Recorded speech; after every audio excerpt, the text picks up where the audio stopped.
I le suafa manu malo le tātua li I whaolo Yesu Keriso, mātou te ofolofa mwhaatalo whātu le nei tāo fau, sa moa le atunu pele, ia I le mleifua mai fo I le nei fo I tāo fau le aso wharile nei, aso se fulma le lua nei masino au kuso, I le tātou savalinga ma le tātou wholaunga, o le nei tau sanga duafe, lua se fulu ma le lua. Alo mai o le tātou mua mui le tua nei tāo, ala le tātou whainga lotu, ta pena ina le sunga le whaafia ngainga Pastor Tomasi Taito o le Kalesia Livingstone Evangelism Ministry I Lower Hutt, Usimaya le whaafonga.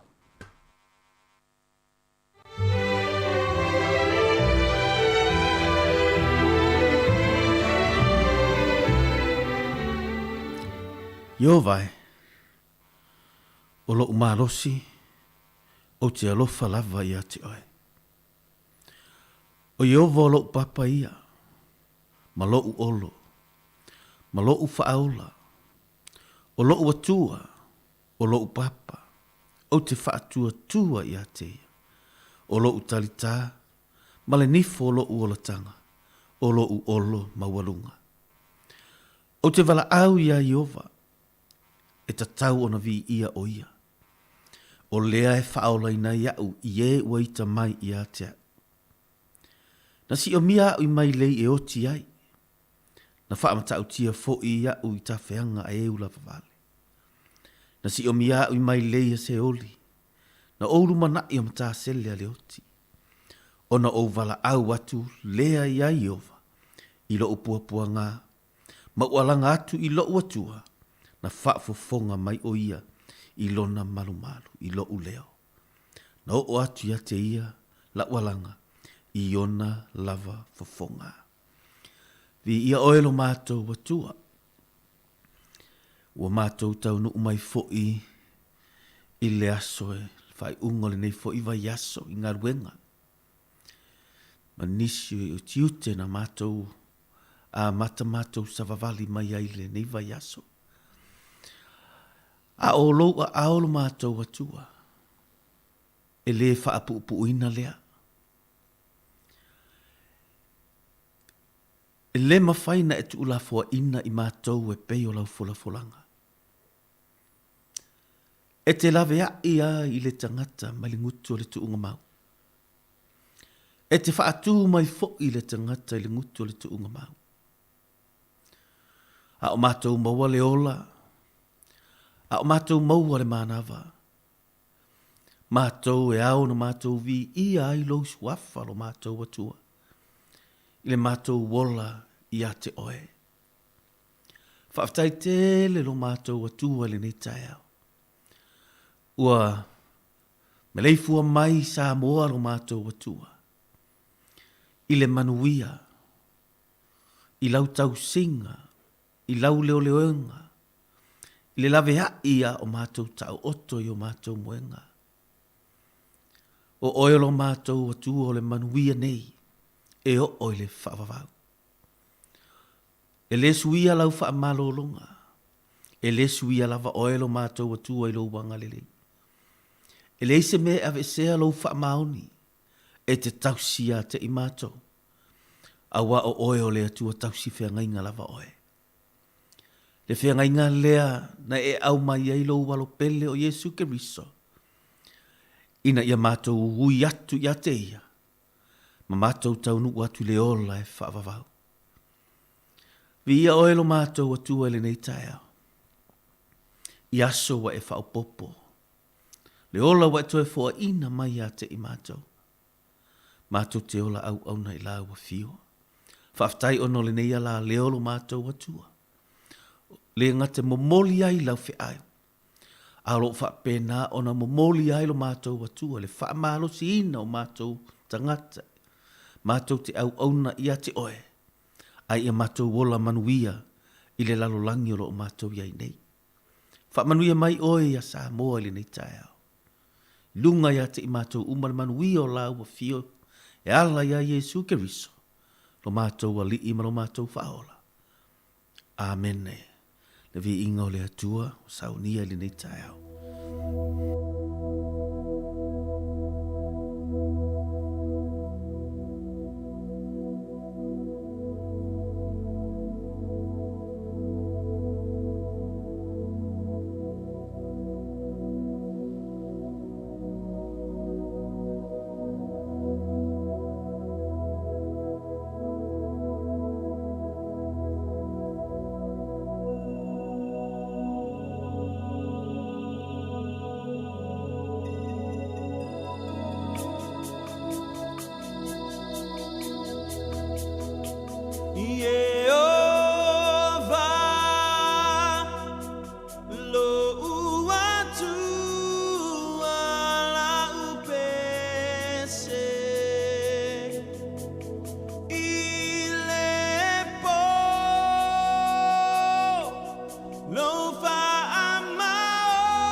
Whaatalo whatu, i le anganga mawalalo, sa moa i le nei tae au, au na tutofia le atua, au sina ora tunu o Samoa, ia whapena le, whanautala vau po le tupulanga lalo vau a Samoa i le nei tae au.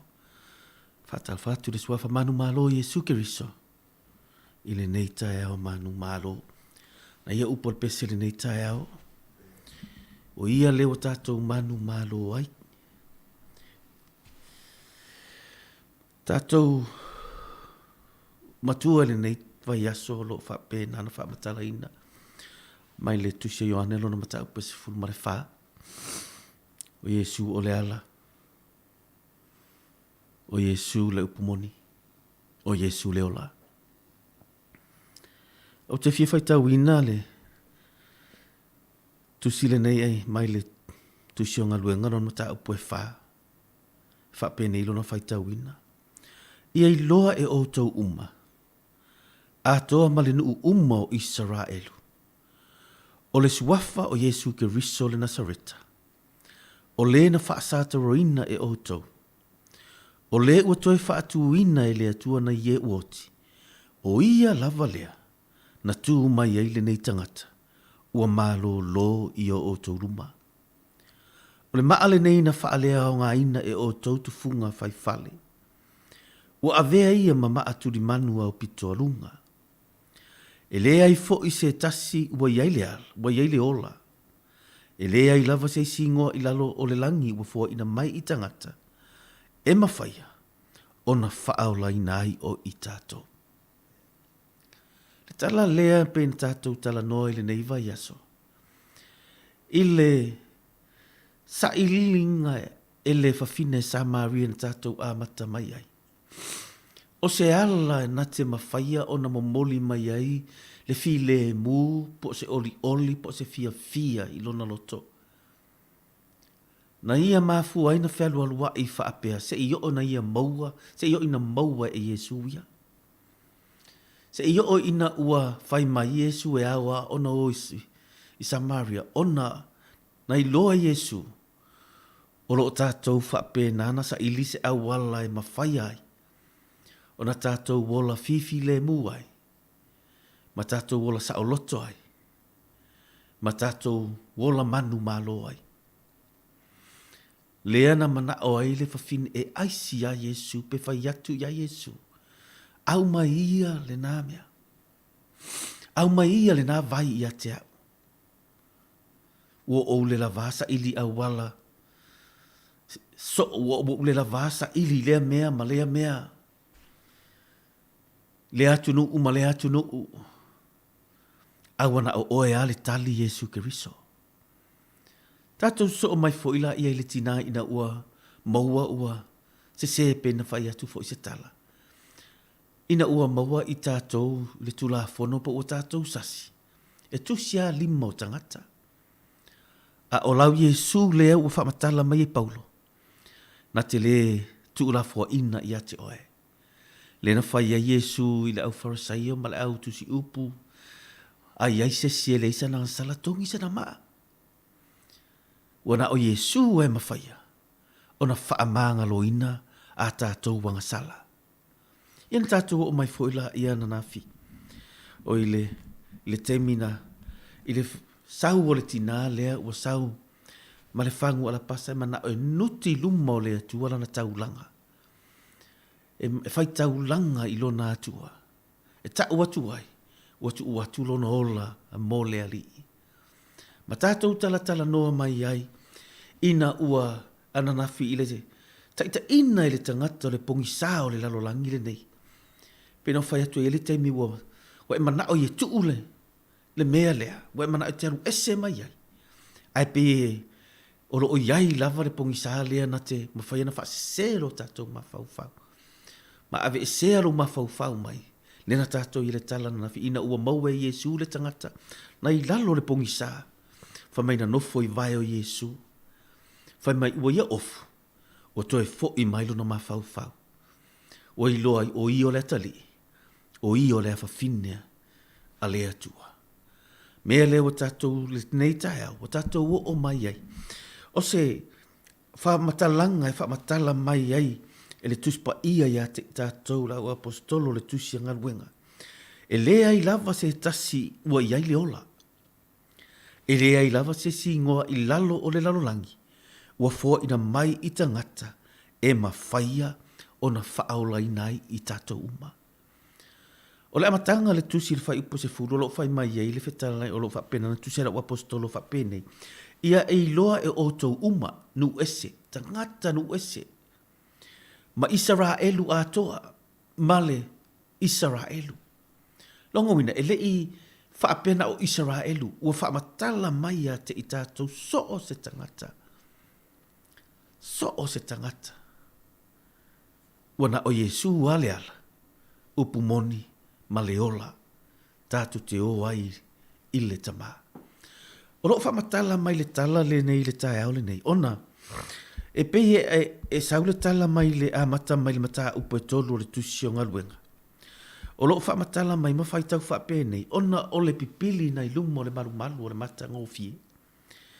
Whamai i le tala tuspa ia ua o a e whaatasi pe te uma i ane le maru i le tu aso, e whai ai le tatalo o le tu aso e iwa.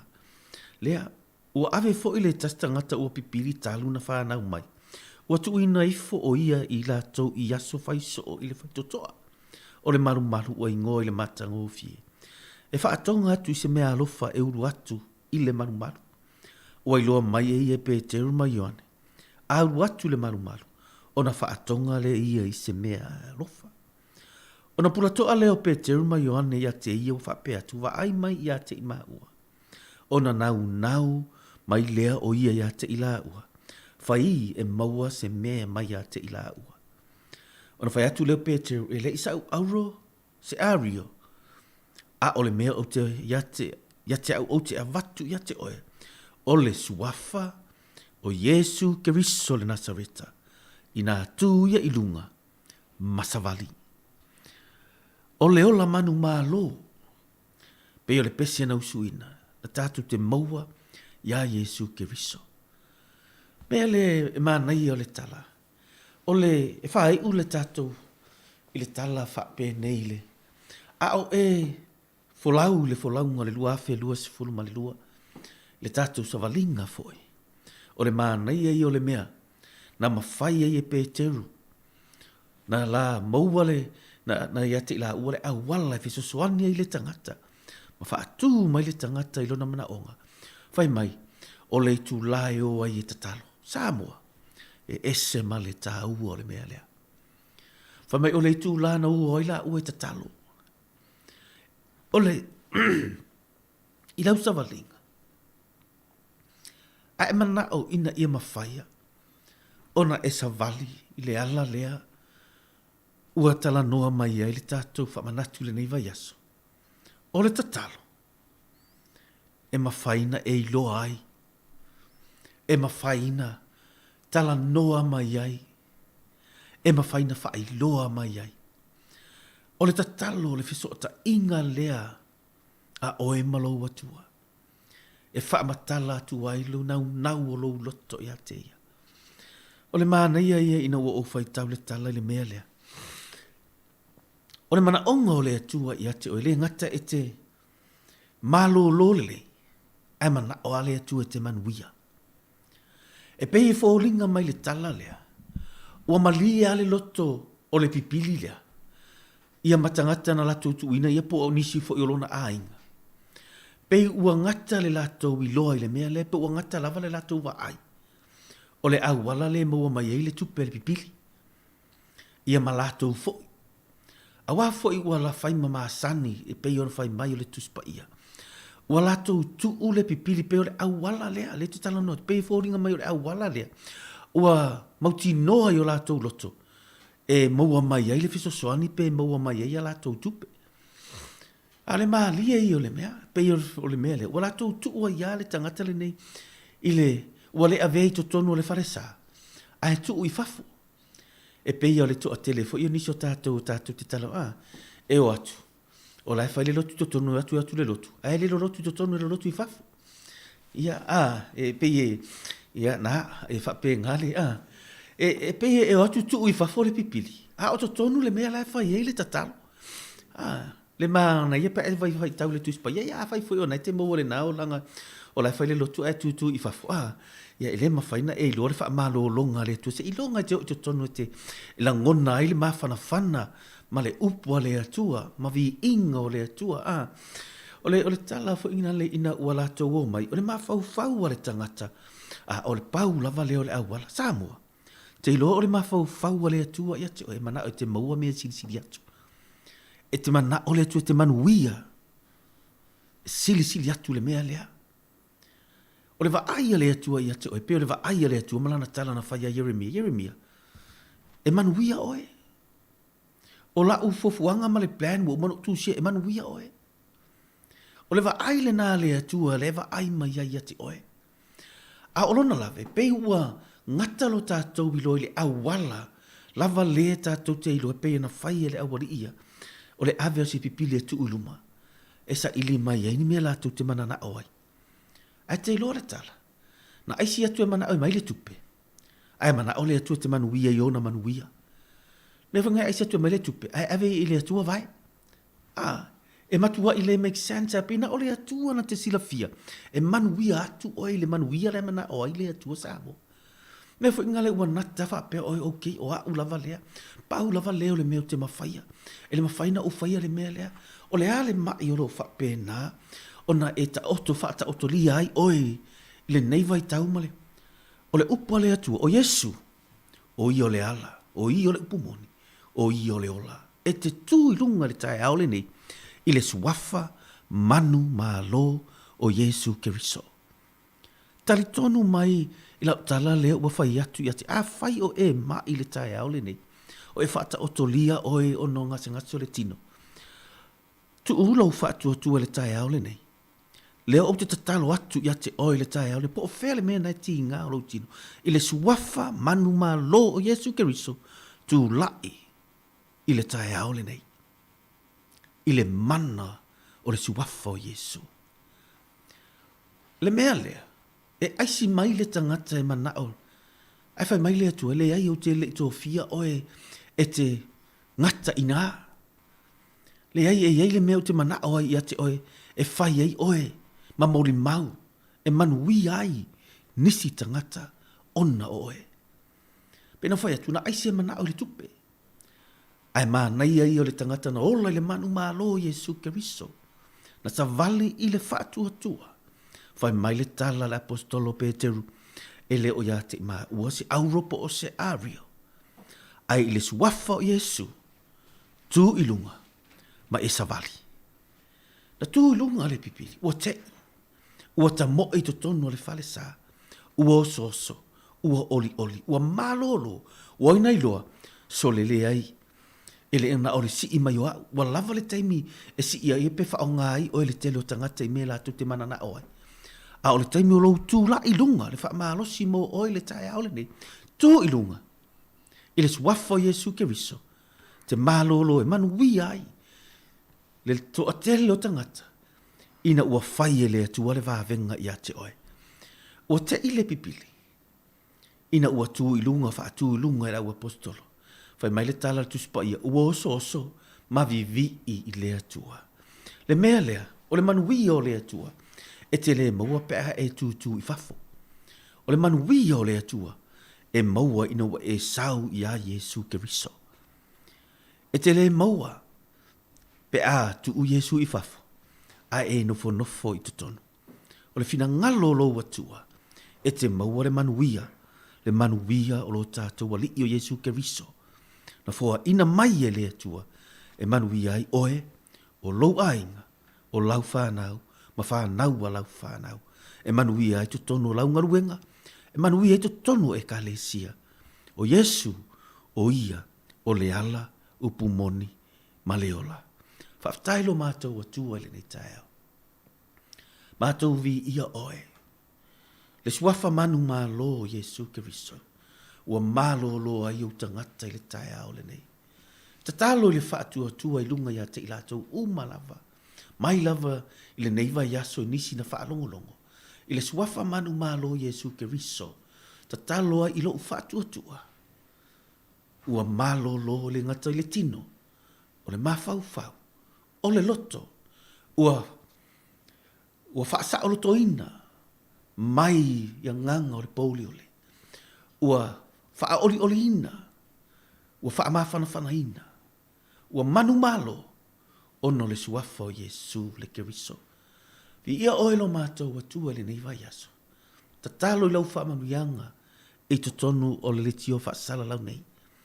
I le pule mai lato umoro o ngā lulu e le au whainga ruenga. Le atua o lau poto, e te tu uina ia te ilato. I lau mawhana lea, e mawhana uma ia i o ilato. Tanga whaftailo mātou atua, i polokalame uma o lo rani to tonu le tiole nei. E whaamalo si ai fo i mātou i le ola whaleanganga. O nisi ina ia mātou i loa i le mawhau e sili atu me mātou te whaia. I le ngarue ino latou ngaruenga. Whaamanuia ina o whaamanuia ina i tātou uma. Lato te ngā lului to tonu o le ofisa nei. Masa moa lo whaalongolongo mai. I tu e whaole nei lalo langi. O lo wa au lea lo mātou atua e le whaapupuina. O Yesu lea na au mai le ola, ma na au mai le langi. Whai mai ai le tala le tae au le nei le au apostolo. Wana o Yesu lava. Na au ina mai o lo iai le ola. Na te whaola ina i mātou. Whaftai Yesu ono lo whaola tanga. Manu ia sa moa i le nei taso atoa. Maso umo tutoe o mātou ola. I lou lava suafa Yesu o mātou tatalo atuai. Amen.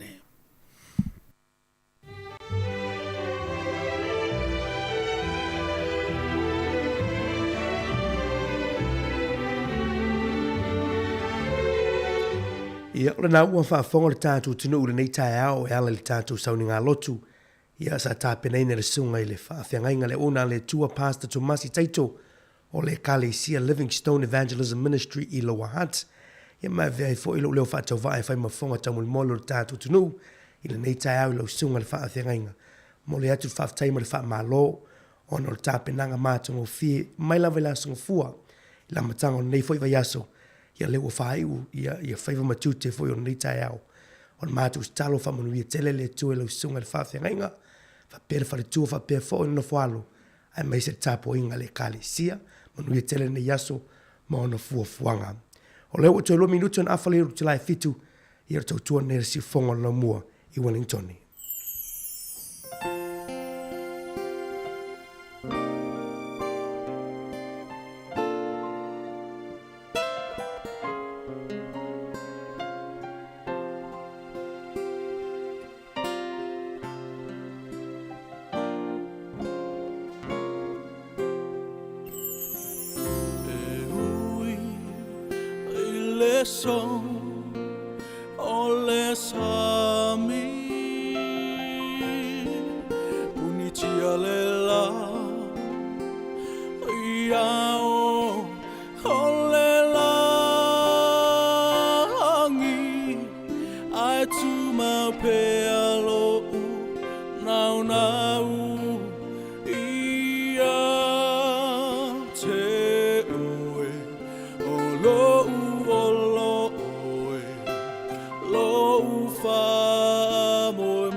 Salang here.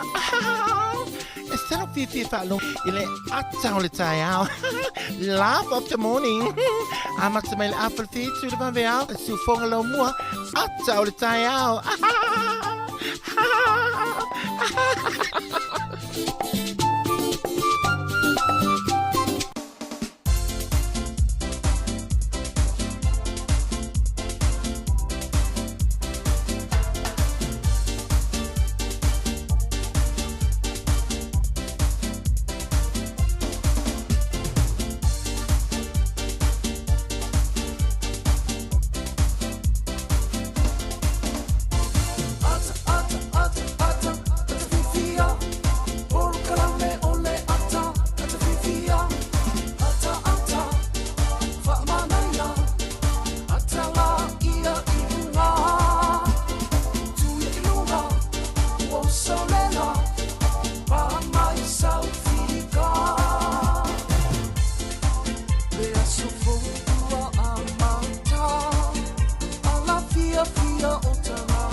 Viva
Ia whaatalo whātu li pa ia mo le mamalo le tātou atunu le nei fwoi tai au mātango fia o tātou au ria mai le lofa maranga le leo le tātou tapa au le langi. Ia le fo ua amatari atu tātou whaasalalonga e pei ona sa iei le tai au. E le tātou lotu whaafitai na whitai tunga i le sunga i le whaafengenga. Ia ai me se fo le tāpua inga e tāpua i whaatasi ei tātou uma. I le maleifua mai le tai au mātango fie. Ia le fo ua amataria tātou whaasalalonga whaalilitio.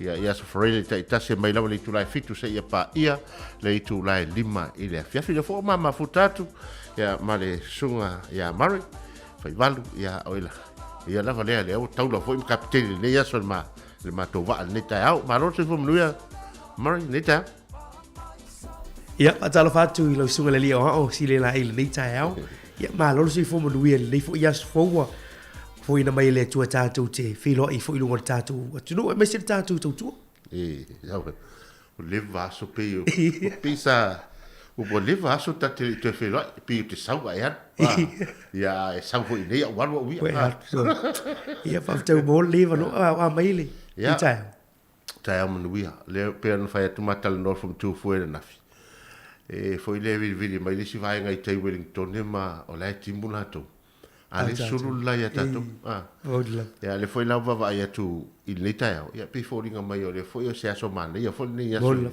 e mane ya aso ele foringa mane ya le aso ya ile fo nga ya le tu na fai mo tato ai o le tato va inga fa tanga tele la ya le ya matana va vala mai ya le suru la leta ya ai pe ile ya se al malulu le sa ole so você tem muito tato va ile tau ai ai alo tai ia malui va tai isa le ia male sulu me la le cha male foi fa ngalo tu fo le cha o yesu le ala o mori mare o ya o male o mai me tolu na mai e lava tatou te anga ia ile nei lalo langi e tatou te taula lava il tatou tala lele ye yo ina le pi fa ton fo la wina tatou anga ilu awa ele se malanga stanga te sol muti e alo ga ilu tatou te su al mele ile ola e tatou le ola ile ala le ya o le mo tatou le ola le ilu matu ya mana ya tele na ton fo fa pena tatou tunu ya e mana fo ia le la ta fa tarofa e tatou tunu ne tayao ya ile mele fo mai o finga luanga tofia le tua ma o latou falitua ia pa telefoi male i tu ainga sa ia me se foi o foi male o salvio tala le o lo fai ona fa mauta le malu so se fata fai taulanga ona ole no fota talo wale tatou tunu nei tunu o tatou moi ia malol so fo manuia malol langi matafi fa talo fa foi le lolo tatou tunu i tamam tina matua ia o to tei o tatou tunu mo male fo mai fo i fanua le ne tau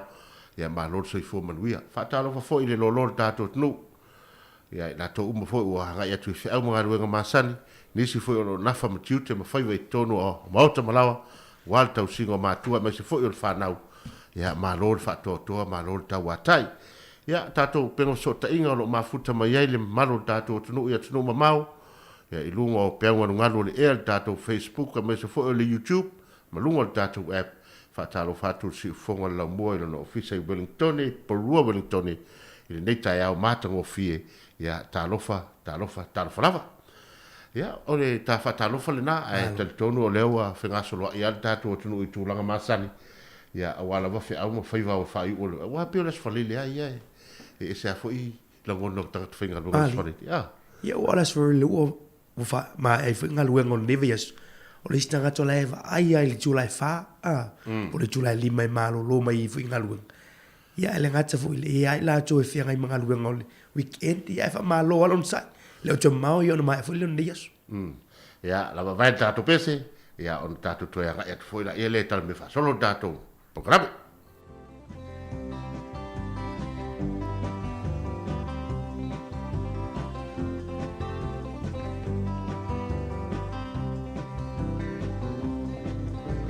Sei moe ane noa, la ia masetine saroa. Penga wia I mai au I tu tino uma e mamai. Sila noa o le au mai moa, fesilita mapo ai nei moa. le pese I se vaenga nei le atoa se o fulaura ua ila I se una te uina te taupo tapa ona vai malima se ai uli o se ula ma se tafiti solo pe e tau felei ia pianga ia whaasamo wala wiloa Fatima pole au mai moa me mo ole pese tu sa pele inoa le au ngatonu lea o fia nga whaasamoa e pule lava o e ini au ta e pāto sina ai o tangata ai amana tua olo ia e matutua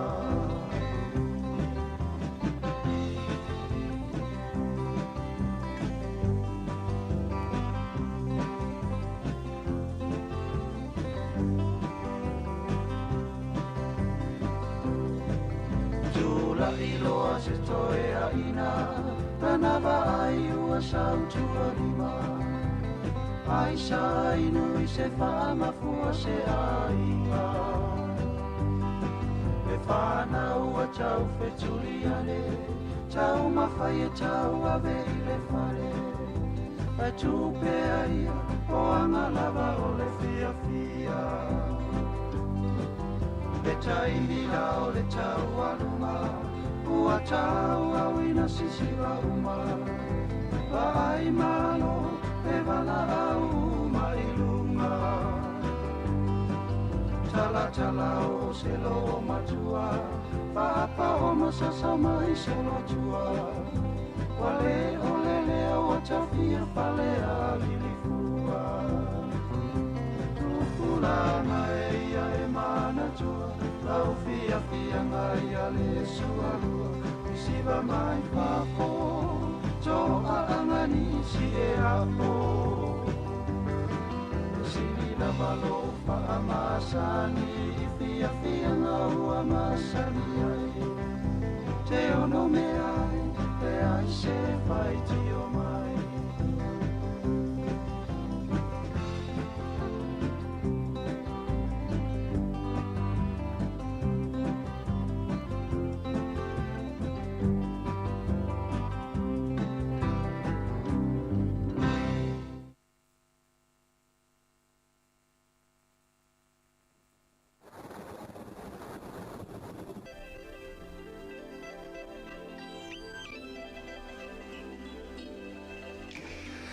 Ia o le tala nei o le tātou tau a wā foi ia le whengasolo inga o whainga malanga le tātou tunu nei foi tu la nei foi tai au.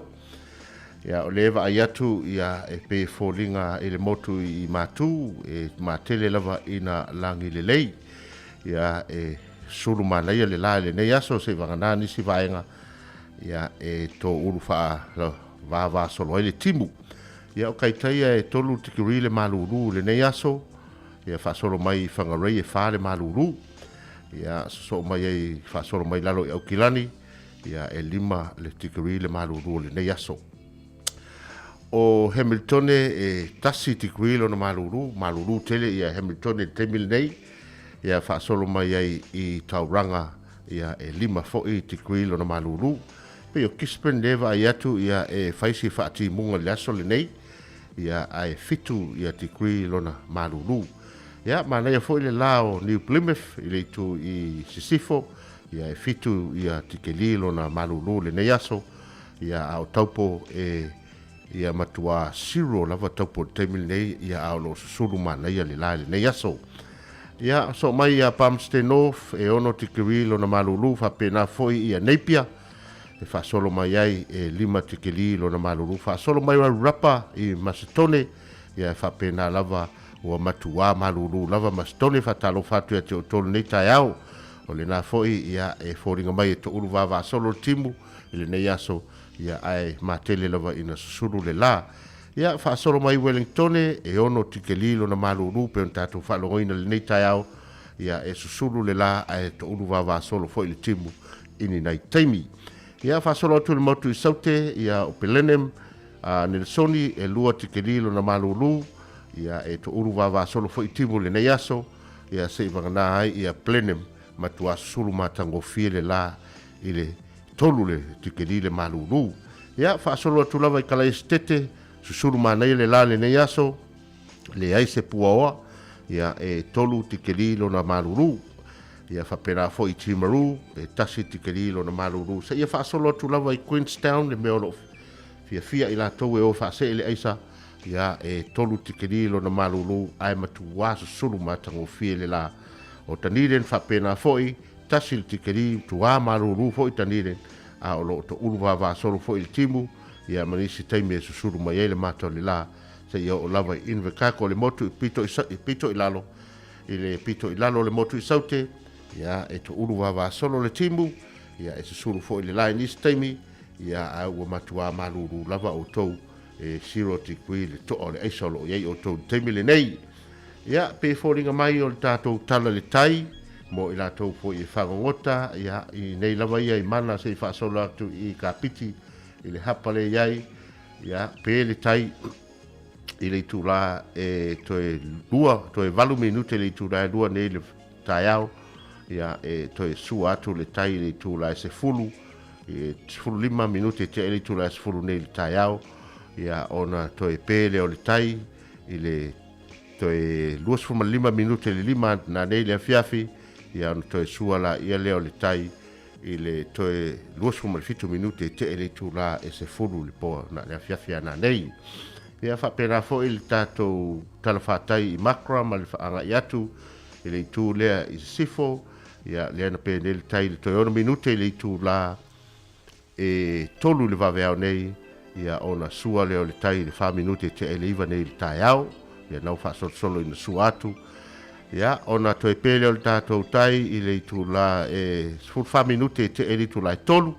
ia ona toe sua mai lea i le itu la iva lua surono te ele iva i le po ana nei ia fa solo atu i le isi tu o Wellington ia le na pe nei le tai i le 2 minute te ele itu la fa le vaveao ia sua le tai le tula i le 2 minute te sfuru nei taeao ia ona toe sua le tai na nei leila leo toe va ia tu su ia mai fai ngomela ia sua le tai 2 minute te el fa na po nei vaveao ia e pe le tai nei 2 minute te el se fulu ia ona toe sua le tai i le koe kuata i le tula e tolu na nei ia ona toe pele o le tai i le sutasi minute te ele tula sfuma le tasi i le afiafi ana nei ia o le tala na tatou tau ma le tala le tai ia ai tatou aga ia tu tatou tala tupe ia o le tala tupe le taeao tasi tala New Zealand ma o le tala 5 sene Samoa tasi tala New Zealand ma o le tala 5 sene Samoa ma lo sur tatou tupe New Zealand i America le yaso ma o le ono tolu sene ma no sur tupe New Zealand Australia tasi tala New Zealand ma wole valu iva sene Australia ya tupe ai mo tanto Samoa tasi tala New Zealand ma wole tala 5 iva sene Samoa ma nuia lafo ino to seleni i ai ngolo fatani mai ne yaso faftai pele opa u lalo tatou tupe le taeao asa mana ia nafi ia manuia pele lafo ino to seleni ia taimile nei o whamanianga o tātou aso soifua. Ia o le tātou tusi whaitau aso i le nei vaenga o le taeao. Ia moe lātou umalava o lo whamanatuina o lātou aso soifua. Hamanatu atu tātou email i aso whanau @samoacapitalradio.co.nz. Mo mele tātou tusi le mo muono fwa i ngā tupu. Lo matau po sifuru maliva. Ia o lon fwa i po sifuru malitolu. Ia e whamalosi. Ia whamalolosi tātou ono lo tātou nuu. Ma ai o lo tātou tua, ia whaia i ovale mea e whina ngalo i ai o ia. Ia e wha malosi, ma ia wha malolosi i tātou ono lo tātou nuu. Ma ai o lo tātou tua, ia whaia i ovale mea e whina ngalo i ai o ia. Manu e tele o tau aso i fuat pese nei, mo autou.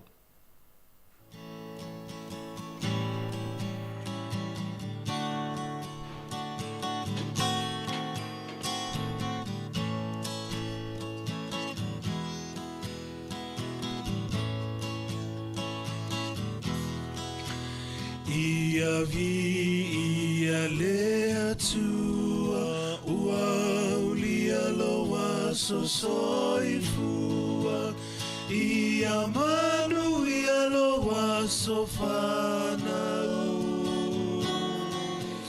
famanu ia le atua ia vi ia le atua ua ulia loa sosoifua ia manu ia loa sofanau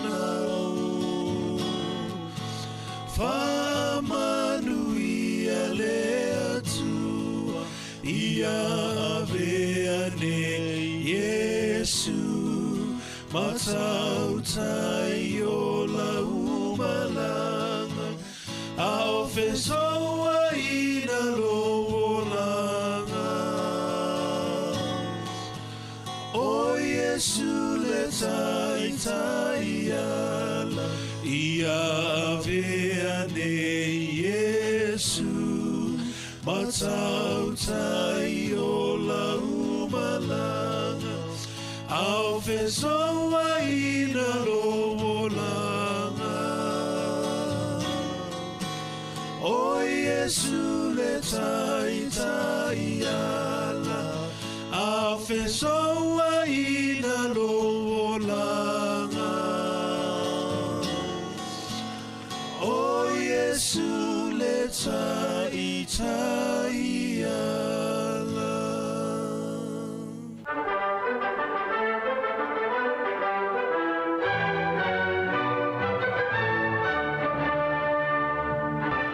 Ia talo falava usimel whafonga o le wawaile I tala fua mena tupu na langi ni aso I le tele o tausanga o mai I le aso sifuru malatasi o le masina le nei o kuso. O le sol tausanga e tasiiva na amata I tutonu o le nuu lea o sia mani.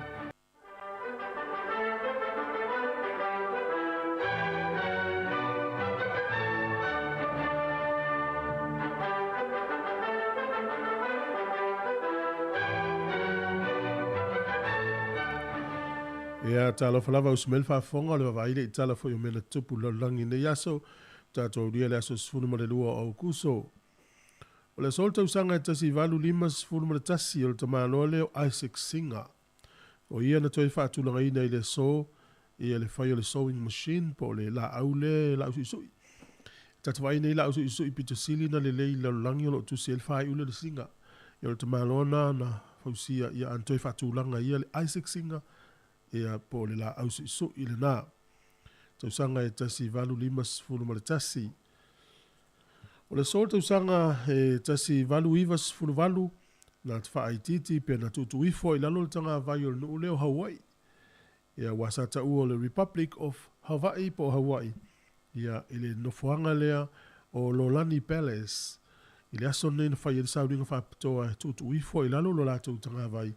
Ia ai sisi a el tanga vai o Amerika. Ia matu ina atua iloa Hawaii.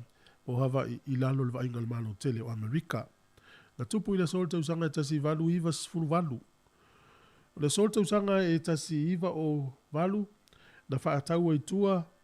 Ia le taavale le tuainga lea o le Ford. Le tuainga o le Model T. O le sol tausanga e tasi iwa ono sifuru malfa. Na whaasa hai le komite le Olimpeka ia le atunu leo Afrika I saute o na awai I taalonga le Olimpeka e mafua mai o lato utula fono whaelonga lanu. O le aso le neil tausanga te siva valus fumatasi o le kompania le IBM na lato whaatawina I tua I le so le urua I computer ia le nata ua le personal computer ia le whapupu e tangata le PC. Ia o le sol tausanga te siva valus funumane lima o whamaumonga lava ia le langi nawa I tau o se whaalavi ma tau tia lea I me tau waalele. Na pa ua ele waalele le kompani waalele Japani o na whainga malanga e tasi lua tolu na pa ua tonu o Osutaka. Lima se lau lua sifuru tangata na maari liwa I le aso le nei le whaalavi ma tau tia le na. O le sol tausanga te siva I valua na mai ai le saininga o le whiangainga le vau Kanata, Mexico ma Amerika, ia po Amerika, ia na taua o le North American Free Trade Agreement, po le NAFTA. Le whenga leo whatau inga sa uloto le vau nei malo e tolu. Ia malo ia le so whatasi le ia Afrika i matu, pea ese Amerika i matu, ia pea ese Amerika i saute lea, ia inu ui o Argentina, Venezuela, ia manu umana ina Brazil, ina fo i pito i lalo, o pito i lunga le Mexico, Kanata, Amerika. O le solta usanga e tasi iwa wha, o le tamilusanga lea o le baseball. Na alu le lato usolo te e le so tangata i e ta alu. Na mafua ina le tau nuu lo le ta alonga baseball le tau sanga e tasi iwa wha. Ini usila nei le tau sanga e tasi valu tasi ono na tatala i lea onga lea e wha pia e a onga i tamaiti Maori ma tamaiti papahalangi. I la i tawhatafa o lea onga le whatuina e leisi missionaries wafa ia Thomas Kendalls. Ia o le lotu Engelani po Anglican Church. Ia o inala i Bay of Islands ta whaatua i le so. Ai i whamamonga e se fulu walu masina mua na whaatua i lea onga le missionary Thomas Kendalls. Ia whaatua lo lea onga lea whamai o le First Mission School. Na tatala i lea sona ia na o se fulu mita le umi ai ono mita le lautele o le whalea onga po le potua onga. O le solta usanga te siva fitus furuma le lima o le tangata momoe i talonga Filitia ni usila o John Walker ia o le sona ia whaatuina ai se matatia na ta moe ai le maila e tolu tesi ma le whaiva tesi wha lana taimi ia o tatu tala ia so e maua le whapoponga le te masani whaafutailawa.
E toi whaamalo atu telefou o le seufongo le lomoa mai Samoa i le nei fo i whai unga le vaiaso i tiute whea o mga aluenga o whenga iai.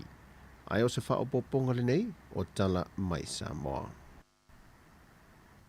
O le asole le atulunga ese fo i le wha o unga al Universitea o al Pasifika li usa pi le fua.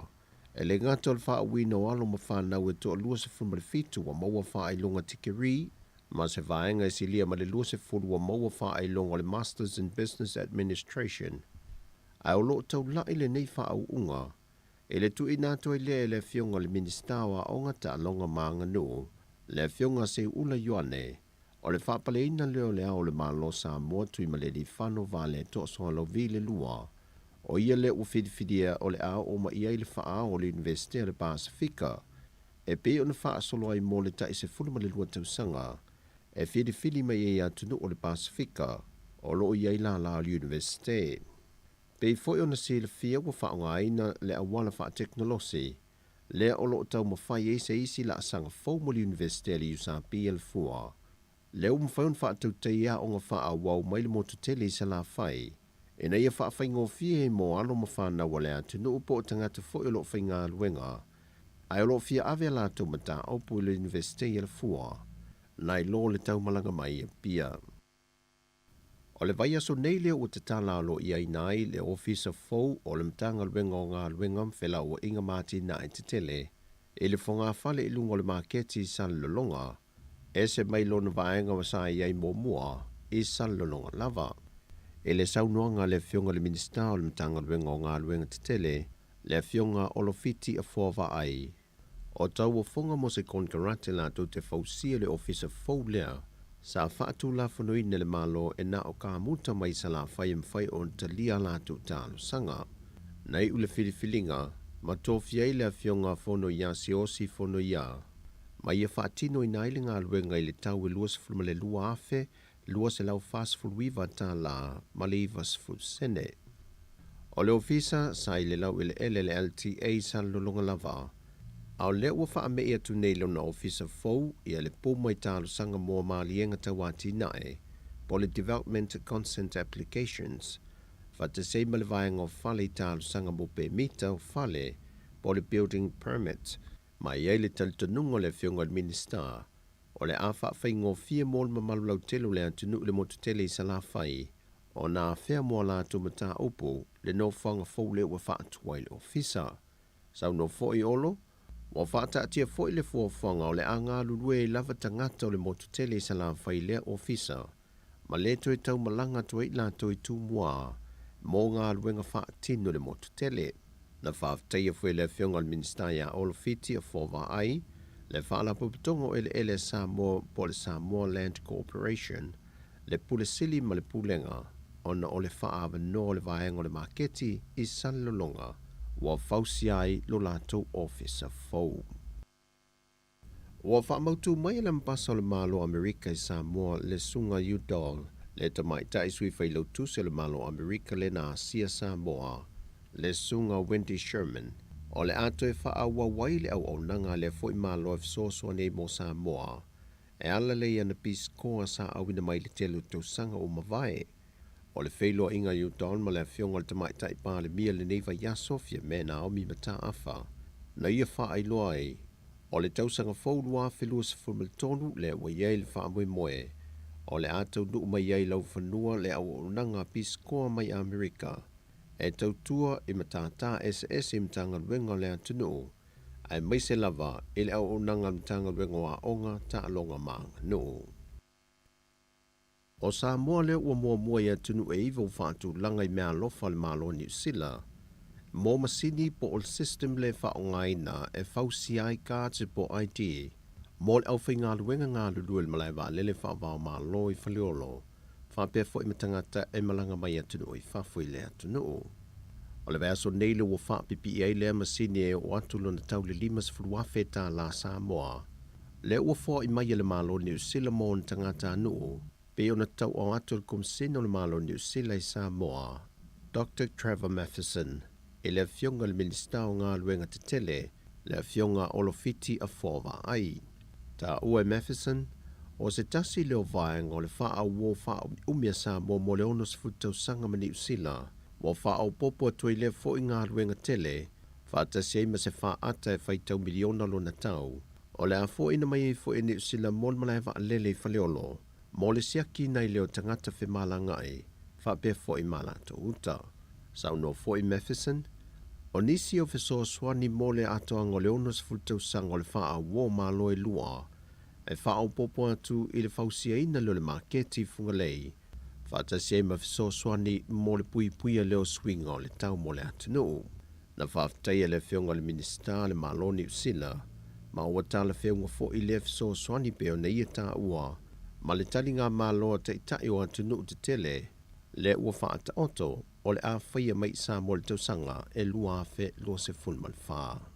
O talafauia mai sa mo le whaai unga le vaiaso, manuia le tātou atanuu, wha soifoia.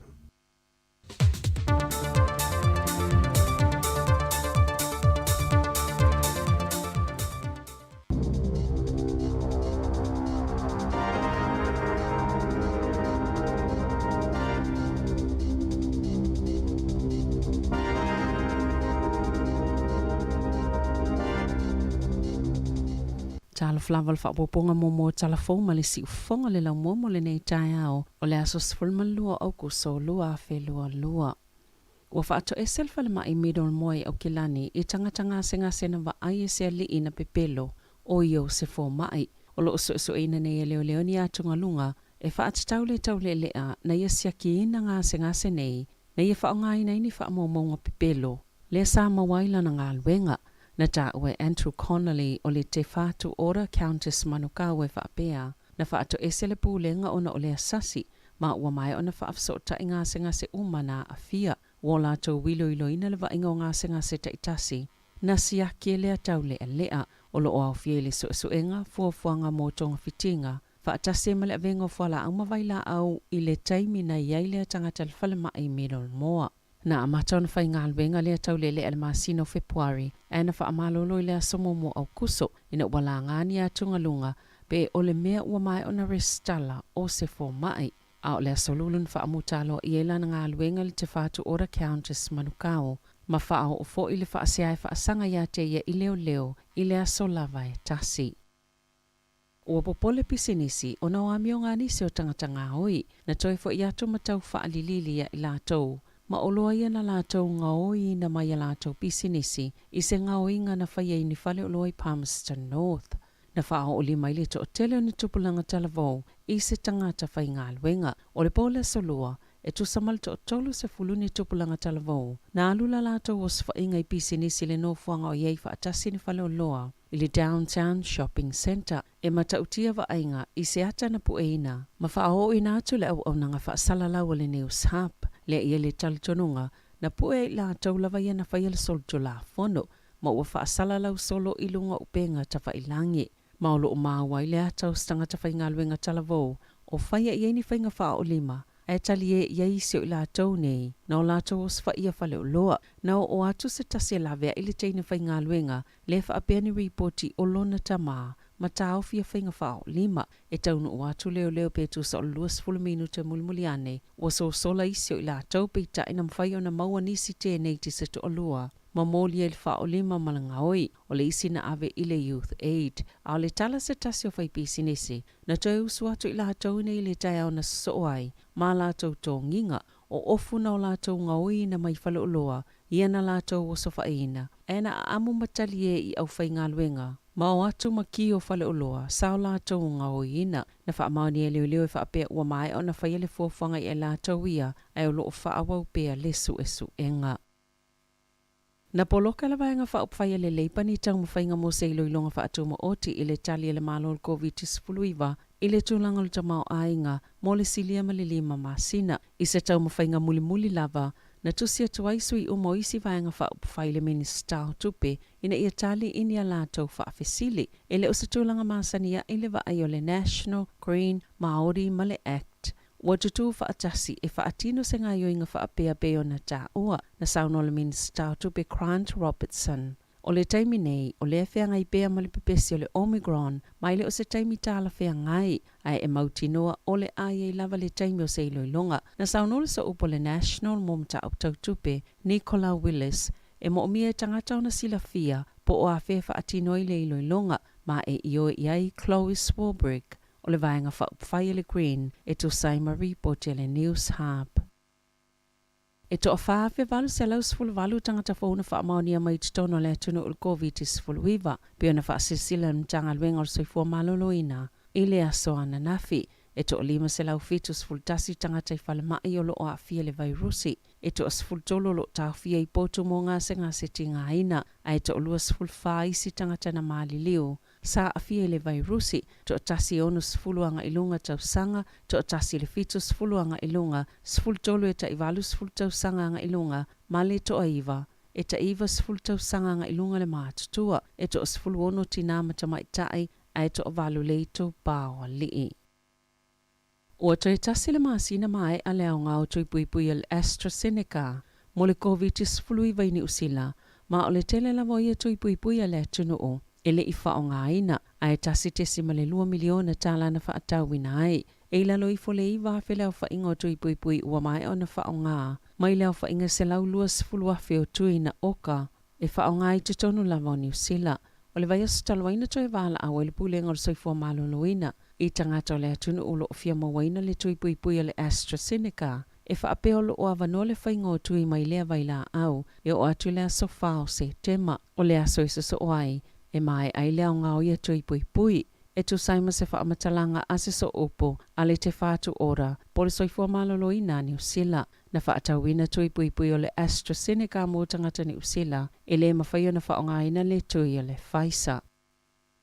E le omisi le aso maata, po ni wha amatalanga e alia e wha atatau le li whaipule le National, le o wha se etua ngalo, Sam Avindale. Ono tua inga ni ana tu maanga le tala whea ngai malona tofinga be ona iai, e ui o ia reporti oni mea na titupo o tala vau, malona soifua ngā onga, o ana na fin whaalauloa ini a taul whale sano foile li whaipule, a oa o onga maniana woile University o Dako, i le lua whe male wha. Na lipo te whaapea e le whaatasiona asiasi iai i la taulu soifua maloloina, ona ole leanga o le whale, sa iei fo ini atau ni ofo tamaita ina whaatau tau i te tono lo lato potu, na whaailoa i le fio le te ita inga le vaenga wha o whai, na saunoa i Nicola Willis, le sui te ita o le National, e tutusa ia ma le to te leo isi tangata, i le manatu ino i lea wa ainga, mai whaapena fo i se finangalo whaalia le te itai, Christopher Luxon, ona o i o se tamaa, e elo na fine i se universite, mai le lea i tu a inga o amionga. O lo whaanga solo se so enga i tu a inga ma report e whaatatau i tu maanga a Findel, a o talavou, pe ono whaaleo ngai nei lona tofinga whaipule, a mai se o lona lumanai i upu whai o le malo.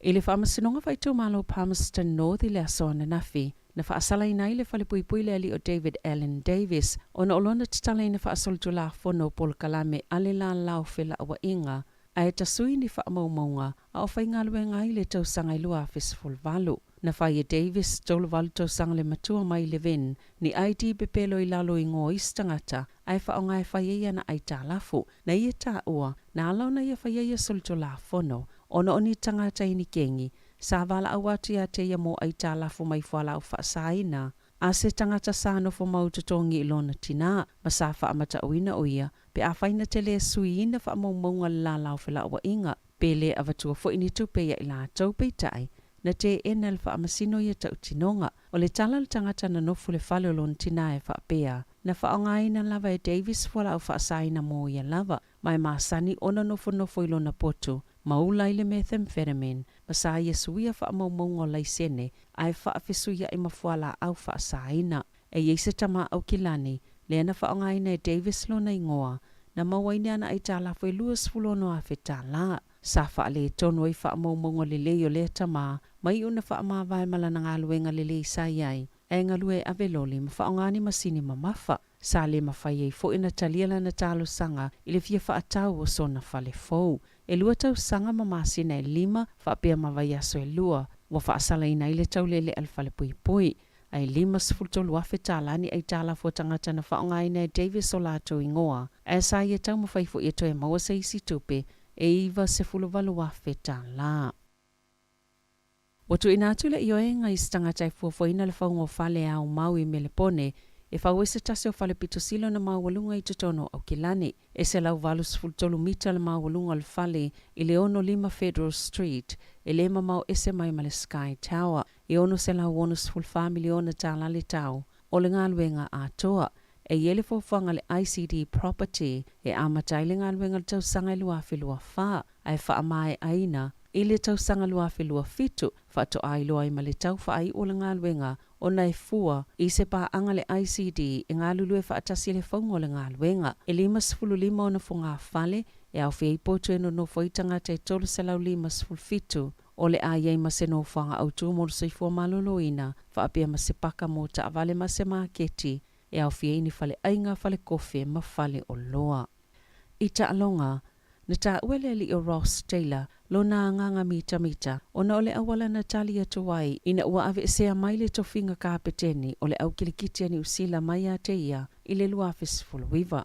Na whaamatala e Taylor i le 9 to noon le whaate ia o ia le whaalapo tupotonga kilikiti ni usila ma le whaia o ngā fōu i le ataimi Mike Hesson i le afiafia o lumana i le ta'longa whaitau lia i Sri Lanka i le luafis fululua ina ua whailo atu ia te ia o Brendan McCallum o le avia makapeteni i lana tusi fōu o whaingoina o le Black and White o lo o whaamatala e Taylor lana whainga malanga e o atu lava ina avia matangata ni usila e pito silo na tele ana ta'alonga mo le atunu. Sa ia ta ua fo'i e sa ulfa i unga le swinga o le kapeteni peitai sa langona lo na whaanoa noa. I le awala na whaatino i le ave senga le tofinga kapeteni mai a te ia e le kilikitia ni usila o lo o au ili tutono lana tusi fōu ia whaamatalanga uma. Tala fau ia ma le si ufonga le laumua mo le nei vaenga o le tae au.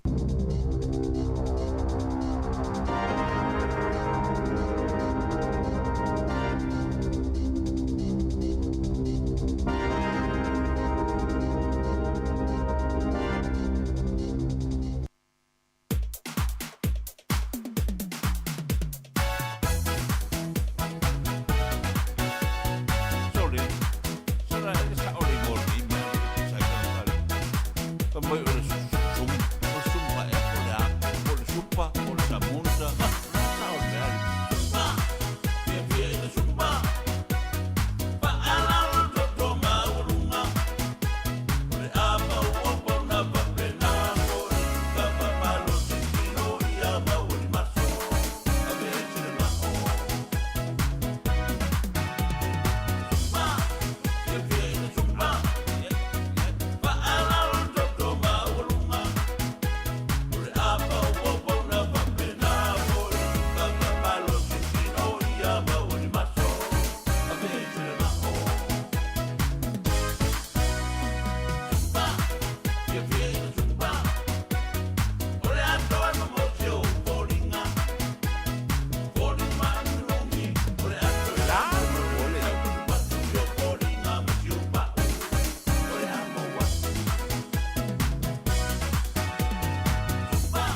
Ya, o lea ua tā tonu le 20 minute ua te ai nei le itu la valu. Ia, ia il manatu, ia whaafonga mai nisi o tātou whaalinga nei, ia awa foi a le nofo sila fia o le tātou watunu.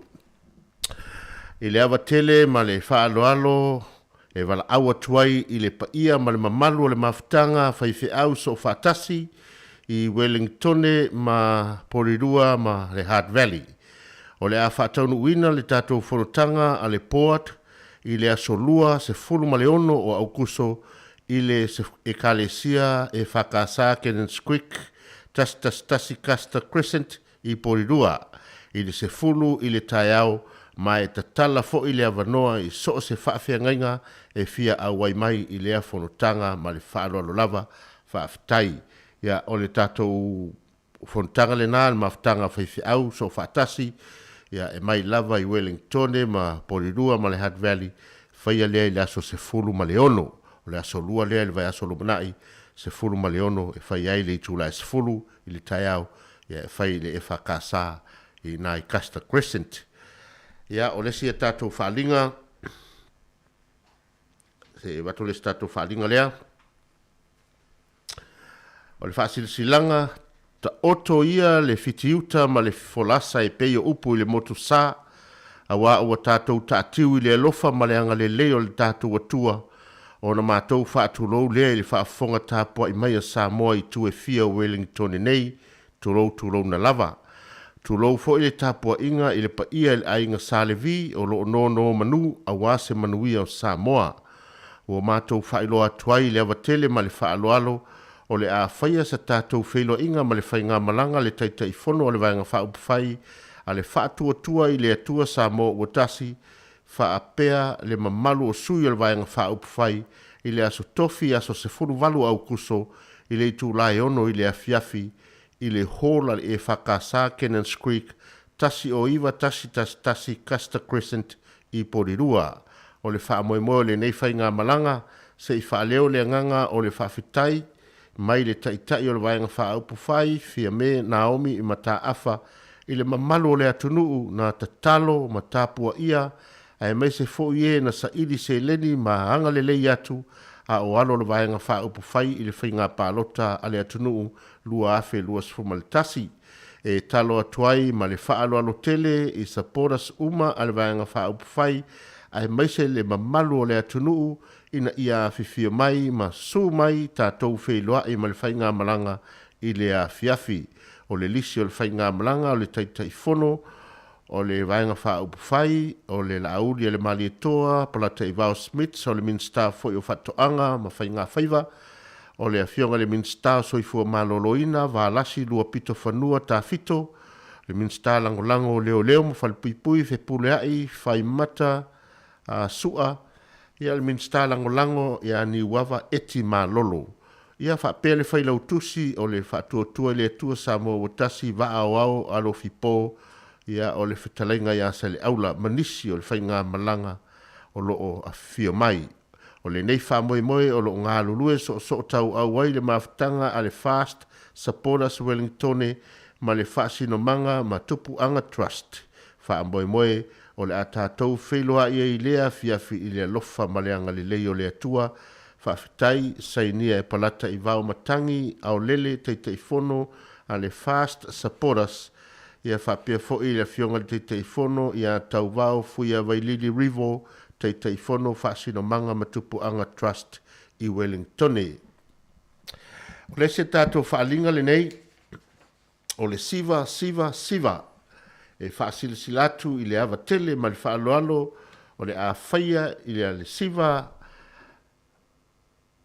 to e whapea fa silasila atu i le hawa tele ma le whaaloalo i le paia ma le mamalo o le tātu o tunu o lo alalam papa au i Wellington e whapea o le aso toa nei nei le aso sifurma le tolu au kuso o le a whaia i le uruwai whawhia fianga lau whaili o le Mount Malaka Pant whaatasia i ma le Club Royal mai au kilani awane i e misia le nei a vanoa tāua tātou te ewa ma tāwha whawai ta tala le whaitutoa i tūlai lima i le afiafi se ia pa ia le se furu ma le lua i le vaveao. Au mai lau o ma lau paanga ai whaafia fia oe e le Mount Malaka Pant whaatasia i ma DJ Poasa. Luas fulta la le urufale e piwai au le pō. O i lātou nei o lo iai i le whaili o le sunga ia talainga ia fiu tala paunga ma iua fatum whangaloa ma nono ma sili i savai. O sapo e mai le lalafanga o le pea ma lalomaunga. Sau seu ia e mai fusi sa fata papauta ma falealili. O Rachel Mika mai falefa ma ne yafu ia ma lo fou pailate ia e mai a sau ma muri fanua. Wati sone tofilau e mai iwa mga taivai muri anga soo mai sale moa ma le au waa Samuelu tuya o vaiee sa fata ma papauta fasa e mai sale moa fatasi ai ma le tamai taipule o le Club Royal mai vailoa i palaudi le fofonga o le po o le tamai tai a Emma Vecina Brebna faaftai seinia e mei paunga ia mai le afioanga o apia ma fa ala i palaudi savai ia disina o tatou faasilasilanga ia e pei ona ia i le nei aso a wale no fosila fia ale malu o le tatou atunu ia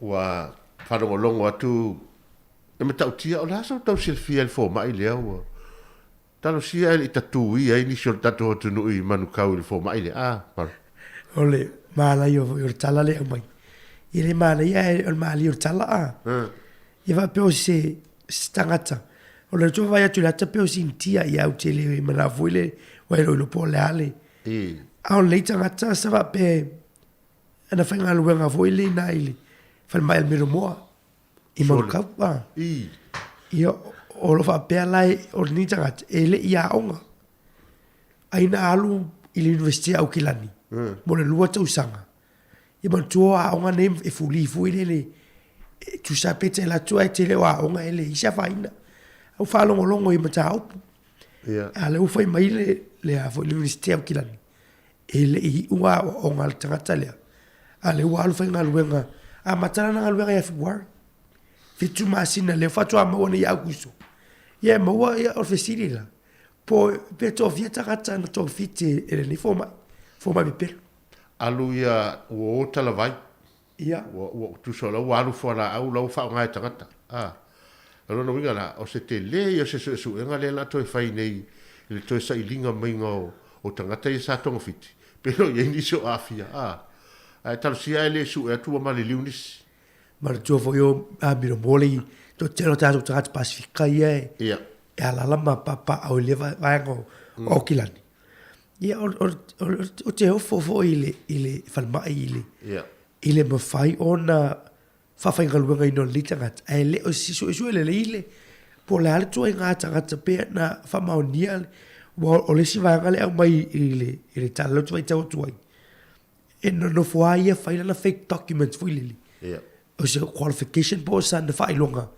tau foma ua sau i luma le ua matua i o le lava fa te teleina le tau fa avalea ma tau fa sele mai tamai o mai fafu ai o le me foi le o teo foi ia a tonu fo i o le teimi tonu a le wairo le ula le o le teimi le e pangatia le tunu ia me se fo la lo langi mal fa ma le la wo so i e lopo le fa pe e fi mana o mia ni si fo mai le la wo so i le vale mai a februari a augusto umi tele teimi le na ia ale o mau atu ia ele i se fa i longo ni tangata le ua ia talsia ia fa fonga mai ia tato tunu wala to mai tauina i se me fa le tonu ton fitinga o lato ia no le to vai fo mai to li poti o me lato no vai el tatel ia e te tele salama ia o te loe ale io fa pipuia fa pui pui ia wa e talo le tulanga le alu to fiti stata ngata vo lev ia no fo ai vo le tulanga me vo i voilà au ia e o le tulanga wa fai la ai maliu mai stata ona to fiti ia tele la fia ia talo sia ia fai ma o ngal fa mai ia le ngata so se kaluenga si aki fa le fa mo le wai o so i fumo o lo takata ia e aka ia tu fa ma man tua no man tua fo i sai se te mi sto atu mai tonki le national ile department se immigration ia na nga fo ia le fa matautia o le CEO le sa fa fainga wenga le temilia o se tamaita se tina ia sa iliatu e matua i matautia le se o fa ilonga sa mai le University of Oxford Britannia le na mai ila ile fa fainga wenga ile pe ia te lo le Pacific Unit ile immigration le sa fa fainga wenga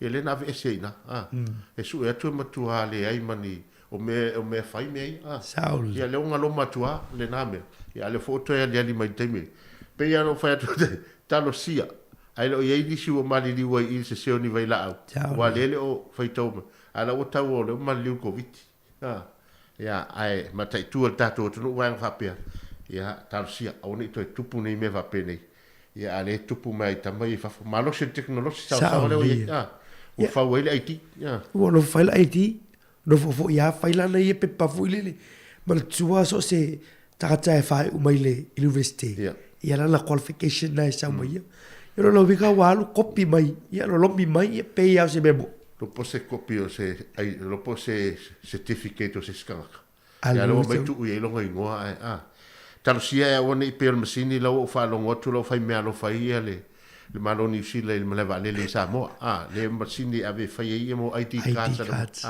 i te fo la tu se fai son IT cards fa ngal o le qualify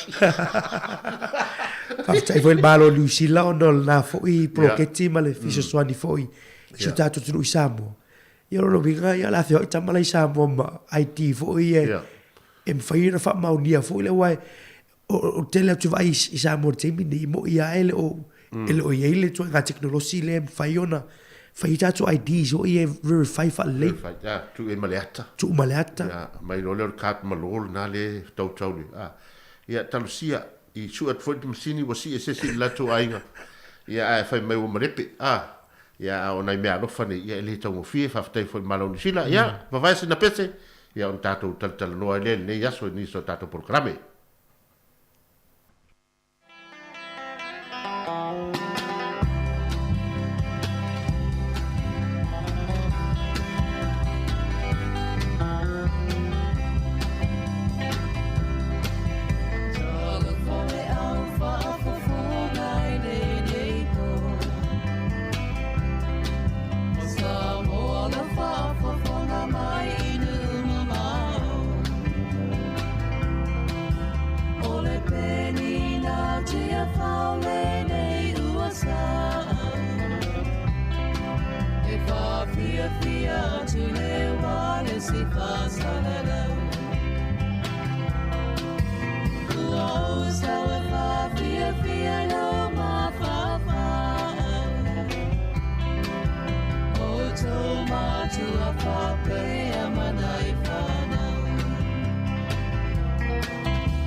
te tangi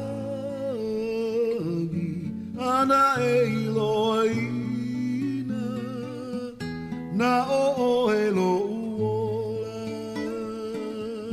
o e lo ua ue so ia e te tangi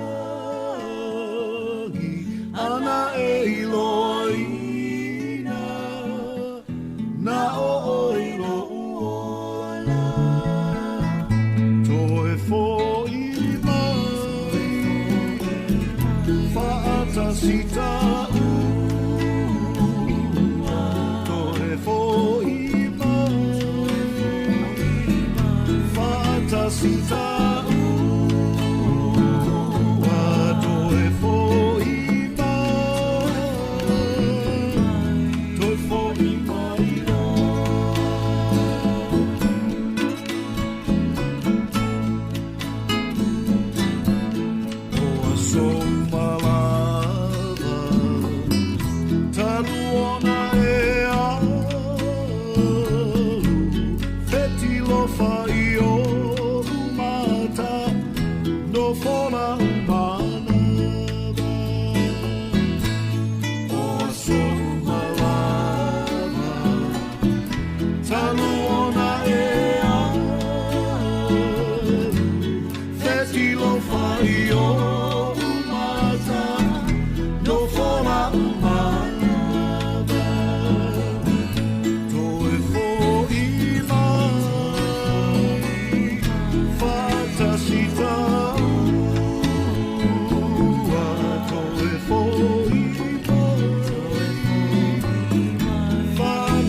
Si o e la upe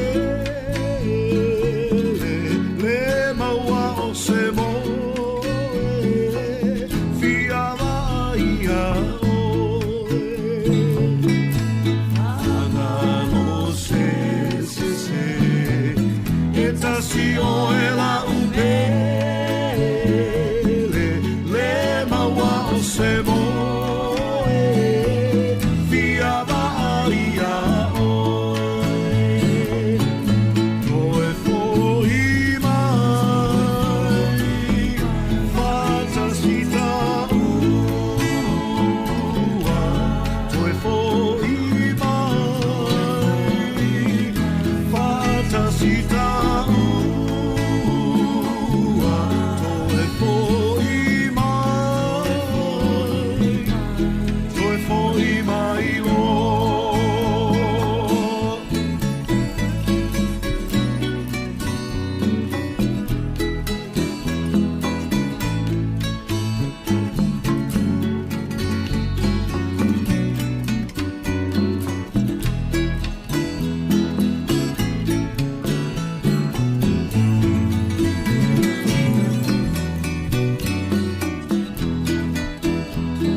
Ia, o lea ua toe luas, toe se fulu ma le iwa minute o na tālea o le itu la iwa, tali tu la iwa, antoi awi natu lea o le whapoponga o tātou talafou, ia me se foi o tātou tala mai Samoa. Ia, o nisi neo tātou porkalame, whamaruru atu ua le aise tātou porkalame o tala la walunga le neita au, ia ona oni tua ngia le ma alfia o sunga le lipule, ia me se foi ia le tātou au whai porkalame, ia e pe ona masani ai le tūlai awhale iwa nga i le awhale sefulu. O tātou porkalame le nei o le tūlai sefulu, ia on toi awina atu leo le whatatanoanga le fionga ia awhamasanga te almoresi, le sunga le lipule, ia whapel tātou whaipule, ia i nei kapiti mana ma kapiti e pe nei ele te maitai ia Papa Edmund. Ia afor se fulu ona winatu leo tātou proklama le asia singa, ia e fitai tunga ia le sunga fefe auto ina malo a pensione ia Reverend Risati Sone Ete, ia whapea fo in male afor sutasi, tātou proklame o le ina i lau e pei ona saunia e le whalitua malo ia Fireni Ete. Ia onisi nao tātou proklame se ia o lava i leitu lai lima le afiafi o lo tātou tala mea whaasoro pea i tātou whaasanalaunga ia me se foi ia o le tautua si ufongo le lomua i Wellington. E se foi le maali e mari o le whanongolongo atu i le maali e whanono. I le whanongolongo atu si alo leo le atunu lewa tautua le tūlanga le kirikiti a New Zealand. Maali. E se foi ia nei momo ngā vewe le nae i tol me sini tāua ia tau. O le mwhai antala noa mai ia i lantustu singa. Au mai ia i fafo. Ia tūlanga o whale i tonu la i tonu tala. Mana tua fo ia, so si tagata lau i loa fo le tagata purkiki, o fo i tagata i tālonga fo ia. E mai aroro se la tau fo i lea, tau mawhainga fo i lua, malo loa mai. Toi ola ia toi tusi la tau tusi fo i lea. Ma tola o teimi e tatu te lo i teimi na tupu ai a. A fai tau lora tusi. Te leo mea na e tatu te le iloa. O lai wha matala mai tono tusi. Pei la o le suvo i le a Ross Taylor a. I e tūlanga le tūra i mei a te ia fwile. A e se ina whafo se ia. O le tofi o le kapiteni o le au kirikite New Zealand. I le afiafi ale na o le siaso so o ta alonga. Al testa New Zealand ma Sri Lanka i le rua fisuma lua. Mantuae ina ua tūlai meo se kapiteni. Na whapea lau mai tau ni taimile na o se kapiteni Umilia Pasifika. Ia ai fo ini, e mantua fo i tangata le matua tā te tele le taimile ato e tele ona ai. O matua le ale tā tua a. Au matua i te i ala u whalongo ina ua u whalongo ua ave ese whafua se i ale. E kapiteni. Ai leini whamatalanga i fo ipo o whale tonu le fomo le aupe. Pe whale tonu fo le foma. Ale fo i alo le tunu. Ia ai pe o whaitau atu i pe o na saunitala. E se whanua noa. E mone i oe lona winga sa tau fiofi a ia le tele o mea nei te mio le taalo. Ia e na ua umalona taalo. Ia whaasauro i whafol. Me sin tau o leo whaala wilo mai. E le tofu. Ele fape ele na paulo talonga ia le foi i lungo talonga tato tele i lo foi a estamo tana o manga ia te misa kapiteni le blacks ia tato tele i lo foi na inisi te mai ta i oleta alo il netball ia tato trat Pasifika e se alfengo tato le fai ele o tama pai saule le mori mauti Ross Taylor i la tusilia va pe o le coach le sa ia John Wright John Wright ia o ia sa tumalo si la golango ia Ross Taylor tulango le kapten au coach foula le sa ngai mai lo Mike Hessen ia peila wa mata el swing goal coach me se foi ia le border al krikiti Lucila pe wa mata le to ya ngo tu ia ta mata alu e me se a foi el pule ngamale male border le New Zealand cricket e pe le na mata e il va ngale posi fai lunga langu foi le racism i tonole o tatu talonga pe na pala langi e au tofi le o kapten Awa le mea foi le sa tupu te mina le o te taumantua. No o al te mi e o foi la wali enta alo. E pe ye la ngona fa pena e le fi mana fa tonu to tanga te uli pa en al pa. E pe mana o ala to ia e fa longo e foi le fa tonu to tanga te pa pa. ia tangata pai ai lo fa to no to tangata ina pa ia pai ia le la wa fa tala no mai ana to ia o se mta u foi le e tato te e tawana tato malama mai tato nei o tato pole ale mana nei man le on tato me fai ia auro ia I lava le foi le leina le kolosi e tama ia mo tato wana o foi na mata no am tu foi na o foi mata no e pensione ia e tal sia e alu ia fa mo ngaro e tam fai o ale wi gona tala no si lo to fai fa tal fa na no si li si o ri sa ma to fa ngalo ngai tai I le ori pai e fia li se meu mo lo pensione ai tau mai e mana ia le fai no mai ai o si li nei o tato tama ia e pensione so le matua se mamao o tia e pe lo se la wa mo tu pul me se o fa pelo so o me po sa fai no me le ia mai po me o le ia tu lang foi le fai o fai ngale so le o tau foi ali into se I va vai po le vai ngai il palmene tu le po le leina le tosi I le vala le po le me o se na tweet tangata foi le papa se le mele tweet ia tangata pacifica mai si tu ya o na o ni nei mafo fo ma ai le va pe ni me va tu o tato fai tau lungo tala e fau I tato langona ma mafo fo o fa longo tu I le alo au ngaoi il tupulanga ia wa le tato vai nei I tupulanga o le fesili lo ma fa pole me wa fa le o lava ni por kalame le malu o faia nga I tupulanga nei ia wa fo nei le ngoi pe apa se no fle fa longo tu le sa telefon so ni le to tele la to o ma to ile popole ai le o tono fa lo ma o mai me nei o ma lima tango vate ia ai le fu tasi foi pitonu ia ale foi ia tato nei Wellington fa solo mai nei polua ia fa solo tu ai nisi pito o kila ia ole winga lana tala pe ole me ane o lava ni polo kalame po la foi ia tu pele mai le maloe ia la to nei le o apala ia o mai fai polo kalame ia la va tu pe fa nga tama ia le no foi ia service providers ia ai le o fai ninga luenga I tu pula ora sa tau se fi va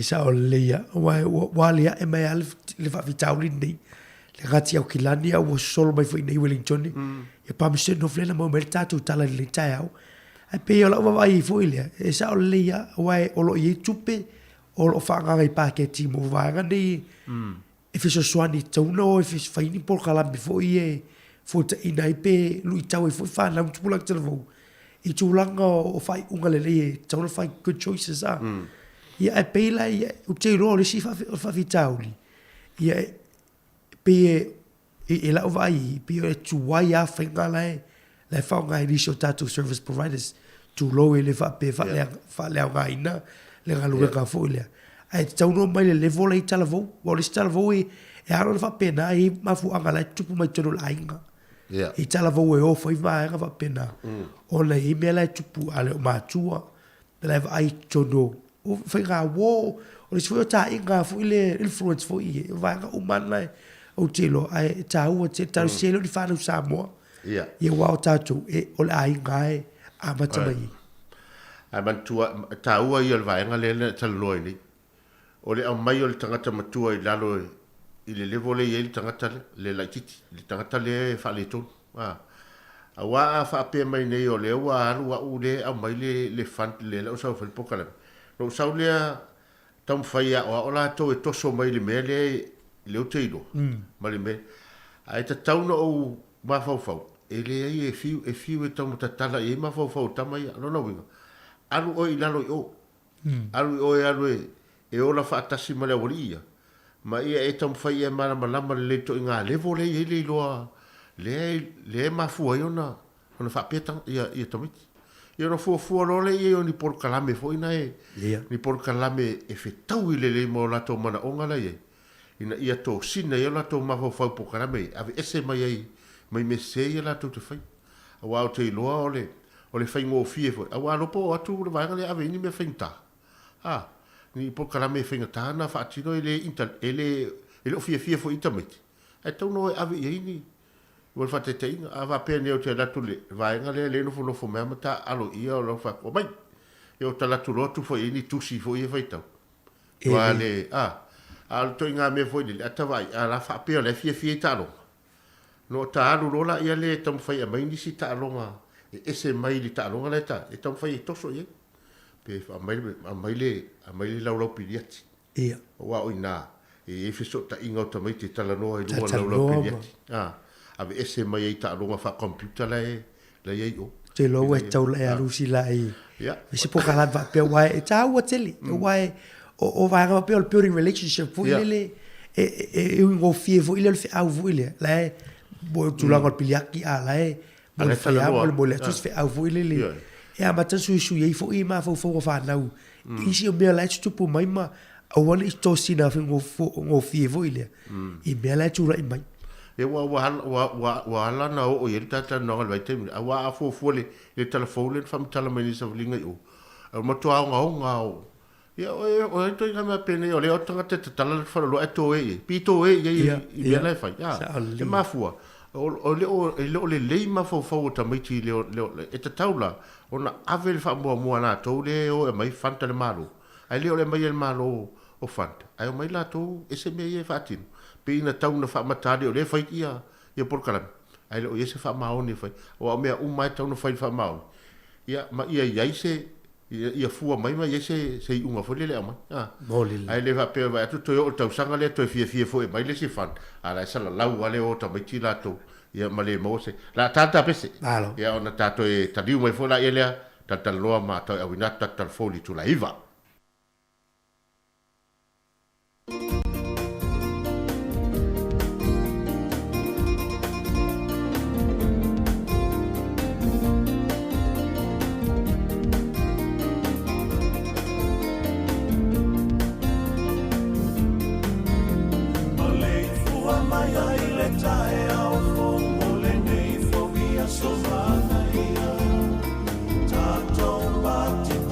Sura lea lo favole atuana na faia o fumala au tau sangi manule leo mola mai le tana tau a mese o moli le whaafetai I le tapa au sili ese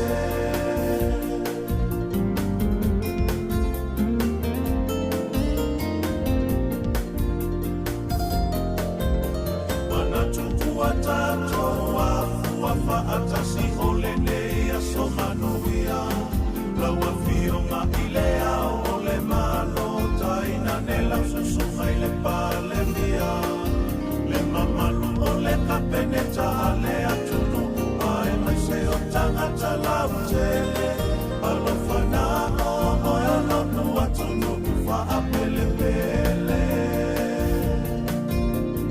pele fa amalo ina fea ya le atua olo o talo a manuia au atanua e uinina ona foi atunu e se aele na la aela vele o alofana ia le te a ese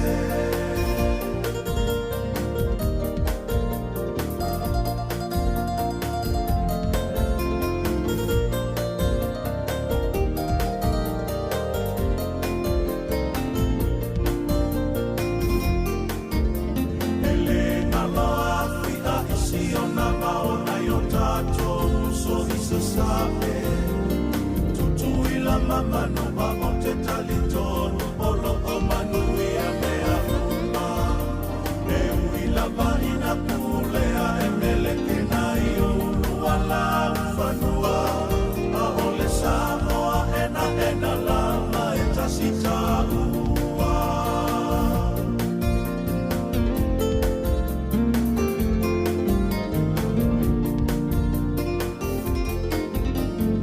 o fetu elima Samoa ole whaailonga leo le alofa ana le se ano alena pene olo moa mo mea le poloma ole mau noa po ole matima Samoa e kasi la palo aina ole matima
E toe whaamalo atu telefou o le seufongo le lomoa mai Samoa i le nei fo i whai unga le vaiaso i tiute whea o mga aluenga o whenga iai.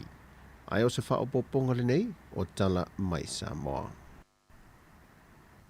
O le asole le atulanga ese fo ile whaounga al Universitea o al Pasifika liu sa pia le fua. E le ngata le whaowino alo ma whanau e toa lua se fulmare fitu wa maua whaelonga tikiri, ma se vaenga e silia ma le lua se fulu wa maua whaelonga le Masters in Business Administration. Ai o loo tau lai le nei whaounga, e le tu inato e le fionga le ministawa o ngata alonga maanga no, le fionga se ula yoane, o le whapaleina leo le ao le malo sa mua tui ma le di whano vale to soa lo vi le lua, o ia le uwhidiwhidia o le ao o ma ia le wha o le Universitea le Pasifika, e pe o na wha solo ai mo le tai se fulu ma le lua tausanga, e whidiwhidi mai e atunu o le Pasifika, o lo ia la la o le Universitea. Pei foi ona se le fia wa whaonga aina le awala wha teknolosi, le o lo tau mawhai e se isi la asanga fau mo le Universitea li usa pia le fua. Le umwhaun wha tau teia o ngā wha awau mai le motu tele sa la whai. E nei a wha whai ngō fia e mo alo ma whana wale atunu upo o tangata foi o lo whai ngā luenga. Ai o lo fia ave la tau mata au po le Universitea le fua, nai lo le tau malanga mai e pia.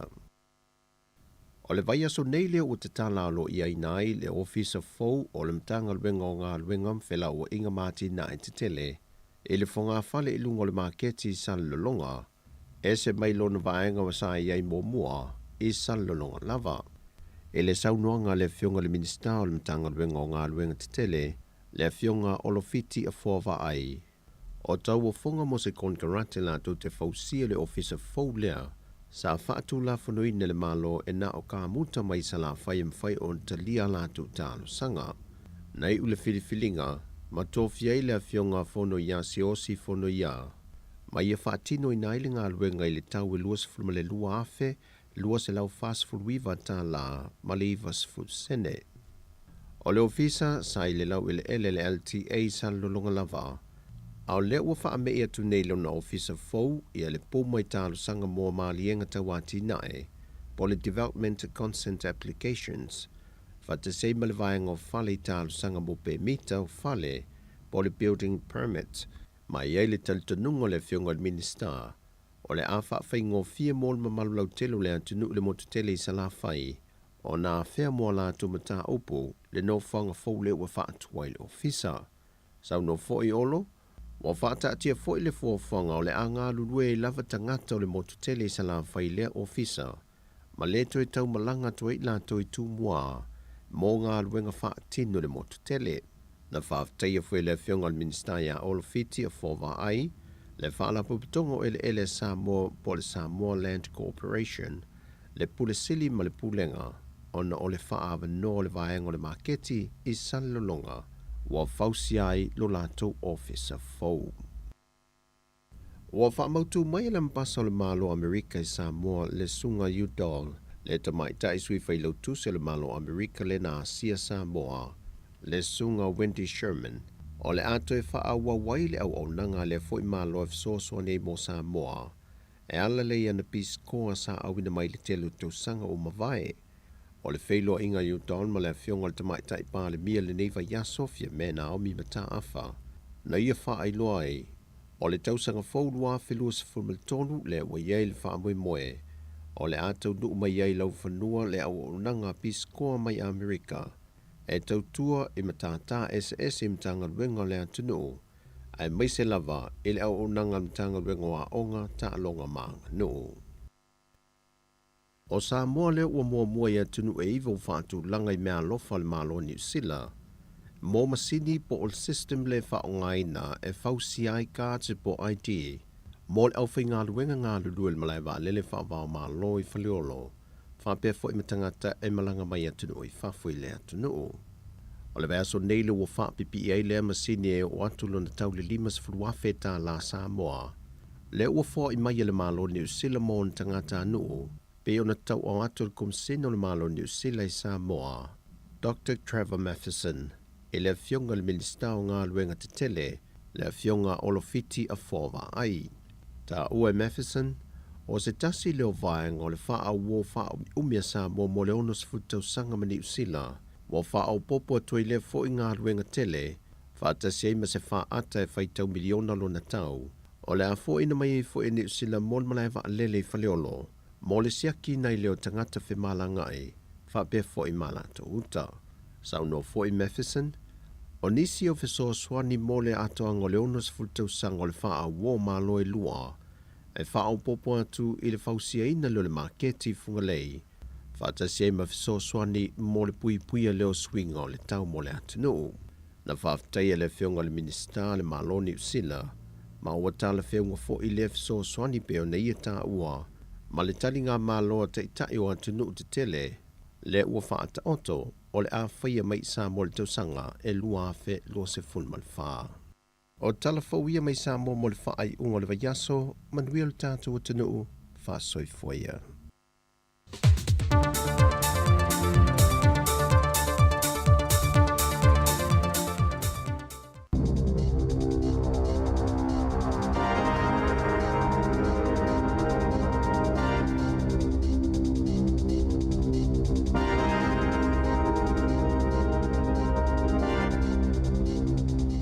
E tui whaatalo whaatol whaapoponga o talafou me le si ufonga le lau momo le nei vaenga o le tae au. Ua whaaliele le fifio nisi o tupulanga talavou, ina ua whaasesila le taitai o le National Christopher Luxon, e whaapeolo whaatutua lātou fōfuanga i tupulanga talavou. Ie whaalangolango i le benefiti e ala i sa lātou polisi fōu. I lalo le polisi fōu mo benefiti, o lo whautua i nai leo fō i nātua la lātou vaenga whaapawhai. O le ta iafe tāla, o se pōnesi i tangata i lalo le ta iluas fululima tau sanga le mātutua. Wailunga atul ta isfululua maasina le umitalo na mau le benefiti, ma amata na whai ngā luenga maleto e whaalangolango le benefiti, mo le isi tau sanga e soso oai. O le ai fo inia o onga mōni ngā luenga a wātupulanga, o loo whaalangolango i le benefiti e ala atu isi au nanga, ai le o le whainga le whao i atul ntanga luenga le atina enga, o anga feso o tai. O i lātou fo i le muli fo whanga whaata atitia mo lātou ngā luenga, e ono mawhai ona whea ngai mani sā i le tūlanga i benefiti, mo tupulanga i le mana na o i whainga luenga, a tono o lo o tau ti e fua i lalo le whainga māloa le leipa, pei tai e mota lava i lalo le te inga le National. Pe ona saunua i Luxon, ina ua ia whailo le polisi fo le vaenga wha upawhai. I le tausanga nei, e fitu te sima le ono pasene tupulanga i ta isfulu valuanga i le ta iluas fulfa tausanga le mātutua, o lo o tali le benefitio i lātou o lo o sa ili ni ngā luenga. O ana nafina taua au i nātua i le palemene se talo sanga sainia o lo vala awai le mālo ina ia whaatea le ame pasa o Lucia, ma ia whaale au ngaina so tanga whaale mālo mani usila. O lo tau avena pele tulanga tofi o le ampasa o Lucia, Georgie Suwe Vitotono New Zealand. E uile mana ongo nisi o vaenga whaupawhai le palemene ina ia whaatea, talo mai lava le taimina amata Yosfa inga Lucia Ukraine. O le whaanaunau o le talo sanga sainia le ua tau au inatu ina ia sui ai lea whaai unga. E nisi atunu o lalangi o whaatea ese ame pasa o Lucia mai o lātou mālo. Ua whaawau peo na whaamatala ina e Lucia lana o swainga o lo whaia e whaapeo se ngai o inga whaapitoa whaamiliteli. E maasano na whaia tustusinga le ofisio la mpasa Lucia i Totono New Zealand i lunga o la lātou Facebook e whaailoa ai. Lo lātou langolango i o swainga lo lātou mālo o lo whaia i Ukraine. Ua whaato e selfa le mai midol moe au kilani i tangatanga senga sena wa ai e se li ina pepelo o i o se fo mai. O lo so ina ne leo leo ni atunga lunga e taule lea na ia siaki ina ngā senga senei na ia whaonga ina ini whaamomonga pepelo. Le sa mawaila na ngā luenga na ta ue Andrew Connolly o le te whātu ora Countess Manukau e whaapea na whaato e sele pūlenga ona o le asasi ma ua mai ona whaafsota i ngā senga se umana a fia. Wola tau wilo ilo ina lewa inga o ngā senga se taitasi. Na siaki lea tau lea lea o lo o au fiele suenga fuafuanga mo tonga fitinga. Whaatase male avenga o fuala au mawaila au i le taimi na iai lea tangata le whalema i middle moa. Na amatona whai ngā alwenga lea tau lea lea le masino Februari. Ana wha amalolo i lea somo mo au kuso ina wala ngāni a tunga lunga pe o le mea ua mai ona restala o se fo mai. Au lea solulun wha amutalo i eila na ngā luenga le te whātu ora Countess Manukau. Ma wha o fo i le wha aseai wha asanga ia te ia i leo i lea solava e tasi.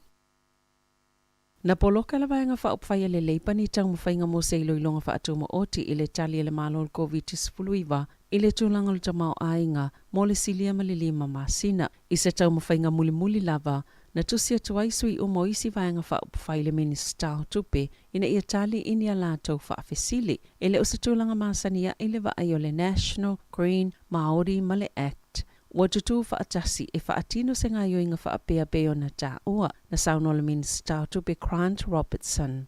O le taimi nei, o le whea ngai bea male pepesi o le Omicron, mai le o se taimi tāla whea ngai, ai e mautinoa o le ai e lava le taimi o se iloilonga. Na saunole sa upo le National Momta o tautupe, Nicola Willis, e mo mia tangata ona sila fia, po o a whea whaatino i le iloilonga, ma e io i ai Chloe Swarbrick, o le vaenga whaupwhai le Green, e tu saima report le News Hub.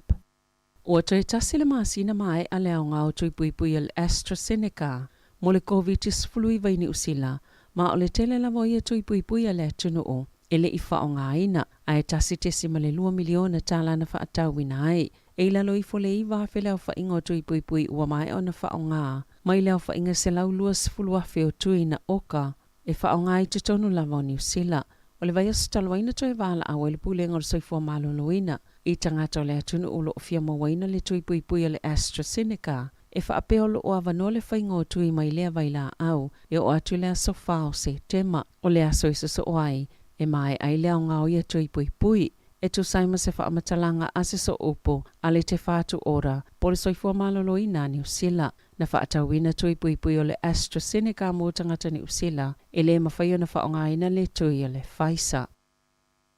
E le omisi le aso maata, po ni whaamatalanga e alia e whaatatau le li whaipule le National, le o whaase e tua ngalo, Sam Avindale. Ono tua inga ni ana tū maanga le tāla whea ngai, malona tofinga beo na iai, e ui o ia ripoti oni mea na titupo o tala vau, malona soifua ngā onga, o ana na fin whaalauloa ini a taul whalesano foile li whaipule, a oa o onga maniana woile University o Dako, ile lua whe male whaa. Na lipoti e whaapea e le whaatasio nā siasi ia i la tau le soifua maloloina, ona ole leanga o le whale, sa iei fo ini atau ni ofo tamaita ina whaatau tau i te tono lo lātou potu, na whaailoa i le fio le te ita inga le vaenga whaopwhai, na saunoa i Nicola Willis, le sui te ita o le National, e tutusa ia ma le to te leo isi tangata, i le manatu ino i lea vaenga, mai whaapena fo i se finangalo whaalia le te itai, Christopher Luxon, ona o i o se tamaa, e elo na fine i se universite, mai le lea i tu a inga o a mionga.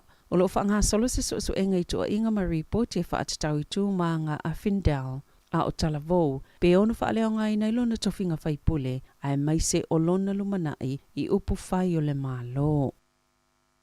O popole pisinisi, o na o amio ngā nisi o tangatanga hoi, na toi fo i atu matau whaalililia i lātou, ma oloa ia na lātou ngā oi na mai a lātou pisinisi, i se ngā oi ngā na whaia i ni whale o loa i Palmerston North. Na wha o li mai le to o tele o ni tupulanga talavou, i se tangata whai ngā luenga, o le pole solua, e tu samal to o tolu se fulu ni tupulanga talavou. Na alula lātou o se whainga i pisinisi le no fuanga o iei whaatasi ni whale o loa, i le Downtown Shopping Centre, e matautia vaenga i se ata na pueina. Ma whaao i nātu le au nanga whaasalalau o le News Hub, le ia le talitonunga, na pue i lātou lava ia na whaia le solto la fono, ma ua whaasalalau solo i lunga upenga ta whailangi. Maolo o māua i le atau stangata whainga luenga talavou, o whaia i eini whainga wha o lima, e tali e ia isio i lātou nei, na o lātou o swaia whale o loa, na o atu se tasi e lawea i le teine whainga luenga, le wha apeani reporti o lona tamaa, ma tāo fia whainga wha o lima, e taunu o atu leo petu sa o luas fulu minuta mulmuli ane, o so sola isio i lātou peita ina mwhai o na maua nisi tēnei ti se to o lua. Ma mōli e le wha o lima malanga oi, o le isi na ave i le Youth Aid, a o le tala se tasi o whai pisinisi, na toi usu atu i lātou ina i le tai au na soai, ma lātou tō nginga, o ofu na o lātou ngā oi na mai whale o loa, ia na lātou o sofa eina, e na amu matali e i au whai ngā luenga. Ma o atu ma ki o whale o loa, sao lātou ngā oi ina, na wha maoni e leo e wha apea ua mai o na whai ele fuawhanga i e lātou ia, e o loo wha awau pea lesu esu enga. I whawhatu New Zealand, ua whautua ina malo selfa alap tupatonga na soifua malolo ina lalangi, tangata ina ia awane i o sofa ina manuki, a o whaasorsola i bena whaatuptupla i alfa numero tangata ia a fialfa amai o le monkeypox, na liputi e Brazil le NBC e whaapea, E tusa ma le se fulu ni manuki na faa ona nai ni vaila au. E manatu leo leo i Brazil, wa maafua i os fa inga ona o tangata ua fefefe. I le ono pesia i le monkeypox, wa ungal fa mai au fiele a matava ayo ni mangeso, i fōlingol tangata, o na 5, vae ma isi vaengal tino, e o atu i le 2 aso le umi, o isi aunga au fiele fever, o le maalili, o le lava, ti ngā masoletino po le ti ngā o le tua, fa pea le ulu, fa tase matulanga whainga tā pe a manava. I ta alonga, o mai ona filifilia le awal ol peleki mo le ta alonga lo na lua ma Afrika I sauteli te ol tolu le vavea o le aso sa nei. O I la tau nei o filifilia, Ethan D. Crute, Samisoni Tauke Aho, Tyrell Lomax, Sam Whitelock, Scott Barrett, Shannon Frisell, Sam Kane o le kapteni, Adi Savea, Aaron Smith, Richie Mounga, Caleb Clark, David Havili, Rico Ioane, Will Jordan, Majori Barrett. O le aufa leo o Cody Taylor, George Bower, Fletcher Newell, Tupo Va'i, Akira Ioane, Finlay Christie, Bowden Barrett, McQueen Tupaya. Na ta uele li o Ross Taylor, lo na nganga mita, o na ole awala Natalia Tuwai, ina ua ave sea maile tofinga kapeteni, ole au kilikitia ni usila maya teia, ile luafis fulwiva. Na faa matala e Taylor ile 9 to noon, le faa te ia o yel faa lapo tupotonga kilikitia ni usila, ma le faa ya onga fo ile a taimi Mike Hessen, ile a fiafia ulumana ile taklonga faitaulia I Sri Lanka, ile luafis fululua, ina ua faa ilo atu ya teia, o Brendan McCallum o le avia makapeteni ila na tusifo o whaingoina o le black and white o lo o whaamatala I e Taylor lana whainga malanga e o atu lava ina avia matangata ni usila e pito sila na tele na taalonga mo le atunu. Sa ia ta ua foi e sa ol whaiunga le swinga o le kapeteni peitai sa langona lo na whaanoa noa. Ile awala na whaatino ile ave senga le tofinga kapeteni mai a teia ele kilikitia ni usila o lo o au ili tutono lana tusifo ia whaamatalanga uma. Tala fauia ma le si ufonga le lau mua mo le nei vaenga o le tae au.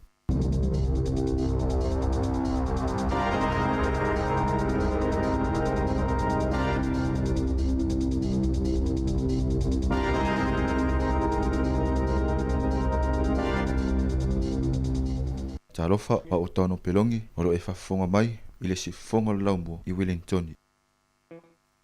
Ia, o le tātou telefou le nā, pe o na whaafonga mai ai, ia e toi mou fo I tātou telefou, rono whaapoponga I le itu la fulu ma le lua I le au nei. Ia, ma le tātou tama le nā o pelonge, oi fo I le ngomomo ton o pelonge, ia le nā ua whai atulo na leo I tono le tātou litio. Tama nā le pine aulo nei I tātou tālonga le Oceana, o mapu e ma le tātou mātau le tātou whainga luenga. Ia, ma nei atua tama le tātou ata, e tutua tuai ma tu fue ma tasi au tafa e leini pine aulo. Ia, au ai me tutua tama ia tātou, sorry. Ia lai tu le leia tama manan pine aulo, tama hoi le sa monan pine aulo le hei leo. Au ai me tutua tama ia tātou, sorry. Wa pi tama si wha pe longo tau au, te mi whai rea, wha pe, sorry. Mako ai fie pingi aulo a kama. Ia, o le tala, le la tala inda atas, Mari. Tolu walu lima lua o fatasi. Ia tala noa mai foi, awa leo whanongolongo atu nei. Ia, le anta tala noa nei tupulanga. Tata noa nei tupulanga ma awatu foi sa u. Ia, leo whanongo atu foi, leo whaari le fia tupulanga I le taitai le nesto. Ia, ona pi fōringa foi le la e pi talaula I le, e pi whatalaula I si tangata o le tongi o le awhae u le moa. E me fōringa, o tu watu le, o le tongi a le moa e u le awhae o tongi le awhae u le moa. Pi fōringa o watu le awheta la le e whai maponesi. Ia tamu whai ina ia awheta mai te whawhainga luenga. Wa mai tinoa, e leo whatawa ina nā tau e le fie ta mai te e nofo e le whainga luenga. Le pio tua ia ele le pa whai meua. Wa awe iei tupelo na winga. E fōringa mai se taimi sa malai a benefitia. Ata mai te laso tau sila fie i maru vangare. O te wa ai atur polisi faulea le al lesto le ua. Le sa whai loi la sa. I le lato konfrenisi le sa whai loi. Christchurch. E au te wai atu pe ia se mea wile le. Ave la feta la. Ia na loa i rata la voe e whainga luenga. E ia te taula o na whainga luenga mo le tau sang. A wana I te wha moe moe benefiti. E la nisi o tala voe la e whi. E le o whaitio I. O le simafu anga ele mwhaina whainga luenga ai. Ia o neo nisi fo i o le tūlanga fo I le ele. ile tino ia ma mai o tino ia ma dai lo Tavala. se ta o tavala au pe ia le ia te vala mai ia tata vala le ia pe o le o tata no ai le vainga le ia pe foringa o fai ele national se police fo le ina ia tam fai ina ia lo po le la to fo ina no ta ina ia fai titi ai le numero tanga le finga weba ia pe o le o le na mata o le na mata e te tonu ele telena o fai ngā maro uma pe o le la to wa tala le fame o sau la ro fai numero sau la ro paseti o tanga tai le ni ngā ia mol ia ai pe fu foi o ala ni ngā ruenga fo o la to tom fai e fausia ni ngā ruenga o i tomiti o lo tu va ia tu fa mo nga ye tolu te si ma le tolu pa senele le unemployment rate lo vi ga o le pasende na tanga wa le ni ga lo mo ga lo ka lo vi ga o wala lo ai o le pasende la mo tala va o unemployment rate ia e va te si ma tasi e fa ia la si te leole o foi numero tala vo e le o foi ga lo ia alae e fa ga tu lo benefit ia tu la ga ia fa na o fa ga inal va ga le o le ye tu la ga fo ile o le tino o mai o tino tu la pe na le fa ir ga lo ga la ga va ia o riso tala vo ia la ro malo lo ai ka mo fal ia e se abe o polisi ma tu la lo abatona tu ai polisi di so va fa o al palo te telele o lo mai tu sa fo wa pe ora o na va ai e o lo te me finga palo tana mai no matua ai au mai lo la ia leo o la to fo i manu lauti ia ana na umatua o tu man man pe le fa ga no tato e pisa ia pe a o te mi o mal le lo tau sanga o to o le si tau sanga le ato mal palot ia ai le fa fa ti tia wa manatua e tupu pe ia ta mai ti o le u mai universite mo mai fa so inga luenga Bali ia o te loa a fai o le universite sau fa pena o mai mau nga luenga au nisi ia fe wa pe su nga luenga e pe o le fo ringa le e ye tato vala we vala mai talo fa vala ia le tala tu tato leina pe a fai o fieta no mai tolu walu lima lu o fatasi tolu walu lima lu o fatasi ia le lau sau mo ia vala au le mar ia talo fa vala Jirai. Oi. Ma lo sei fu lua. O pasal la ngi kai. Ia. ma lo si fo Fo manuia, o fa maru lua o le tatou leina. E il teime le ele ma fa telefone il tu teime fiu vi mai. Ia, ai tala no mai. O fela sa inga o pe o le air vi vi. Ele mo me o kasa de anga i mo le air.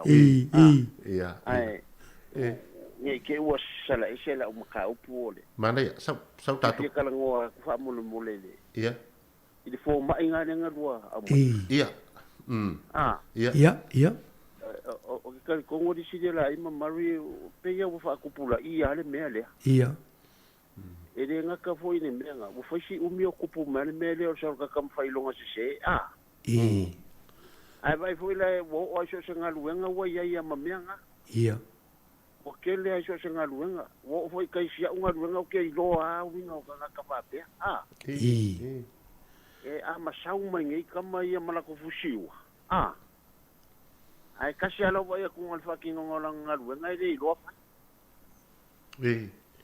pe fo le lo fa ngo fi ka ngakangi langa le wo mai sika ka mai fa fo la ku u le wo mau fa lo ngama mau lu ngai ngai makanga lu ngai o mai lo le la ku wa isi ale o mai nga isi ma si o le mene fa pe ka ngakare sa fa ngai le ai avela ka male ia ai wo se pa langi mau yo ia ngi usila o ko sa fa mai lungo be ngi la ka vai ai kongo makanga lu eu foi kongo fa kupe ia o que aru so ai fa kupe le wingo la ukala e se wingo ka ika le si kenge le si aso e se fo la kala kongo e se fo le si fo ngai inga le me ka si de ka ke ara kwa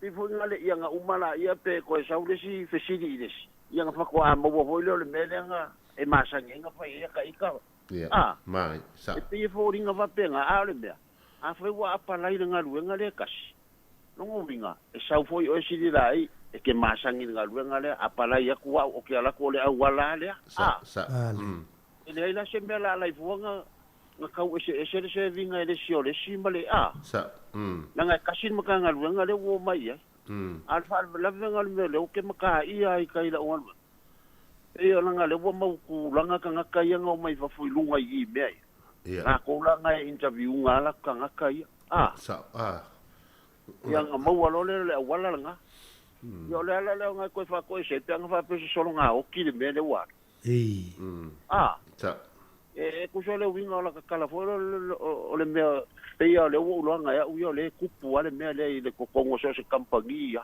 sa le wo kupu ai fo la ye ave taxi yo wa ye ngi ia so le e fero lo isia unga ngori ngwa kamari e ba singa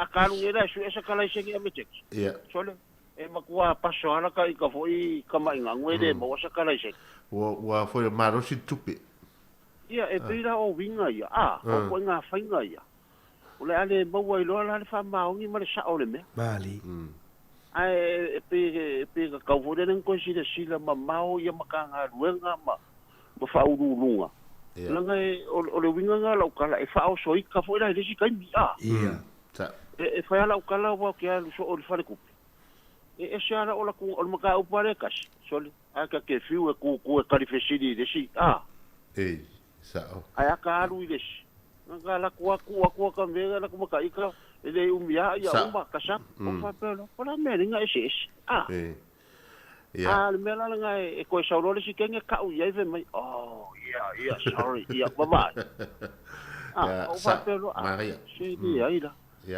o kaira la unha luenga ke vai le o mai o ka mai fa fo e ke vai la ele ai ma se sa wi e fai la ki dingi de fai la ia la unha luenga ai ke vai le nga wa kwa vo ku se le melfu si wa sa ai ke ma wa ku o le makua i se o le mea lai whaakingo mai e ira kei mingo ke ara koe robo o le lavango sa ke ara koa whai sau i o whaksole e re whai pe se sengi kou si kifli ke jo kou mai mau kou mai au kalanga kou kure o le uri e kasi ala o make o le whainga ngā le o ke le mea e ke vai le o le uri faranga e o mai ngai o ki kia whanga ruenga le aso alu le akoa wai kai fia e masinga o mai umakoe o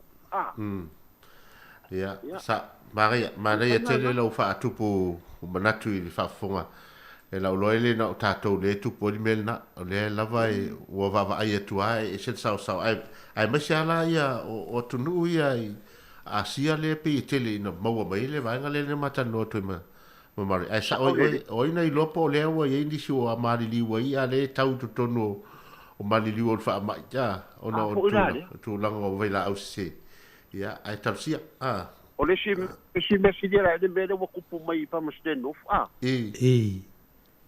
le ko ngo faro ku le wo ko ka o mai ngi por kalame ia sa ia ke wa ye mai mau por kalame ia awai a ba ku foi kupe ya la ko la o fai por kalame e nga sa ku fa ya le ai le ngi por kalame ai ma nga ia yo le me si dia la e ke le lo ya mari pengo nga mau mai ke bi nga mai e kupe le malo ka ko ngi por i lua ko ko ngi ma kai nga fe o i solo i ka ko Keno Street le no fe ma nga ia yo por kalame nga ka ko kai minga le ai ma se ka mai ki ke ku o mai ya de kai o le po e pe o se fulu ele po e o mai sa lo te mantua e au sifi ai ko inga ia sa va di vari so wai tangi rua Keno Street ia o foi la lo le ma nga ia yo nga por kala me pe ko fa wa mai ai ku pe nga inga ko inga ia vale mana ia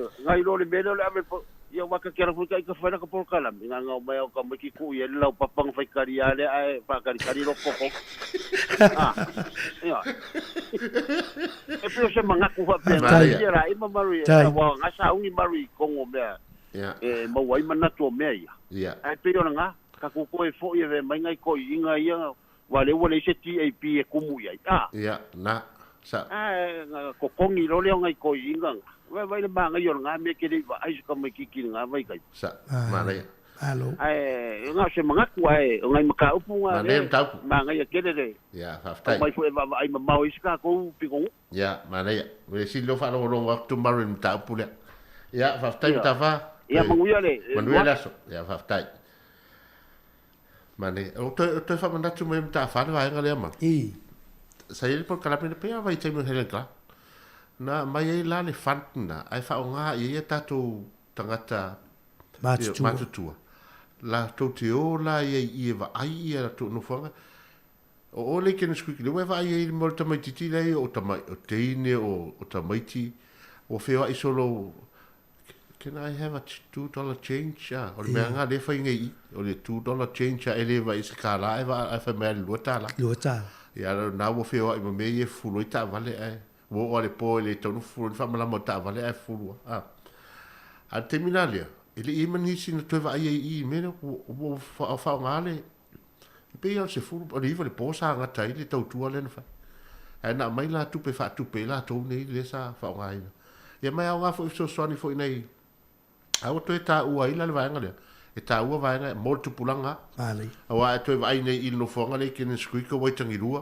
ia ola lo di se prinseta o fa tele na tu pulanga ia ai pe yo le si vai nga mana ia a to fo ia por kala meia to fo ia au lotu fa nga fa fi ma e si le ave o tu pe ia ave fa nga fo le e fa le tino le autolovo ia matua ia vatu ita mai ti ai tono wa ele umiana sasale ele umiana sasa no foi le sasa tala le leile ia taringa o tama ia ele tuspa ia a mata na fia fa ngai to nga pespesenga foi pespesenga fa tala le pespesenga foi fa gospel music no to la ele e si vai ma pepese ai ma vivi ia te no ele umiana fa tama na ele to tui ele tu I mga alam foi mai watu luta la change man ya mana fa manatu atu pu manatu ya pe foring ole I stato valau taro fa valau e fo manu ya selenga si dia lai va pe foi le si amori alor si fo pe fo a fe eso a mai le la mo ei manu ya malai fo sulu lai lu mane ya matou ya se foi le o malulu solo el motua pa ni mai ava so ya malu o te lo na wa e fia wa watu le la ya malu se la le malu se malulu so ya ayo to nga yo o sa ta ma fan le la sa mo la sa do ya ele ya so no mai no ya malai fa so malai tele fa so patu fu ngai mo tuma afa ile tão fainga foi el neso si foi dato ya esa le ya fele sa no nga suma ya mari to no we temine o matana tambo eta mai to fa ino la ko nga betau o wale pa fasa o ngiri al mea ya u ya kusalo au fika nga ngai lo vai ngai pi ole sa malo si pewa pa malo si ai e vai nga le ya tupulanga tavo ne ya sa fa e pe I no mo tu pe ale vai nga te vai usale o target mai ele national e tupulanga talvo la nga silia tu tele pulanga le talvo palo tamo I do tanga te matua ya si de fo ya only si yo vai nga e mo no volto au fi tono ko o malo ya lo mo winga le wa tatu wa e ko sa nga o tupulanga te mili ya ai lo fingal ben ya lo ngo winna ya fa pe ya mang tau so ngai ngal ben ma mo pel le fitile ya fa malo sia mo ngala la mo wa ya wala fa ngai yo ye ko fo ngai ya asa nauli ya wa ole sa ole no o me uma fa pokik ole silo tono pokik ya tatu wa ye ko vai ngai tau na ve pa mo boa ta fa yo lo si na mai khoi le vai ngai ni si vai ngai ne tan tun win la tu tu te foi lo ye nai vai ngai tau na ave ni la tu pa mo ina ia pa ma ni ai la to mau yo O le aso o le alanga o e te loa i fo ilo tu fa porokiki o te loa te marosi. O le aso tau matematenga i le tūlanga o le wa i fa porokiki ni te mi pēa tatou wa ai i pārota ia o tu mai lunga e le au fai news. O le aso tūlanga o lo i le tu lai meo le leipa ma le national i le whainga pārota le lumana ini.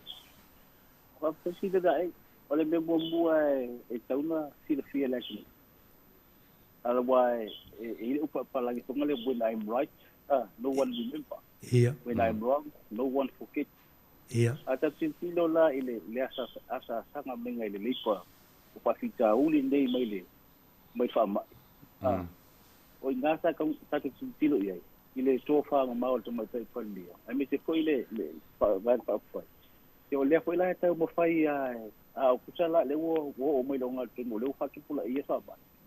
Usala o le a ta mo fai si vai ngai ile fa pe e sa lo fa mai o sa o ina ia ki o me le fa ta to sa ile se ta fa ia le la ta mo fai ia wo vai ia tu tanga o le me ngai fa ia me le fai mo ai le lo o la foi te le me la fa a mi fa mo mo malo i ta u sa ile to fi foi nei me ala la pe wa li wa le lango istanga papele ina le ngaleo o vai lunga ia numero tanga toma ia a vai ngana ia tawe tong kilo o la vai ngana so ni te le ko ia la o lunga ini usila ila la ia toi pu lenga le fotinga ave free van hop pai ina pasa ina beta to mo ia la ngaleo ka ko wolfa mai ai liso le wei ta tutui mo ia no maua ia te toe mfaila na vavalo e tu mai anti Jacinta na whainga marope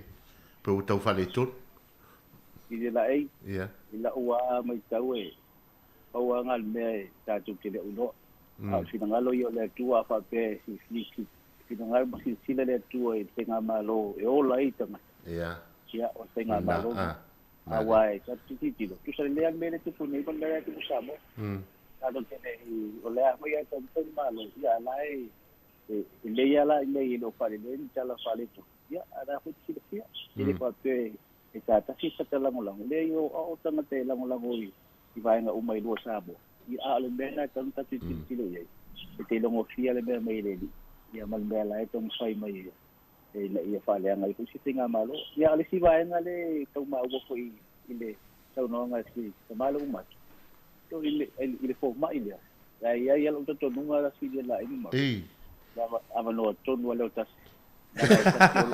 ai te lo talo sia ele iva ai o ele fo ma ile o to pito no le na le sta sao ele le ngol fo ma ile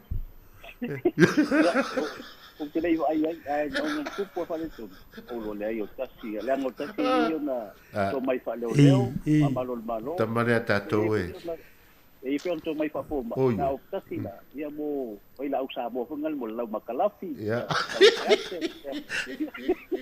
ia fa ventai tai mana mai manuia foi fofanga mala singol fa ungol vai aso ia te o mana ainga manuia foi lua fai volne aso na escola weekend tai lava da foi di lain tai now ya vai te fo mana ia foi fa so mai ya na vai atu stato pese mari ya ona tatu toi tarbe fa so foi ne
Sapo ina alofa e te ta'u mai aso ta'itasi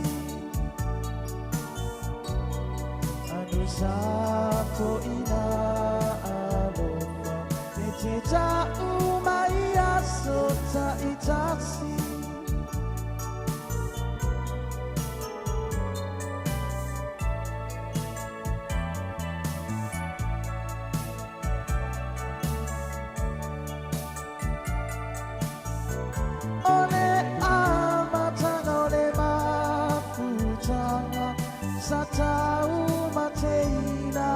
Tangata Suna taulunga Petini metafea ilevasa Aonea uane taulau Utu ua ina ua ita Taulava Manuia, oh oh e matsaru ainga, Taulava ia manuia, oh oh e matsaru ainga.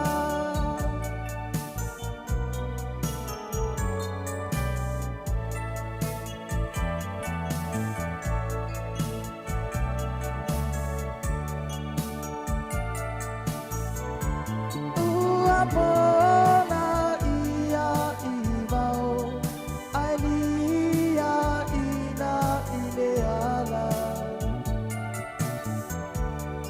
ia sata uanatia uala foia italeana e alava isi una etausi Atinga ina ile atini Wanava yale alauo Yamana tua ita sauliti Wanava yale alauo Yamana tua ita sauliti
But ai le loto le imo moanu.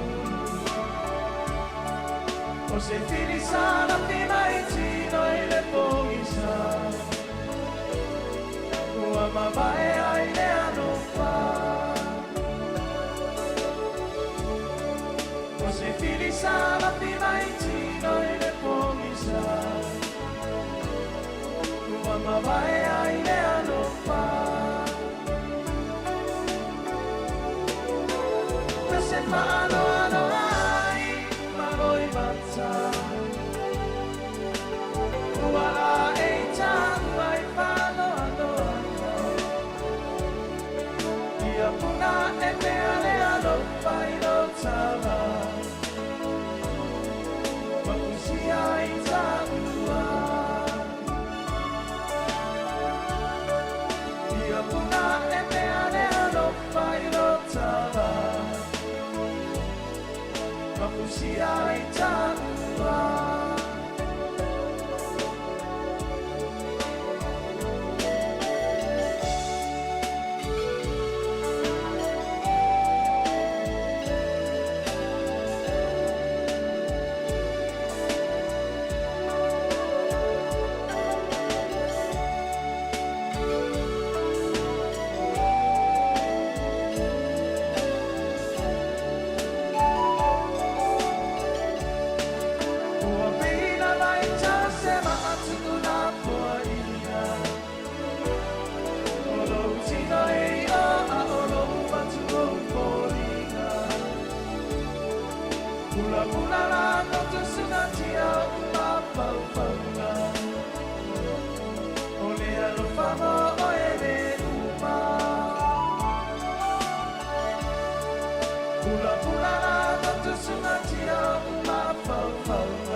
Ia wato se fulu minute o na tālea o le itu lai se fulu tali itu lai se fulu ia ono te awina atu lea o la tātou polkalame o le whaataltanoanga a le fionga ia afamasanga e whapea fo i tātou whaipule ia Papra Edmund. Ia o tasi leo wha manuianga o aso soifua o le whato a lafo mai ia wha marurua tu foi ia i le tina ono le whanau o le whato a lafo mai tātou imeli teimili nei ia awa uman teime o tātou aso whanau ia taluai ono le aso whanau o lea mai le whai upe whaapalangi ia toe wha Samoa ia e tau aon whai tau atu ia le whai tau o maua mai ai ia le tusi whai tau o le whamonianga mo le aso soifua o le tina ia to toa tapua i Mackenzie Vaa o maumai tusi whai tau o le Proverbs 31 verses 25 to 26. She is clothed with strength and dignity. She can laugh at the days to come. She speaks with a wisdom and faithful instruction is on her tongue. O lo whaanga ma whamanianga mo le aso whanau o le tina peleina ia tutoa tupai Mackenzie Vaa.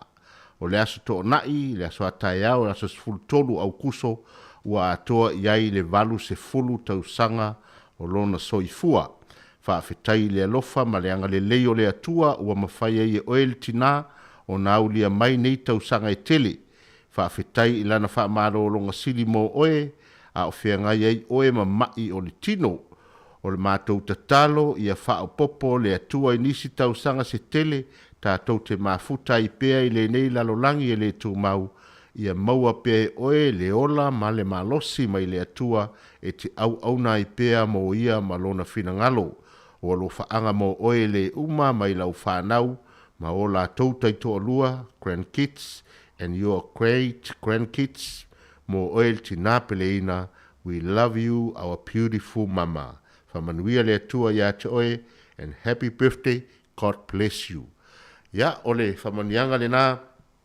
ia mai o ainga uma lava e mai se lau whanau ia ma taitoʻalua ai silisili ana alolofa taitoʻalua o teine ma tama ia te oe tinā ia manuia tele lo 80 faapena foi faamanuia atu siufoga le laumua i le atoaga o lo 80 i le aso ataeao ma ua pe oe tinā le malosi ia pe o le tatou faamaniaga lenā ia manisi ua le mafai ona maua maini faamaniaga o latou aso soifua ia manuia tele lava ia lenei aso lavasiga ma feʻau ia e feagai ai le tatou atunuu ia leu maroi te osa tufafo vai atu pei o le la lelei o le ai no le la lelei o le aso mare o sulo le la batou file sulo la lelei aso ia e fetau i lelei aso ma faamoemoe le fai alo fanau tatou kolisi nei polirua ia alagate foi lea le northside wellington ia o lo fai le tatou polyfest po le Pacifica United ia o lo faafiafia ai le grup Samoa ua le ngalo ia vaega na faafiafiaga Aotea polirua ia mana Bishop the Yard Taua College faafiafia uma na kolisi na le so Samoa Tonga Tokelau Cook Islands o le fainga o le porkalame lea Maria onga le aso tau silafia e tofi foi le onga e lo te pefo mai le atunu pape o Aotea o Cook Island o Viato o Samoa e fapenat fainga le fai le ai la o e tofu ala onga mala tu grupu Samoa si vanga nala sia onga e le olava ni fa la fu ye siva ia ona le ai la yo sala tu group ia e peila o dis o tele wa onga por rua la tu grupu Samoa fa fia la ile kwate ke te ele sul tasi town nei ia na tele yo fa fia o for kapaka maoli ia la gaite foi lena i Kiribati i mala ia foi le wai e tolunga nei tula lima la fiafia na nei fa mo na alo fa na ia na me foi na mai moi lungo o le internet ia i mai moi fa fiafia alo fa na o tato kolisi por Wellington nei no matamata sama sani no matamata i Polyfesti ia ale leva ia no me tonu ana le no ofisilia toi i la sunga temi nei wa no foloa o inana na tupu mai se mafaufongo e te ona o mantua la e tasile aonga ai pe fa ia tunu leve lau pe fo mai tamiti o sala lau i tamiti e foi la tamiti Samoa o sisiva mai i Tonga siva mai ni we apena ai no o inana na mo me se mafaufongo e te no tal no le fa ia onga pe fa onga por rua college termina pele ma faina ave tu tonu le lato te le Europa o lato le talanoanga ia me o Polyfest pele ma faina ave la tonu fa pela pe faina la le lo mana tu te ilo ai tofi atunu uma Pacifica tofu ale a onga ia ma le atunu la te e tasi ale le a faia o mana college o fiti ia fa fia lato o lato fiti ia sole ai o foi destausanga ona to ta milo le ia a mai fiti le sa ia mana ave ia viata ai se ia Samoa sa ia viata se ia polua ai se ia e Cook Island sa ia polua se ia o te o le ona se e ilo te tonua i lo le vavai e mau ai taimi o tamaiti ia ona e to e mau foi taimi o tamaiti fai ela to mea onga le au wa e tasi le taimi le fao e foi le ia onga ta ilo le fa fo me mato tasi le taimi le fao i mea ia i taimi o tamaiti o le onga Ma tas foi le te mile le tuai meta meta wa lo poista meta o mai falo tale valu le po tale vel po. Ala fai la to o nga me yo po na se mana tu watu e nga foi fa tu mo. Ai te o se me mane tu sura le o fai lo o mai ia tu nu. Ai mana ia foi ele o mai pule solo ia. Ia la tu mai le o mai pule solo e mai. Ia wa mota itaia le tau feo lolo le mele le fa fia. Ia. Autongia me ia fa pera o fa te ingo atia. E tol Samoa o Tonga ia maniwe fa te ingo. Ai a mai la to wa nga ia tol. Au la to mata le ma se mese la pasine no fa. Ma foi sia, langa o fele fa peta miti. Ai a o tu tasiri fa vo pili pe o pule. Ia o sa o bona to loa sa ili uma mai le to inga foi le to inga nganu o ni we matua fetango fi pingi uma mai ni we le la to i tu rale la fa fi e uma fio i tangata fa persone tu ama na ia ale mai la le mai na fasi ya atono le fa fonga mai ni si e foi la to le o me ia e fai foi o le fo i siva ia e fo i taimio tamiti tau na ave la to studies la fa ale ya na i va wa pe o ne ngalo tato mata ina nei a mata tu le lua o le lua lo amata ni timi a fa ni tau wali tu lai lima la fini ya o vai nga fa pena tau wai e foi ni si polifest no i le lo e uma mai ia fa fianga e mai sia onga to lua tau vesi i tua sa ali ya e tau tu na mata to ia vai nga ia mata i tu le tato matua o le vaenga tonu fai matua le mele wa le sau ye wa bo pesa de ai o vesi fai a ona o ina me ya o la tu loa u ia o le tu le o ngala ye o tali a o tu loa i le va ina ia fa fi le buta me ia matam fai se tau fa sau la lo to fai a ngala le a ngala le o tau fa ina i me ya ai le o mena tonu fai a tatu atu lo vesi ia tu lo tatou le vai na fa file mu a wane i ota mai a wata te fiu a o nei na malo vale mo mai titi vane fa fo tu a o nei na mi mita mai titi va pe tu mo tanga le la fa pisa fiu tatou lo no pa wal me ye yo sulu lo swimming pool na lo le yo te no tala tu le ta alo yo lo tatou te mi si lai alo ya mare a le New Zealand la e fa si tele o passe se le New Zealand na la faleto o le mea leua o mai tātou tala. A whai leua o maa pre-book o pāse si wapea o te malanga ia o ki topa pa o November. Ia, ele o mai lopo o la teimi ai e ila aia le tūlanga whawhitau le o whenga ini mele e ngusila. O no wale lava tangata whenga aluenga. Le lau e la tu whasisilanga. E silia male se lau a whetangata e ono a fia. A la tu malanga e mwhai on tu whafu ia tu tupe. Ia pia whai a fia tu malanga. Bertuala, ele o tau mari teimi nei po amalanga ia la afia. Ai ia mate tui tulanga na. Ia se vata tu va ai foi Italia foi po la tulanga la o ele New Zealand la tu ia. Ia wa pe ele fiele a tulanga vo le wo o mar de tongi pasi se tangata fa tulanga polo kala no lea malea. Ia a olana tu mai fa foi se va ngala lea. Ia fa malia tu wole o malanga lea. Ia either refund to credit no malanga le mo sisi si va lele por si teimi volia ia vanga tawana lo fa ilo atu e ono afia i tatu malanga pa fa fofo malanga ai me se ala to e fio i me fa poiponga o me nai le me fa tolo a le la fa mai o le la to si fia tu o ia januari ia mo tato u mo tongi pasese ia ma nei lo le matai tu ai to e fa so ta ilo ia le New Zealand ia po a fia lo fa nga malanga o no se fa lave al tau ai ngoro e malanga ai ia manu ia tele le tatou tunu ma fe au malava singa o lo toil ne yaso ia ai mafuta mai pe le tatou le tio fa no si fongo la mo lungo le Facebook ma le tatou YouTube ia wal tau tu ale o tali tu la se furu la awina tu tatou por kalame to fa tananga ale sunga ia fa msanga tiano moresi ia fa pe foi tatou fai pule ia Papra Edmund fa tai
Fatalo fatuma lo falalo fafonga anga le tinu ile nei tai au o mafatasi ma le faipule o le pitinu nei o le tumalo ne o mana e la vea mo porua le sunga tamaitai a faipule ya Barbara Edmonds o ia foi o le tai fono o le vaenga le va ia tupe ia ai mesi ia whanungo tupe tono New Zealand nei.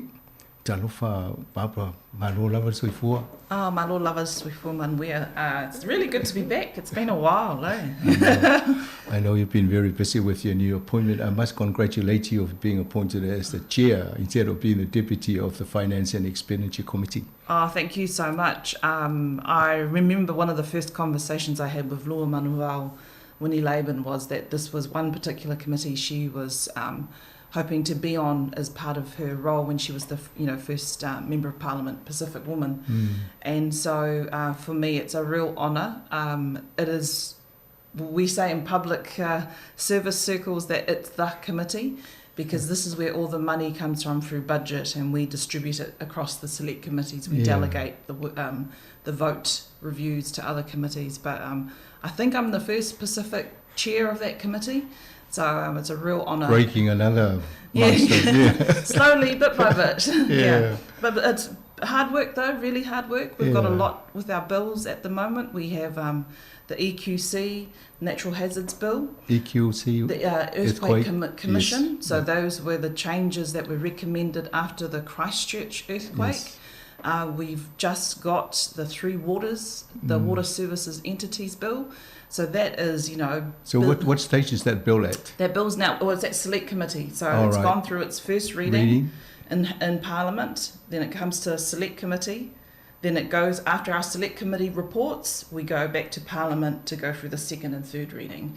So that's with us at the moment. We will be hearing submissions. We've had over 85,000 submissions. 85,000? Yes, a lot of them are just templates, form template submission. We're treating as form submissions because they're exactly the same. There's been some very good organised campaigns around it.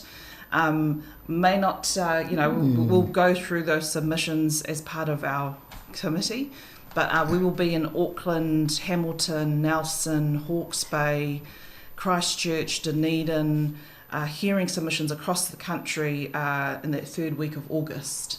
So we'll split off into two subcommittees and to hear most of the submissions, because not all of them are actual submissions that are asking, like you can improve the bill this way. Some of them are, very formed. So we just work our way through it and we get the advice from our clerk of our committee. Yeah. Oh, that's keeping you very busy.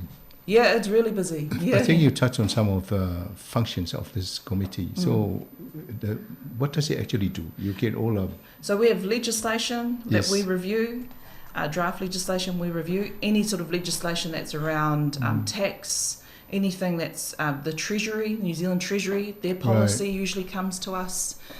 So we do lots of different bills. We've also got... anything to do with money?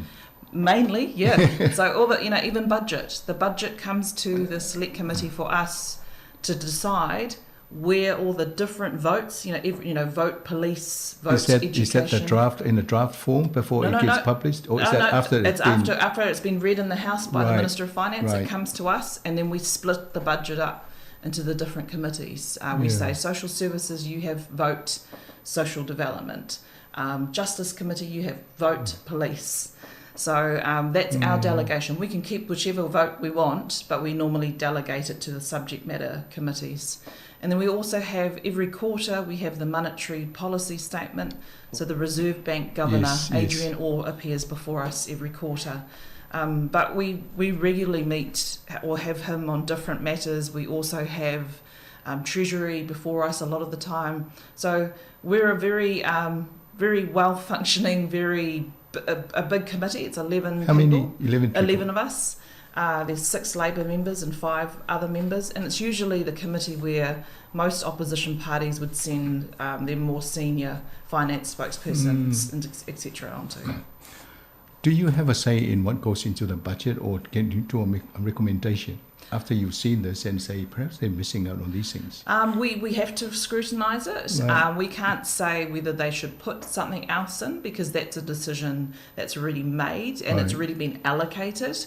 But what we're scrutinising is saying to ministers, like, why did you put this, 500 million into this? What's the benefits of it? What's the cost benefit analysis that you've applied to that? And so we have both ministers and we have Treasury come and talk to us. We also have the Auditor General as part of that, part and parcel as well. When I hear the opposition sort of complaining about sort of wasting money, and I thought, what is Papa doing checking all that sort of expenditure? So every select committee is responsible for checking that expenditure. Yes. So the difference is what they're perhaps complaining about is the implementation side. Right. We can look at it as part of the annual review process, which happens around November. So we have the CEOs so every select committee will have the CEOs of the votes that they received. So we are likely to have in November the Secretary of Treasury and the Commissioner of IRD. Yes. And that's where you ask those questions, well, you were given 500 million for this, what have you done with it? And, that's where you ask those scrutinising questions, Right. I was going to ask another question, but we'll discuss it before we come back to the next program. And your role, so you sit there and chair all these discussions. And we rather report, and who do you report to? We report to Parliament.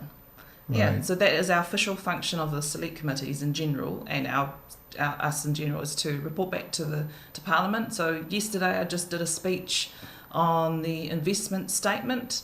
So there are 4 big documents that the Treasury has to prepare with the Minister of Finance under the Public Finance Act and the Public Services Act. Those 4 reports are scrutinised by our committee, and then we report back to Parliament about what we found in those reports or what submissions we heard on those reports. Right. So last night, yesterday in the House, my last speech for the week was in relation to the investment statement, which basically is a statement looking at New Zealand's books, our balance sheet, looking at our assets and our liabilities as New Zealand as a country, and basically making its Treasury's assessment of how good our books look. And basically the conclusion from the investment statement is, because we looked after the economy really well between 2017 and from 2018, which is the last time the investment statement happens every 4 years.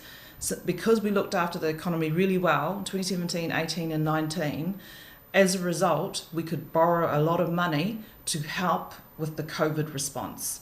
So yes, we've got more debt because of the COVID response, but that debt was the wage subsidy, was the small business cash flow loan scheme, was our COVID relief payments. So that's basically what the statement said, is that we were in good books before. Our books, yes, they look more with debt, but however, it's still very strong economically. So how much more borrowing can we sustain? So it's not more about sustainable, it's more, obviously we can't borrow way more than we can pay back. Yes. But at the same time, we need to measure what is needed, because a chapter of that investment statement was around the challenges that New Zealand has. One of them is a really big infrastructure gap. They said there was a significant gap, so working towards closing that. So that's the money we put into roads, schools and hospitals. Yes. They said that basically that gap has gotten bigger over time, over the last 30 years. So that's why the government needs to borrow to put into, fixing roads, hospitals, etc. So back to your question around what is sustainable, the government has fiscal rules. So these are the rules that the Minister of Finance has agreed to about how much we can borrow, and how much, and that's basically the amount that we can borrow is based on Treasury's advice. So Treasury say you can borrow up to 40% before it puts our country into problems. Currently, our debt is only 20%. Okay. So the measure is good. But at the same time, every... So that's 20% of the size of the economy? Of our GDP. is debt, yeah. Right. So that's why why we have those rules, is so that we, like a house, you have to make sure that you've got enough money coming in to pay the bills and to pay the loans that we owe. So, and that's why we're fortunate in New Zealand that when we have a budget, yes, it's for 1 year, but it looks over 4 years. Yes. And you have to have the forecast of what money we're getting in, and then forecast that spending for the 4 years. Very good. Sounds like Grant Robertson can still borrow a few more so he can build more houses and yeah, well, that's roadings. You know, we see it here in Porirua, the Infrastructure Acceleration Fund. You know, we got that 136 million last year for housing to fix the pipes here. So that's the benefit of it. Let's talk about the local scene then in Porirua. You know, every now and again we talk with Anita Baker here, and then she comes in and said, I'm very happy, and I read the press release about money being released to Porirua here. So what's been happening over the last, since the budget? Well, the budget is basically what we're going to spend, yes. right? We've got the $45 million for homes, Pacific Homes. I don't know if you've had a discussion with Matuina Inu Tino Pereira. He's leading that work with our Ngāti Toa here, with our iwi. That is the first Pacific iwi home partnership in the country. And that is to be able to earmark 300 homes from the developments that's happening in Porirua for Pacific home ownership, for progressive Pacific home ownership. So that's $45 million that was put aside in the budget for it. We've got Mana and Mahi, which is in Hepau Rangatira, which is the Rangatahi, which is the two sort of apprenticeship type programs that are running out across the country. Yes. We've just, when the government put those programs in 2018, they thought they would have about 4,000 people take it up.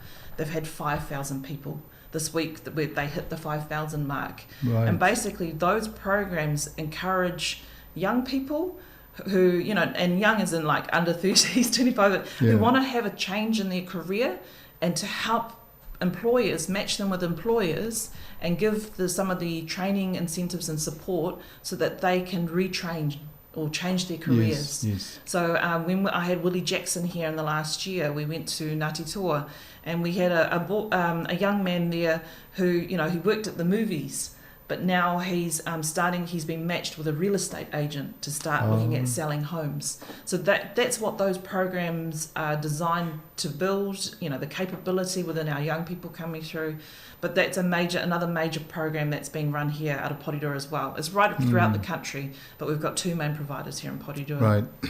Thank you. I think your electorate are very pleased with the work that you're doing. They say, where's the receipts? Yeah. Okay, let's come back to obviously the recent trip of the PM last week to Samoa. Wonderful. Must be, you know, a wonderful sort of you know, the experience for both countries. Yeah. To celebrate the 60 years independence, and I thought I might be able to see you in Samoa, but obviously you're too busy looking after the budgets here, so you couldn't go. Yeah, no, it was. We could only from our particular party. So the Prime Minister led the delegation.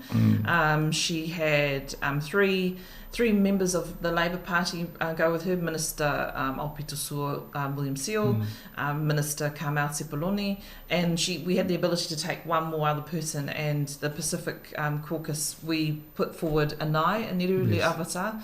So technically, But technically, I am more senior than Anai because I'm a junior whip and a chair of the Finance Expenditure Committee. But first and foremost, I'm Samoan. Yes. And understanding the importance of having Anai there and his connection to that first government, the Mao movement, you know, for me, it was an absolute privilege to be able to allow our brother to go there to represent us. Oh, very good. Because that's very much yes, it's a treaty of friendship, but for us, the product is our children. You know, or is their children, and that's for Anai, myself, Carmel, you know, Aupito, Teresa, Lemonga. You know, we've got 6 Samoan MPs in Parliament, so that's the product of that treaty. You know, yes. So we had the 3 Labour members, we had a couple from National, including the leader of the opposition, Christopher Luxon. We also had the ACT Party took 2, and we had Tianu Tu'o, who's the only Pacific Green MP, plus Debbie Ngārewa Peka, the Māori Party. So those were the politicians. There was also senior officials from the key government departments that have been basically involved with a lot of the sort of Pacific-led initiatives, such as the vaccination program with health, obviously the Ministry of Pacific Peoples. We also had some very there's some of the delegates from the Samoan community, as well as we also even had New Zealand Māori Tourism and some iwi members. So we had Helmut Modelik from Ngāti Toa, and we had Pania Tyson Nathan, who is the CEO of New Zealand Māori Tourism, which is based here in Porirua. So we had some really great representation of mana there, even though I couldn't be there. But, you know, it was an important delegation to go to. It was a short trip. They were there for only 24 hours. But, you know, our Prime Minister, she works really hard. And if you've seen any of the photos and the footage that you've provided, seeing that relationship between her and Fia May is just, you know, it's very inspiring, especially for our women. That's right. Yeah. I was thinking about people like yourselves. How would a politician here feel when they go over and the treaties between Samoa and New Zealand? When it was signed, there were no Samoans on this side. No, there weren't. And now we've got people going there sort of shaking hands with your own people. Yeah, and I remember talking to one of the Hele, who works for the Ministry of Health, very senior in the Ministry of Health. And he was talking for him, you know, this is, I'm sorry, Hele, if I should share this, but, you know, for him, it's like he was brought up in Samoa, went to school in Samoa, has come to New Zealand, has a very senior role in the Pacific Directory. And for him, it was very emotional to go back to Samoa, you know, but to be able to see, and again, it's that reflection of our Samoan people here through that treaty, through our parents coming here, what the product is that we are now starting to infiltrate the New Zealand Parliament and the public sector. So it's a very, I was very, very proud of our delegation. And I think it was Samoa hosted an amazing event. And right from the start to the end, I'm just proud to be a Samoan woman and to be able to represent our Samoan family here in Parliament. When you look at the budgets, because in that trip, they announced 15 million to help with climate change and another 12 million to do something else. So obviously you would have seen that when it came through your select committee. No, so we don't need to see that. Okay. So again, that's part of the budget. So they have a overall budget, and then the PM can just make an announcement out of that. So figure. depending on, so that might have those knowing that she perhaps was going to go to Samoa, that possibly would have come out of Vote Pacific Peoples. Okay. So that would have been every month, every dollar that the government spends is in the budget. It's just within the layers of the votes. So it is likely that that sort of money would have come out of either Vote Foreign Affairs or Vote Pacific Peoples. Right. But that's part of our international, both our obligations, but also as a good partner, as a good treaty of friendship partner. You know, so the 12 million towards the rebuild of the Savalalo markets. Yes. You know, that's so important. You know, I remember going there. And the last time I've been there was when I was much younger, before I had the children. I was about 22. You know, those markets were you know, historic. You know, so the unfortunate thing with them being burnt down during that fire, you know, New Zealand's contribution for Samoa, because now their borders are open and the tourists are coming in. I understand the flights are almost booked right throughout the rest of the year. Yes. But basically, you know, having that makiki back there will be really important. Very good. So, Barbara, I know you're busy, but we're going to schedule some of these discussions. We're running absolutely, out of time, pleasure too. Yeah. But it's good that you're able to come and share this with us. In terms of the salaries and the benefits, the government keep doing some of those programs to improve the wages, the salaries and the benefits. So again, these are the things that come through you.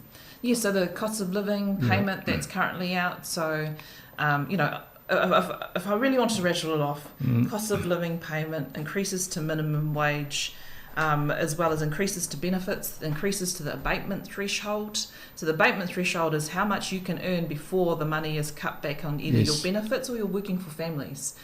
Increases to working for families, you know, lunches in schools, free period products in schools, removal of school donations, for removal of NCA fees. Ever since 2017, these are all the different government policies we've put in place to try and make the expenses for New Zealanders living here easier. And we know it's really tough now because inflation is incredibly high, mostly due to overseas impacts, you know, and you see that across the world. I think the US is at 11% inflation. Yes. You know, the UK is not far behind at 9%. New Zealand is currently, you know, where we're sitting at the moment. 7 something. 7, in the low 7. So it's hitting everywhere across the world. And what the government has said is that we could give everybody tax cuts, but it would only benefit those who earn the most. And so we don't agree with that policy. What we do agree with, though, is that we need to target who we provide support for. So that's the living cost of living payment, which is $350 over 3 months. And the reason why you target it is, one, it goes to those that need it. It's a lot more than they would ever get in a tax cut. For those on the minimum wage, they would have only got $2 a week. So at least they're getting. So now it's $27 a week. The other major thing is, if you put money back into the economy, you have to watch inflation, because what could happen is it could make the inflation worse because you're putting more money in and people will spend it, because we know that people in low income households will spend it, on food, on the things they need to do. So that's why we've said we'll rather give it to everybody, and everybody putting in more money. We put it just to where it's needed. And so Treasury, their assessment is, yes, a lot of these policies may have small inflationary impacts. However, because it's targeted and it's temporary, the inflation impact is minor compared to what would be a much bigger, say, cash payment or to a bigger end of the and that includes everybody who is not on a government payroll. Yeah, who's not everyone that earns under $70,000. Not-for-profit organisations. So that's just for individuals. So the cost of living payment is for individuals who earn $70,000 or less. And so they, but the only criteria is they don't also get the winter energy payment, because the winter energy payment is something we brought in 2017, and that covers the winter months for those that are community services card holders and those that are over 65. So this is capturing those that don't get those benefits, are on low incomes under $70,000, but just need that little help while we're trying to ride through this inflation peak. Yeah, and I see that Park is trying to, is it Parker? Or he's trying to explain away, there's another 2% or 1% of people who will live overseas and now getting this. Yeah, so what it is that in order for the government to get the money up quickly, because this is the time that it's tightest for inflation, basically you've got to make some trade-offs. And, I've worked in IRD and have done that policy process. So there is a very small percentage in which that basically they can't really put a figure on it, but, the National Party have said it's a percentage of whatever. Yeah. But basically, because all the data that they can do to get it out the door needs to be checked by other people. People need to change that data. So there will be a small amount going out to people overseas, or possibly people that, they were in New Zealand, a couple of years or overseas. The main thing is the majority of the people that need it have got it.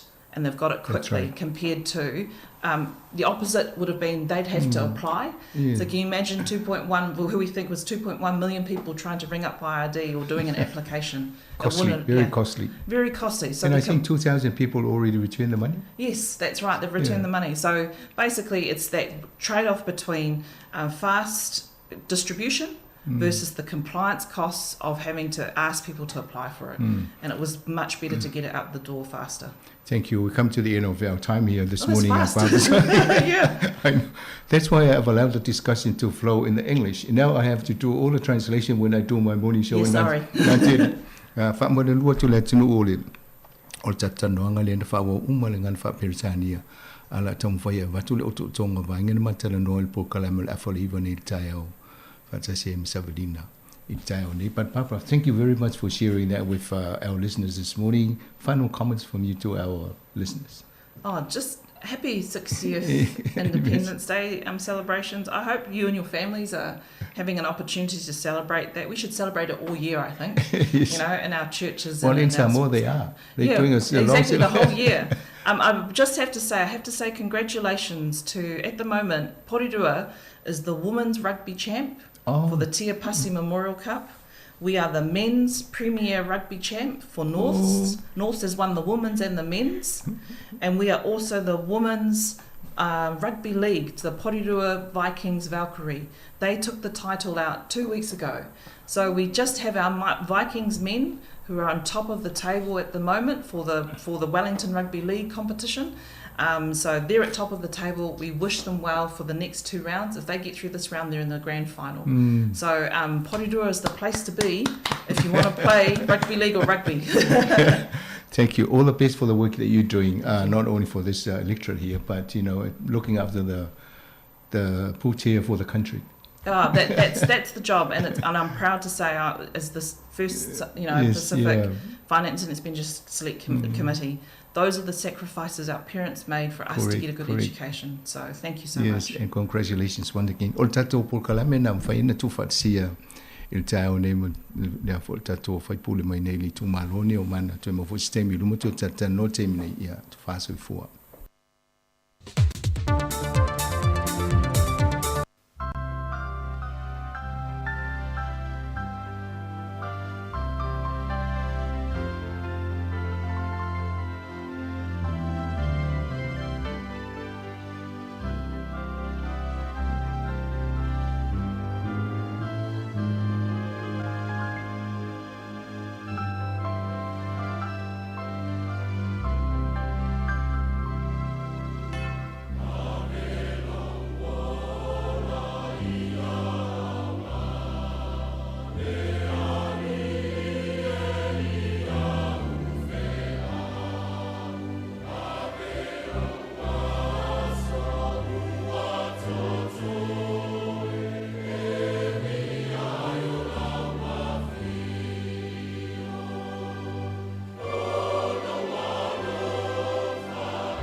Ia toi whamalo atu ni vaenga o tatou po kalame le nei tae au to ta 6 minute afali tu lai se fulu ia o le taimi fo i o le tatou po kalame fa leanganga ia o le asia singa i mautanga singa se ia o le sauni mai ai le sunga whauto ina ia Reverend Elder Richardson Ete to ina malolo pensione usi mai ar whafonga.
te whaatalo whatu male angang whaaloalo ele mamalo lau whaafonga ne hoitai fau.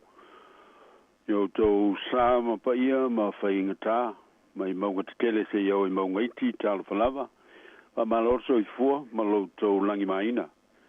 Wa talo whatu foi le tapua inga i malu nai o tātou tamam tina mātutua o tātou matua tausi wa malo le so i fua.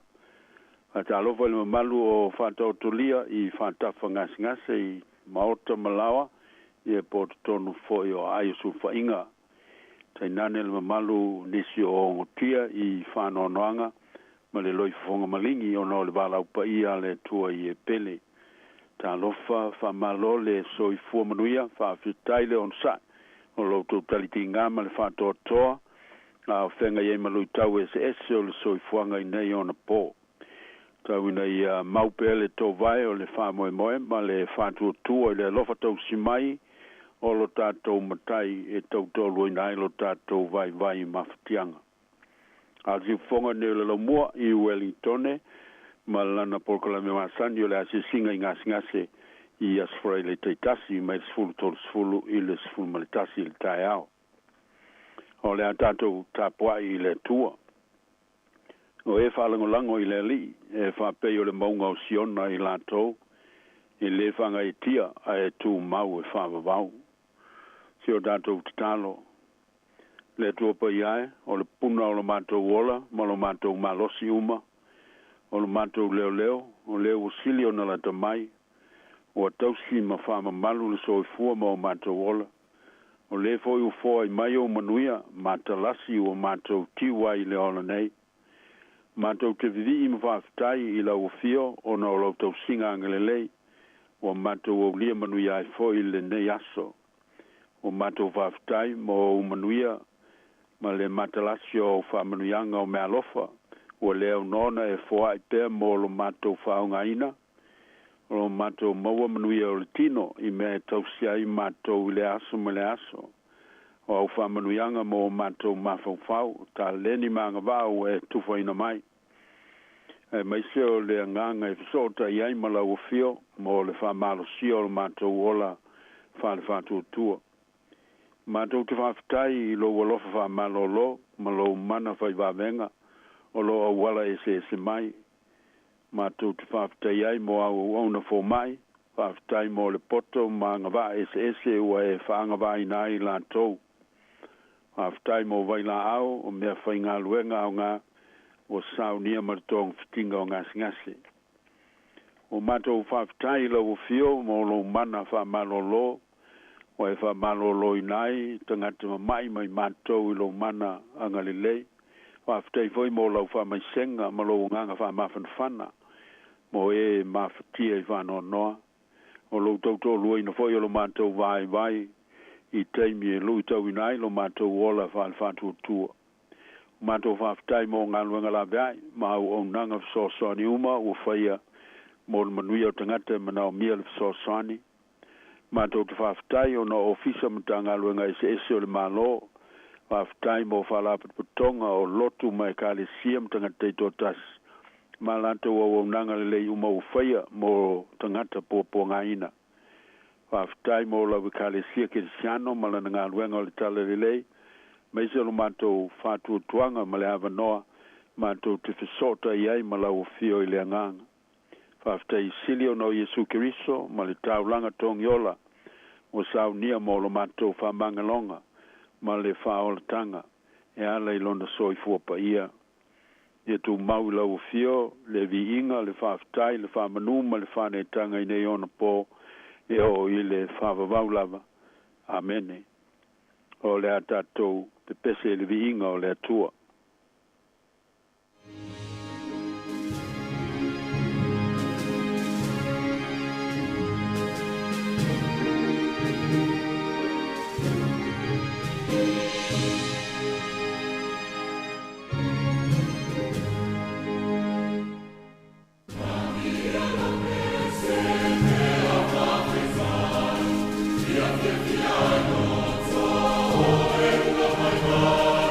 Wow.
o le tuspa ia.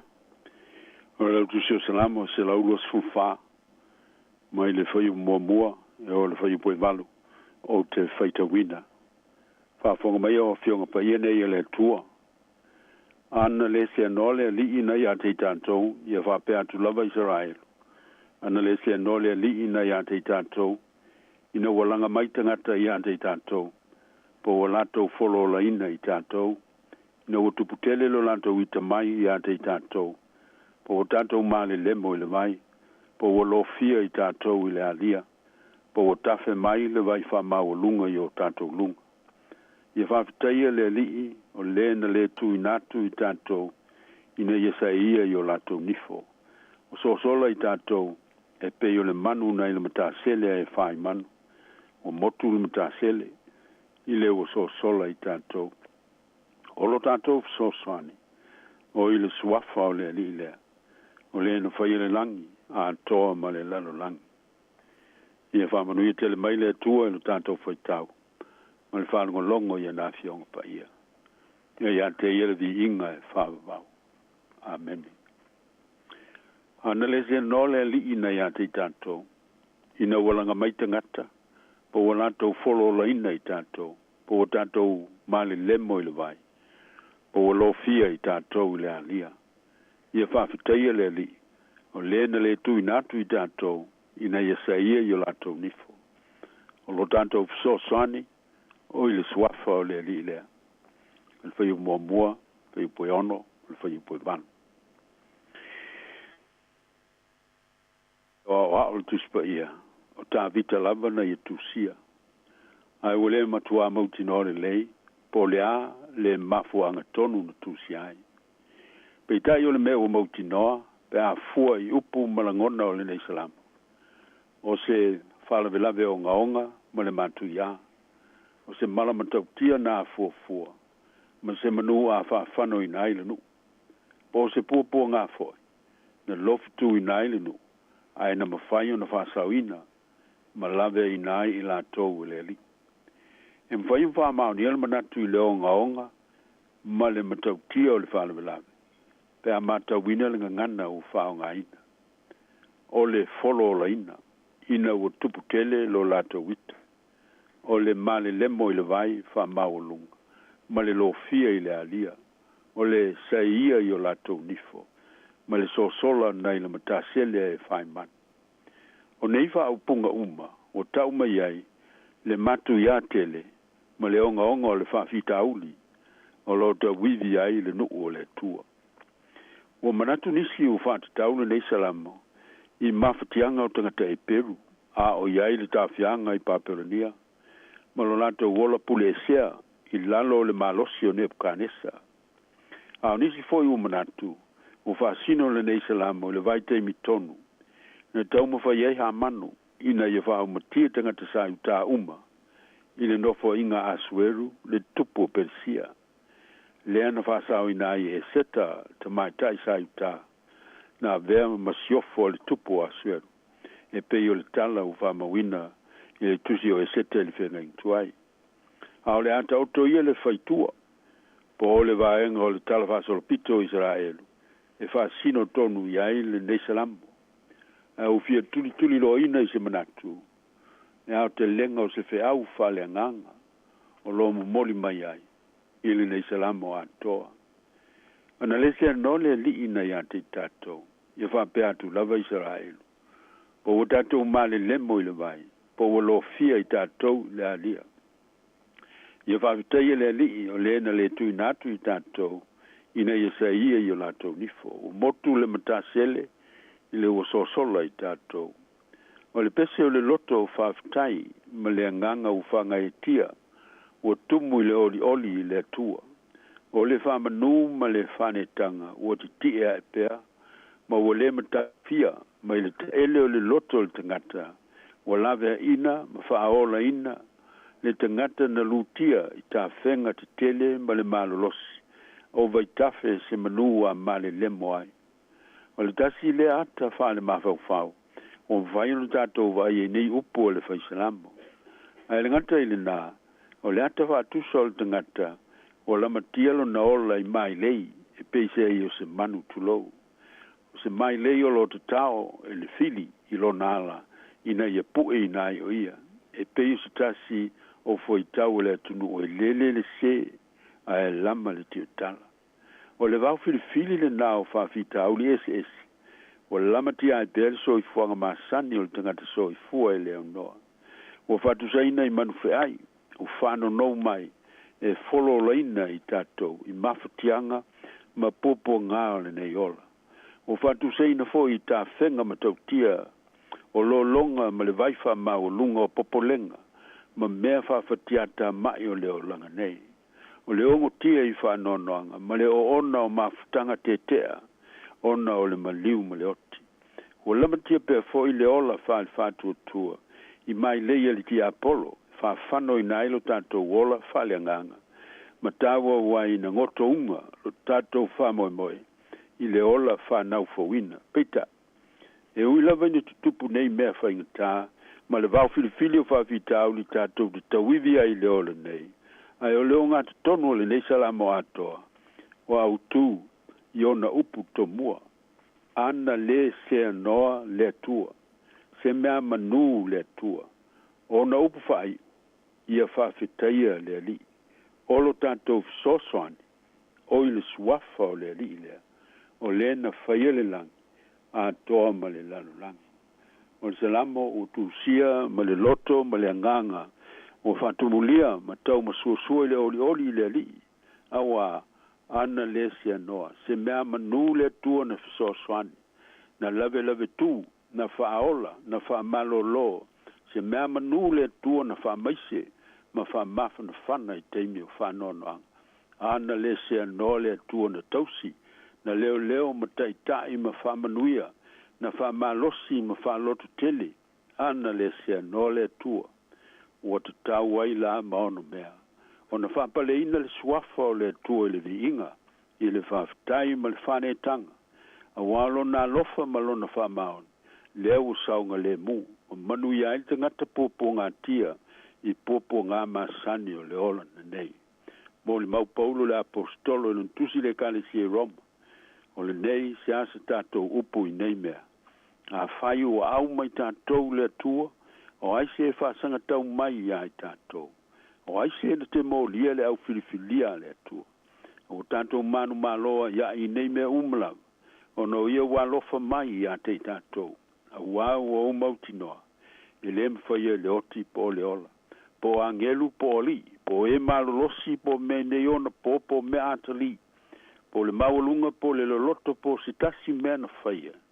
E le mwhaia ia mea, o na whaatea ese ina mai tātou, i le lofo le tua, o loo ia ke riso i esuru tātou li.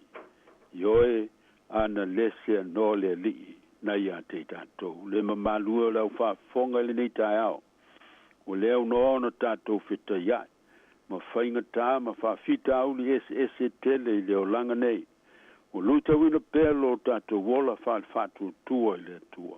O no ia mea pe a ongo ti ai tātou tino, o tātou mafau fau, o tātou loto mangang.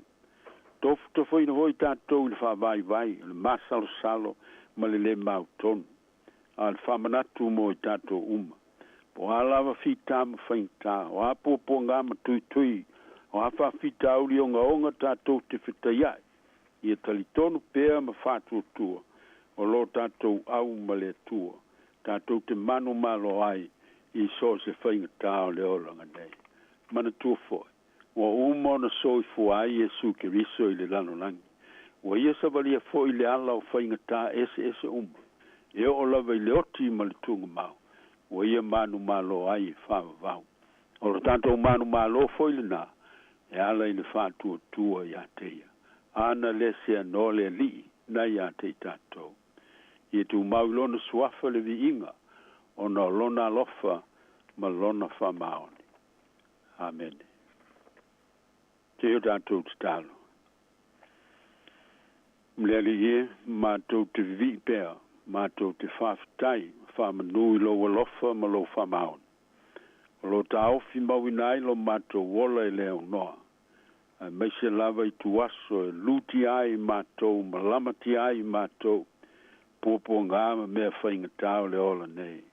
Pe tai mātou te whātua tua, o lo e au whātasi mai mātou. O lau leo leonga ma lau pui ngā siomi ai mātou, mātou te malu ai aso malawa. O mātou te tālo le li, tui nātui lau fio mo lau wha malo longa. Lau wha nau mawhatia umai ngase ese o le tino, o le mawhau foi o loto manganga. Se e anga le lei ma fsosani. Lango moluina o lato mawhatianga uma. Wha mana ina ngā luenga o auna fo mai, I lou lava mana wha malo lo. E a wala atua ilo o lofa, malo wanga le lei. O mātou te tālo mo I lato uma, o e ongo tia I whanoanoanga, o no pelenga o mawhtanga mo tu siel maliu maleoti. Se e to o mātuina loi mata o whanoanoanga. Fua I atu I lo manuia malo file mui, wha maise ma wha mawhan whana. Wha tupu se wha moi fōu moi lato. Talo mo mātou te māmti nā mātutua, o I lato tau nganga ifo le lao so I fua le tino. Ia apo ina I lato I o aoma mana, fo I atu lo file mui o lato tino, o loto mafau fau manganga I whamalo si ai pēa I lato. Talo mo I lato uma o sai sei tia I whale pui. Ia whantupu ina le salamofa maoni, I li liwina ai mo le mea sili. Talo mo I lato I aimana onga whapito o e polo vai, o e longa noa pili mangungu, ma nisi afianga uma o le tino, a toa ma mafau fau. Ina I lato mau le loto tele ma le ono sai. E tau ave ai o lato maftianga I logo lofa. Talo mo I lato sawaina, so se toa inga sawanga I tino mafau fau o loto manga, maisi o whanau manaitina. Se e so sani au nanga le lei male au ngā uwhaia, mau ai se la veai, ma se so sani mo I lato. Te tralo mo le lalolangi popo ngā tia o taua, te nane o malo le natura, ma whale velati tupu wafo sei, suinga te tele o le tau le lalolangi, ma haafianga o le lalolangi waia I nei, ma tau te talo le ISAF so sani, te ngata uma o a fia ma whainai o lato o langa. A wala te sau nia I lo lof tu noa. Wa manui au unanga le lei uma u whaia mo I lato. Talo mo lau I kale sia kirisiano au I lalolangi, ma lana ngā luenga wha misionare. Ia tupu tele lo ma lo I loto mo langa o tangata. Talo mo whai ngā ma lo le lei uma, o ati nae mo le manuia lau tele o tangata. E meise mo I lato wa vea ma tai. I sose atunu, wile nei atunu ma lo matou atunu. Ina ia whaia I le whamaoni ma le alofa. E ami o tonu e tusa ma tū la whono e manui ai. Whamanuia o mātou a inga uma, mawhatai o mātua ma whanau. Na iati na e le alofa le whamaoni ma le whiawatai mo le manuia. Whamanuia foi lau whawhawhonga o le nei aso, ma lantou lava singa uma o me manui ai. Talo mo siu whonga o le lau mua. Ina I tō manuina e lau fio a lantou o nanga le lei uma, mo se vi inga o lo swafa ma le manuia o lau whanau. Tātou malanga ia ma lau fio le lumanai. E te mua au muli au e manuia ai la mātou whai ngā malanga. Nisi au mātou te talo o le whātua tua, o tui nātu ma le loto whāwhatai. E ala lava le swafa o Yesu Keriso lo alo, o lo mātou o li, ma lo mātou whaola. Amen. Tātou pepese le vi inga o le atua. Ele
Tule whaftail Fultuiana, mo le whafoina o tato senior wal tato Paul Kalame le nefo yas, a malo whaftail le ngā rulue, whamanue pele tua i o tau whaiva, ia a wal manuia o Paul Kalame si whonga lau mua, whamanue foi le tua lau whafonga le ne yas, whaftai tato whaiu le titalo, tu mauma ye o manto lunga, lunga lau whanau pua ngā tia mai le lalolangi.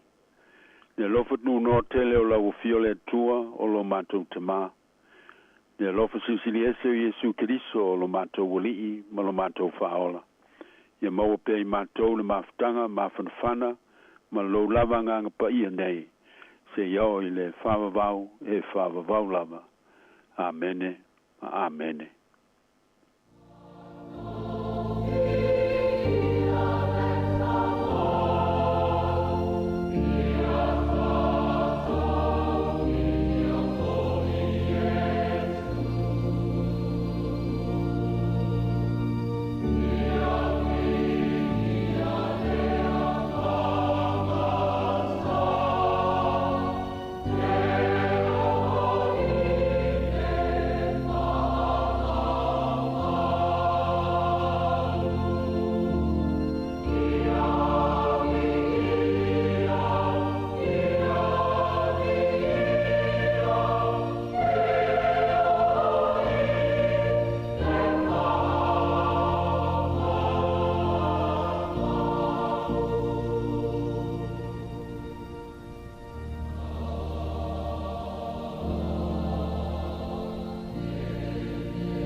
Ia, nā wama e atu tatou Paul Kalame whaleanganga nā i o lea si singa i mautanga sengasi. Ia, mo lea toi fo i leanganga whaftai. Ia, i le sunga i le toi ina malolo pensione, le sunga a Reverend Elder Reset Soni Ete, ia mo le tatou Paul Kalame, ia, sang fo i pe lea tua lo soi fua lau lei. Ia, wafo i whianga i fo i matiu tem whaiva o tō fia i o e lea tua. Ngā lulu i ei tono e ka lesia. A inga, bea fo i nuu mawhio anga.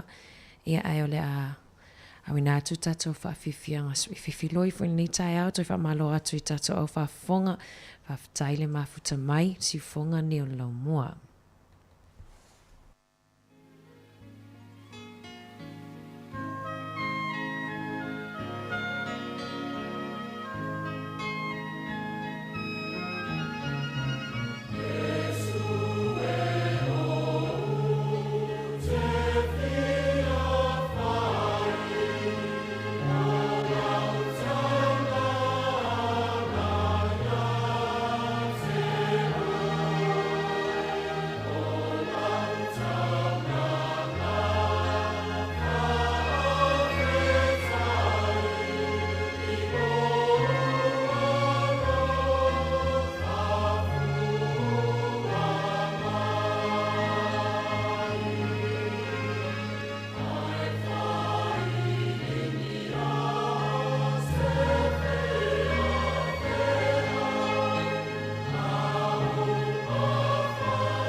Sama tua, se mali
tamata ki ala unei tau tonga Whaaonga mai no wana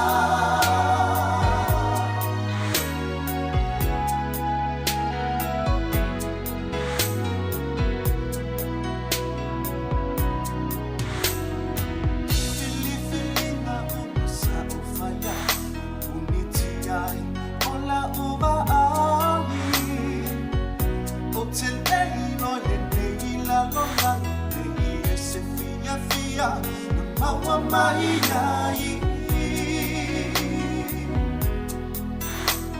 No maua mai ai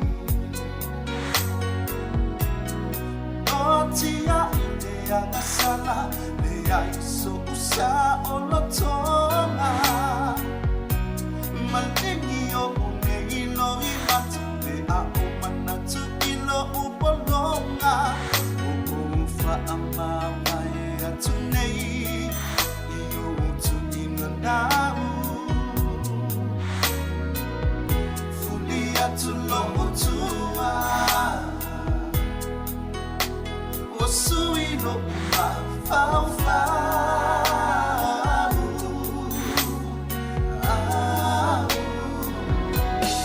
Toe au mai ala unei mama Uma lata mafutanga Toi awatu uma o walova La balea ia iyo ulangona Uma wa ina se tasi wasili Ia lewa faine maa uwaliki Lo utamata ia la unei tau tonga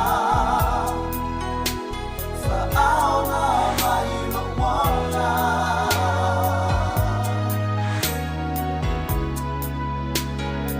Toe au mai na unei mama Uma lata mafutanga Toi awatu uma o malova La balea ia iyo ulangoya Uma wa ina se tasi wasili Ia lewa faine maa uwaliki Lo utamata ia la unei tau tonga Whaaonga mai no wana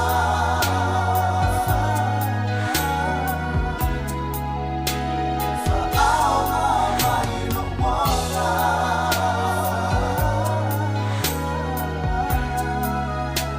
Whaaonga mai no wana Oh my sleeping child The world's so wild but you built your own paradise That's one reason why I'll cover you sleeping child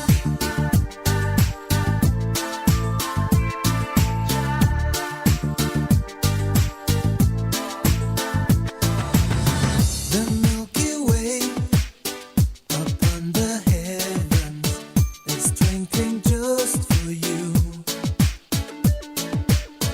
And Mr. Moon, he came by to say goodnight to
You're gonna leave this poor man on his own. Yes, you are.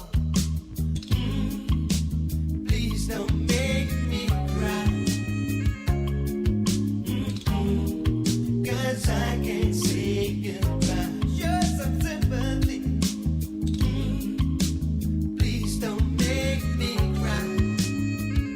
Because I know there'll be nothing left for me. All this pain, I can't stand it. You're gonna leave this poor man on his own. Yes, you are. Please don't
talofa atu i le pa ia man mamalo le au whaafonga i le nei tūla, talofa lava.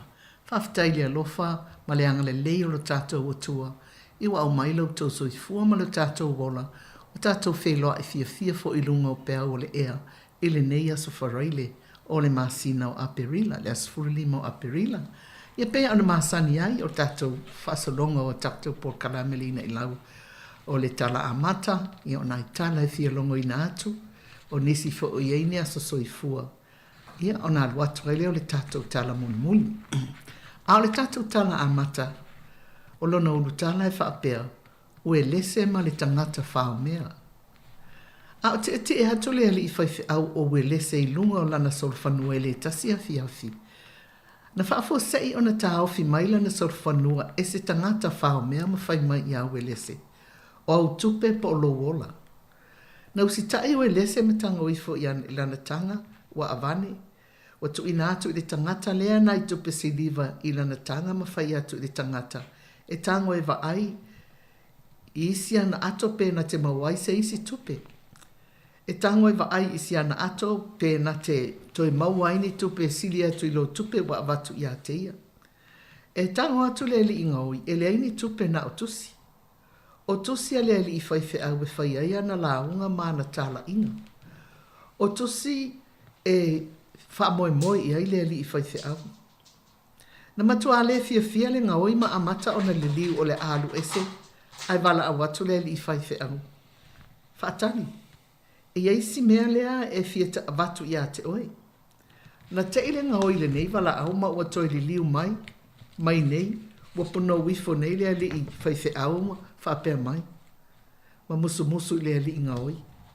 La uo. A tonu o se taimi muli ane o le a e maua. Matua sala mo i le neitu ai ngā langa o lo e o lai. A whai o le a iei se taimi e te sala mo ai. O na e mana tua le o upu nei. O le a o ta uatu i a te oi. O le toto o Yesu ke riso le alo o le atua. O le a wha mamaina oi. Mai au wanga sala. O te ai o yatu i a te oi, ia e mana tua nei upu wa o ta watu. I stau sanga se tele muli ane, ina ua tu ua le lotu a fiafi le isi asu sā. Na ngā solo maile anoana o tangata sā lātou tāpua i le sauni ngā lotu, na saunia i le ali i whaifi au o Ioane Uelese. To tele tangata sā lātou tutu i whafo, e whaatali lea o mai o le ali i whaifi au, a waala na launga muli lea. Ona wha malo ai lea. Ona ua avea nei o ia matangata matua. To tele i lātou na wheila o iatu ma wha malo i lana launga ma ati. Ma le wha angalonga tā. Sa wha te ia Ioane Uelese i le savali atu se lii, ua wha anoi le li i whaifi au, o lo fia maua se awanoa, e tala noa ai i a te ia. Na wha te ia Ioane Uelese. Lau susunga. Pe e te mana tua le tangata nā lu atu e whao au tupe si tasi a fiafi. Ia o au lava le nei o le tangata whao mea. O au upu malau a popo inga i a tau i lea pō. Lea ua sui aila ua o langa ma ua avea nei ia o matangata ua whao la ina e le toto pa ia o Yesu ke riso. Ua alvea lava lea tua ma mea fia i lo ua o langa. O tango atu lea le i le lima o Ioane Uelese ua si i lunga ai kisi i ai. Laua fionga pele, o nei manuia ua o maua, na au mai lava i a te oi. O tali atu Ioane Uelese, le ai la o e le o au, ai o le toto pa ia lava o Yesu ke riso, ua wha mamai na ia tātou wanga sala. Le mamano le au whaafonga, e to ofia nisi o mawhai o na liwa o lātou o langa, mai le leanga i le lei, ona oni awa popo inga whaatamā, pe whaatina foi, o oe po au, pe whaale uso na e whaia i ai. Tele tangata ua liwa o lātou o langa i nei o na pō, ona o la ngā whaife au, po ni upu le lei ma le mātango fia na tui nā tu i ai o lātou mātua, po o lātou wō. Na sau le whao mea e whaaleanga, ai na tausia na tauia ele ali i whaife au, i upu o le whao la tanga. O le sau e whao mea ma whaafefe, ai tali atu i upo le alofa mata atu i aile suafa e mawai le ola. O le toto pa ia o Yesu Keriso, e whaamamaina ai a tātou angsala, ma tātou maua ai le ola e whaamavau. Amu ia oi. Amu ia fo ia upe a whai ua iai nisi ua whaasau ina o lātou soifua, mai le mālaia, ma leo o atu i se oli, ona oni upu le leima upu o le ola, na mawhai ona e avatu, ma o avatu mo i lātou. O le tele lava o taimi a wha au sosoina i tātou i le ita ma le fia tau i masui, e matua le ai lava se upo le ola, ai nā o le leo le ti a polo le fia tau i masui, ma le wha maua lunga. Ai sea, a wafo i o langona i o le ti a polo, e matua fia tele, e maualo nā wano e wha leanga ai le tangata, e matua ata lava pe a wha ai mai ua taita, o na whaasanga loa lea o le fili e matua au maila ngona leanga uma, e uma e le ita, ai ua matua masua atu la ngona ma upu le lei. E sau i lunga le isi tu, wa ati le ai le alu i lunga upu, ai o le ale me tupu. E umane le ita, ai ua o mai le mama le masiasi. Ai o le sau noanga le alo le atua, upu a Yesu lo tātou ali i pele, a pō mai le isi a la fau, le liu atu le isi a la fau, oka se whainga tau le lu i tau a Yesu mo i tātou, o luma o aire tu i mai, ai tu pei se tangata ua le aise ola. O aia fia to i lalo e le aise mea i tau i atuai. O aia fia whaalongo atu o lau mailo ta pala ai e le isi tangata.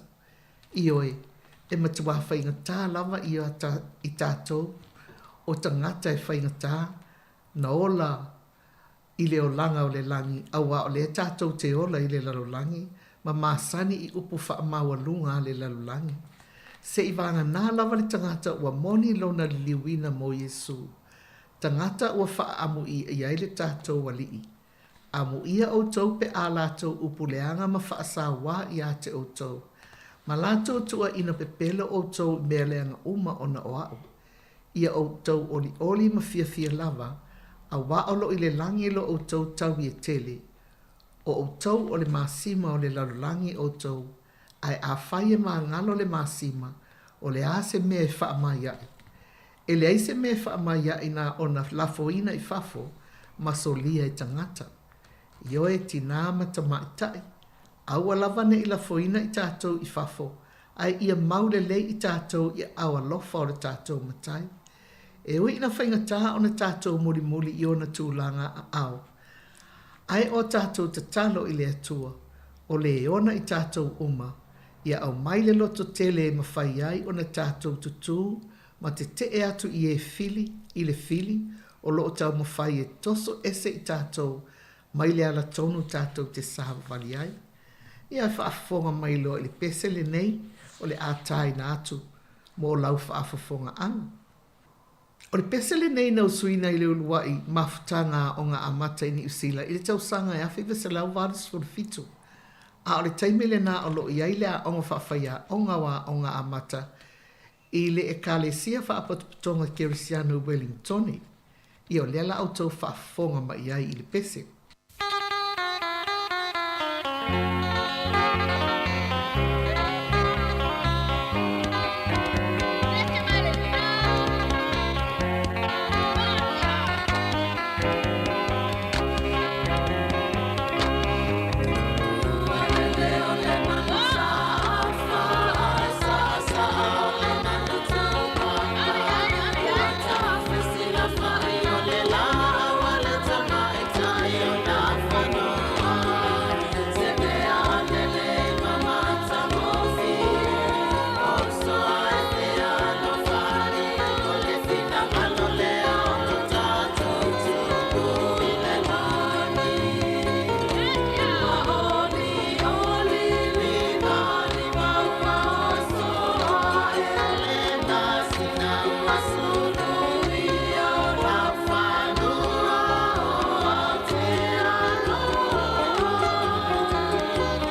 O lo tātou whaatari pēa i se i unga o pālota o lo whaia i mālo o lo iai nei. Wa tātou wa aia le o tutusa o i tu e lua. E ui lava o lo tofu lava le i tu ma i la tau o lo o tāpua i ai. Wa tele lava fo i langona o lo whaalia. E tofu fo i tātou ma le i tu o lo pālota i ai. Ai le se mea i tātou te mawhai. Pau lava lea nā o le tatalo le mō. O tangata ina ia whaataritari po le ale i unga e o iai. E whaanono fo i le wa ai atu i tusinga so o na whai nisi. E whaali ailo lātou le fia i le mālo o lo iai nei. Tari tonu o le tofinga o so se taitai. O le tofinga lava lea mai le atua. O le tātou te talo i le atua. Wa nā o lana a fio e na te sila fia tangata taito atasi. O ai lava le taitai. E alu lava i tātou i lei a le tautai. E ta ia lalo lava lei a le tama o sasa o mani. Ai fai mai upo le tusi e fra masino, ma ta upo e wha fai upo e wha. Wa oti e uta, ona toi a mio leanga leo le whanaunga i Israelu. Ona tu inatu lea o i la tau e lea tua, i le limo ia pino le tupo kanana. Ai fai mai o le tai au, a au tau kanana o le tangata ingo e matua matautia, ma le toa ingo i a Sesera. Mai nofo Sesera e le nu o Haroseta. Na matuato i lalo lava Israelu ia pino a waile ngata e toa mamalo si tamaloa.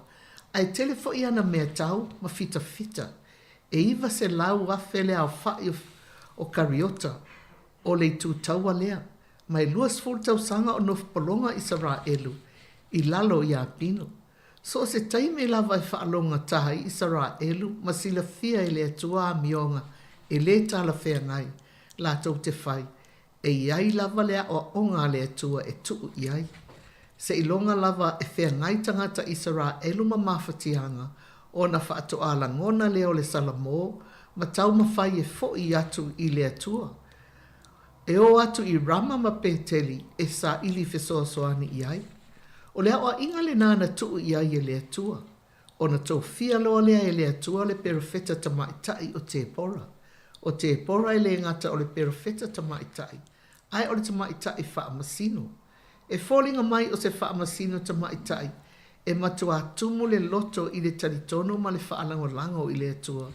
I le taimi a o ia tau aveina nei tofi e lua. O te pora o le awa a la pitota, whai mai e nofo i lalo le pama, i le vā rama ma pēteli, i le maunga o e wharaima. O rama o se tasi leo a ai na tui na atu e a kopo ino nā tali i o peni a mina, e pei lava o na tātou whai tau ia i le tusipa ia. O peni a mina o le wii leo le whanaunga i a kopo, e tina whaatasi i la ua ma Iosefa, lea na whaatau e o na uso i ai kupito. O le latina o Rasela le uso le titi o lea. O le whanawa la pana le tuangani Rebeka. E tu sai 5 maila le vao peteli ma Jerusalema. O le nuu leo e le kana le tamao Samuelu. O peteli o se tasi leo a ai sa tuu ai le ato la aua le atua mosi na taimi. Ma o se ai fo iau i ai tangata Israelu e sa ili fisosoani i taimi e puapua ngā tiai. E peila wa fo i mana tātou whaita wai le whenga inga tuai. Taimi o le perofeta o Samuelu. E tele lava ina taualo na iai rama po o peteli. O le vara la o aine i lua e a lala ai te pora le perofeta fine.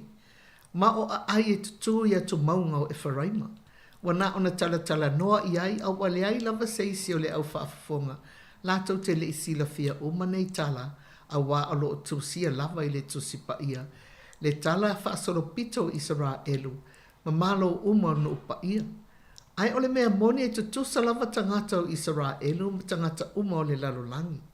E telefo i taimi tātou te wha fiu ai lo tātou atua.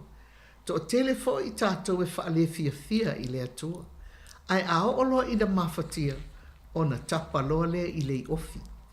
Ia ai whaafonga mai loa i le pesele nei, e wha manatu mai ai fo ia e tātou tangata Samoa. Si o tātou atu no moni, ma le tau singa lofa le atua i o tātou tangata, ma tangata uma o Samoa. Le taimile nei o le whainga pālota, ma o lo o tātou whaatalitali nei i le unga. E iai la le pese nei. Kau koi le kua. E kui folo kingo le palpala. Ke le fa mangalo e. Kau ke kakaka ila kuku ko wai ko fie ko pula i famua. Fafo. Se ila fo a ia. Le feitanga inu ule. Aina. Ualo ata usanga. Olo o e. U pele u afa. Fa ama muluia. Ma fa ama ngoto I foile moa. Na. Uata uafi afi olela. Ilo soi fua malo u ola. Tasilama le manama. Na ta ua I foai. Lela lolangi. E tasilo tafa asino manga. O ta ele ele o fanua masuafa. Ae pe ai se a ea. Ua e na una uai I le pule. Uso e sili le alofa. Na ilo o le faualunga I oa matupe. Se ila foa ia. Le feitanga inu ule. Aina. Ualo ata usanga. Olo o e. U pele u afa. Fa ama muluia. Ma fa ama ngoto I foile moa. Na. Uata uafi afi olela. Ilo soi fua malo u ola.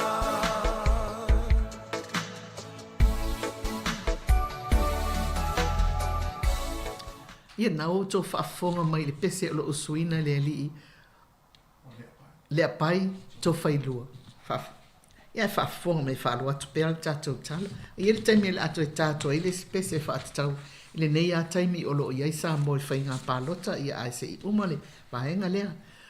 O le vai aso la le nei le asfareile nei e alua tuai le nei polkalame o lo mato iai nei au kilani I le fono ale komiti whaafoe o le saasia. Le aso le nei a o alu atu le nei polkalame o lo usuina nei le fono tanga whaaritausanga a le komiti whaafoe le saasia I au kilani o le winga o le ingoa saasia o le sosa iete wa o ngā amata Samoa I Aotearoa. O lo talu ona whaatuina le ulua ia o ngā amata I le e whakasai Newtown. O lo to tele lava o ngā amata lo iai. Ai o lo to tele fo ia o ngā amata I le o to iai. Ai o le mafua anga na amata ina I le sosa iete wa o ngā amata. Ina ia whaingo fiai o na tu ina atu mata uputa wa o ngā amata. I le malo pe a whai e mau popo se tino. Ia o le tūlanga lale na o lea ngata I lea e tele fe tuwha inga e mawhai o na whaasoa I le isia onga I le isia onga. Ai maise o lea o ina o whai a onga. Ia o le ato e mauani si tala pe pule alofa le toa e mai ale nei fontanga o le a whai ele nei fo I vai aso. Ia ai whaafonga mai loa I le pese lea o le a vavai atu ai foe o le pese o lo usuina I le a onga whaafaya onga wa onga amata e le ulua I whaatasinga le saasia I Wellington nei I le tausanga e afe iwa se lau valus furfitu ia whaafonga mai loa.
Toi whaatala whātua whaapoponga o talafou ma le si ufonga le lau mua mule nei au auli. E walu tau sanga u whaasala ina i le whale pui pui, se tasi na avea ma whaululunga le musika i le aonga le Dilworth i au Kilani. Ona o soltu la whono whainga mātanga i tamaiti sāia wa aia, wa fitu lima tau sanga le matua o Leonard Cave, ma sātou lau wina le whaamasinonga mawalunga i au Kilani lona whaasalanga, e valua sona whaanga solo i lona whaamasinonga i le masina o me, o le asomo mua yuni, na mawaile i unga, ma whaamaoni aia na soltu la whono. Ia mionga mātanga na whaiaini tamas to ofa mai Dilworth, ma se isi tama mai la o ngā St. Paul i Hamiltone, e sfultasio na mōlianga, e au fie molo na tu inato ni Maruana, ma le LSD tama onga, sa fonga ina i luma alfa amsinonga, ni a fianga tu maulu o a fiea li ia na whaia ia i Cave, ia soltu la fono. O le lima sfululua tau sangata luaina a matau na whaatino i Cave ia soltu la fono, i tamaitia o ia i Dilworth, o le taimi lea whaato alua sfulu mo na tupo na tau sanga. E wha se fulu tau sanga o ia whaia ia mionga i whanau. E to sfulu lua ni tau le ana mōlia, ona o ni a mionga mātanga i tamaitia onga, o i la tau e ele so o tanga malea onga le Dilworth, na o Dave lea ua tu la ilfa amsinonga, ona o isi ua maali liu, a o le i wha ngā soloina tau o le manga ilfa amsinonga, a o isi fo ina ioio la tau mōlianga, to e tasil wha amsinonga o lo o tutoe o se tasio i la tau na mōlia, mai wha ngā solo wha amsinonga wha i tau malo i au Kilani li tau sanga a sau. Wa wala au le vaenga wha upwhaia le National i le Palemia ina ia tali i tua ingai wha pea o lo o tutupu whainga tau wha fefe ma tau wha matau po le bullying i lana whainga malo. I se tusto singa le New Zealand Herald na tuua ia il whaipula le Labour Karl Rav Sharma le Officer Jacinda Ardern wha pea au nanga wha Palemene le tau wha matau ma le pule malo si isi tangata na whailoa fo i se finangalo le whaipula le National Erica Stanford e langolango inai Dr. Sharma ma ia ta waile lo tuto al whaipule pia nei a whaalau wa i te lele ma ta upo na ta ua Stanford wa ta ua tuwai e eise tūlanga o ngongolo tupu Ma o le taimi le nei mo le pale mi esu e a ia to ua inga. Pei ta ina sauno Michael Wood le whaipulo le Labour i le AM show. E le ilo lava e ia pe tupu fo ia te ia. Ni whainga tau wha amata au te tono la lātou wha whalitui. Ma o ia se whaipule ngalui so se vaenga la lātou pāti. Mai lava le 5 tau sango tua nai. Maolo o ia mata wina le lango. I te tonu vaenga wha whai pe tai a la ngani wha awhitau li wha pea e au peo na tali iai ma wha ata waina na tau e Stanford. E mo mia le whai oni suenga e mo ia na tele o wa ia ni wha mao ni ngau le malo sin whainga tau wha amatau i le vao whai pule. Sa taunu i au kilani le taon leila le meli la o pase se mo mua lava o taunu i ni usila talo mai le taimi na tau fia ina o le COVID-19. E lua afe lau wha ingo le pasese ma le au wa ale Pacific Explorer ma ua lua ma le awa tau sanga fito ato i tau nuu leo se meli lau pasese i te tono le atu nuu. E to afe lua se lau le pasese ma lau whainga luenga to walu se lau i le taimi na to uaile a Iosini. A mai ale ase singa i New Zealand na wha awau le i fiti au le i toi tali watu i Australia. Au le i o maile wha amai e lua 10% o tupe wha alu i le a aio o kilani. E mai tangata tafa whao mai fafo. Mai le whai ungol tau sang wha tupe ia iuni lua afe lua 10. Sa o atu i le lua salau miliona ta lale vai ngā tupe. O le amanuia pi sinisi ma au nanga tali maa lo. Pei tai o lo iai fo i wha asea. Ona o tulanga la mati o le atunu ulsoifua maloloina malona si o manga. O lo iai peni leo i se vaenga o Clendon Park i au kilani saute. Leana mau ese tino maliu i le asoana nafi. E le o fia tangata tuwa oi. Ona o le whailoina ato i leo le whaafita hauli. O le talitonunga o leite o New Zealand. E to oluani tangata mātutua mani tamaitis to olua. E nono fo le whale leo lo o au fia le mta upo. Petu sama leono maasina le umi. E luani ta avale maliu na wa ai o tu ua le whale le asoana nafi. E i nisi tangata whainga luenga. Sa le mwhena whaatanga i toi fo i atu o lato whale mo sina taimi. A o whaanga solo suenga. O lo tatalia ni reporter leo i le so i lea mata upo. O le talonga tangata na tutongi o lato wawanoa malanga i le ea ni usila moni malanga i nei masina i lumanai. Ina ia awane i au fia i lato le whaitau wafi o tangata i o le ato le pōwhai ngā malanga i o mai o na tutongi pasese. O le fofuanga la kampani e whaititi awanoa mo tangata malanga i se lau wafi mo le isi ono masina o na o le tootelo lau whai ngā luenga o lo ngase ngase na ta ue le kampani. O le au foi nātu le awanoi pāse se te waia lātou pāleni mo se isi taimi, pēto e whaafo ia tofo ia lātou tupe, na sauno al Pulisilo al Consumer New Zealand, John Duffy, ua ave ese whaamatalanga pito silo na tāwe e winga ia te tau o le tangata malanga po le pāsese, o lo manino o ni taimi whainga tāne i mo kampani wa alele uma, ma whaafetai fo ile ea New Zealand o na ulpulenga le lei fuafuanga i o sauni a le o mautino po o awheo le a awhiei pāsese le a polisi o le tele o whaasilisilanga i to inato le ea New Zealand i ana pāsese o le lei fo ilea ai o le popolenga o Consumer New Zealand a tonu e le o iloa ato o toa e pāsese ia o le a awhia le tūlanga i alato wai a tatau. A whai e o fwoi nature companies tangata se isi malanga e le tāla whiangai mo ia e mawhai ona tālu sanga e whaafo i atu lan tupe ma toi tālu sanga e whaatumu o mātu isi tau whaapopo e pei o whale e malo lo i ai whaape ai matau mawha le ana mafuona o le suingo i a whai ngā malanga pe ona saunoa Duffy. Ua whaalelele fifio nisi o tupulanga talavou, ina ua whaasesila le taita i o le National Christopher Luxon, e whaapeolo whaatutua lātou fuafuanga i tupulanga talavou. Ie whaalangolango i le benefiti e ala i sa lātou polisi fōu. I lalo lea polisi fōu mo benefiti, o lo whautua i nai leo fōi nātua la lātou vaenga whaapawhai. O le ta iafe tāla, o se pōnesi i tangata i lalo le ta ilo 15 tau sanga le mātutua, Wailunga ato le taisfululua masina le umi talo na mau le benefiti, ma amata na whai ngā luenga ma le toi whaalangolango le benefiti, mo le isi tau sanga e soso o ai. O le ai fo inia o onga mōni ngā luenga a wātu pulanga, o lo whaalangolango le benefiti e ala atu isi au nanga, ai le o le whainga le whao i ato le tanga luenga le atina enga, o anga feso o tai. O i lātou fo ia le muli fo whanga whaata atitia mo lātou ngā luenga, e ono mawhai ona whea ngai mani sā i le tūlanga i benefiti, mo tupulanga i le mana na oi whainga luenga, a tonu o lo o tau ti e fua i lalo le whainga malo le leipa, pei tai e mota lava i lalo le te inga le National. Pe ona saunua i Luxon ina ui a whailo le polisi fo wala vaenga wha upu whai. E le tausanga nei, e fitu te sima le ono pasene tupulanga i ta isfulu valuanga i le ta ilua sfulfa tausanga le mātutua, o lo o tali le benefitio i la tau, o lo o sa ili ni ngā luenga.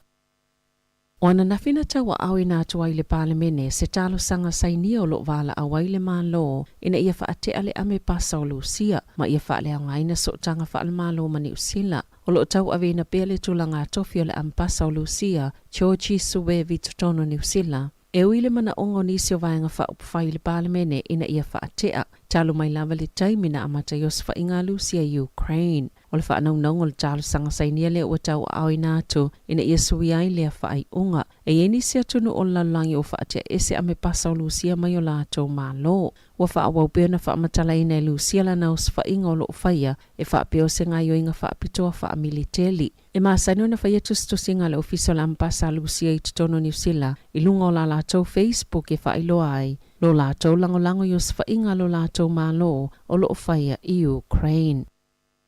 I whawhatu New Zealand, ua whautua ina malo selfa ala tupatonga na soifua malo loina lalangi, tangata ina ia awane i o sofa ina manuki, a o whaasolsolo i bena whaatuptupla i alfa i numero tangata ia awhi alfa amai o le monkeypox, na liputi e Brazil le NBC e whaapea. E tu samale se fulu ni manuki na wha ona nai ni vaila au, e manatu leo i Brazil, ua maafua i o sofa inga ona o tangata ua fefefe. I le ono pesia i le monkeypox, o aunga le whaamai au fiele amata wa aio ni mangeso, i fōlinga o le tangata, o na lima, vae ma isi vaenga o le tino, e o atu i le luas fultasi aso le umi, o isi aunga au fiele fiva, o le maalili, o le lava, ti ngā maso le tino, po le ti ngā o le tua, whaapea le ulu, whaatase matulanga whainga tā, pe a manava.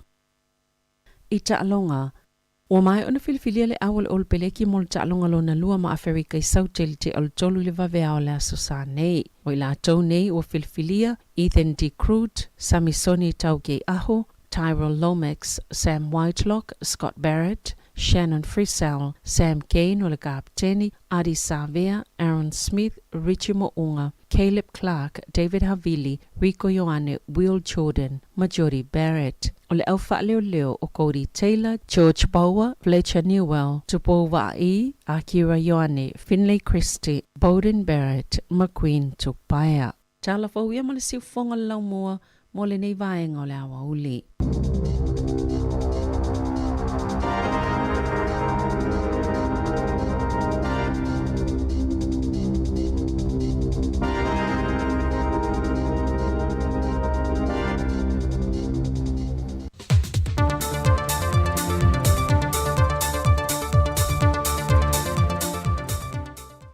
E toi whaamalo atu telefou o le seu fongo le lomoa mai Samoa i le nei fo i whai unga le vaiaso i tiu te whea o mga aluenga o whenga iai. Ai o se wha o poponga le nei o tala mai Samoa. O le asole le atulunga ese fo i le wha o unga al Universitea o al Pasifika li usa pi el fua. E le ngata o le wha o wino alo ma whanau e to alua se fumare fitu wa maua wha i lunga tikiri, ma se vaenga si lia ma le lua se fulua maua wha ai longa le Masters in Business Administration. Ai o loo tau lai le nei wha au unga, e le tu inato i lea le fionga le ministawa o ngata longa maanga nu, le fionga se ula yoane, o le whapale ina leo le au le malo sa mua tui ma le di whano vale to soa lo vi le lua, o ia le ufidifidia o le au o ma ia i le wha o le Universitea le Pasifika, e pe o na wha solo ai mo le ta i se fulma le lua tausanga, e fili mai e atunu o le Pasifika, o loo iai la o le Universite. Pei foi ona se le fia wa whaonga aina le awala wha teknolosi, le o loo tau mawhai e se isi la asanga fau mo le Universite li usa PL4. Le umwhaun wha tau teia o nga wha awau mai le motu tele sa la whai, e na ia wha whai ngofie mo alo mawhana wale atunu upo o tangata foi o loo whai ngā luenga, ai o loo fia ave la tau mata opu le Universite le fua, nai lo le tau malanga mai pia.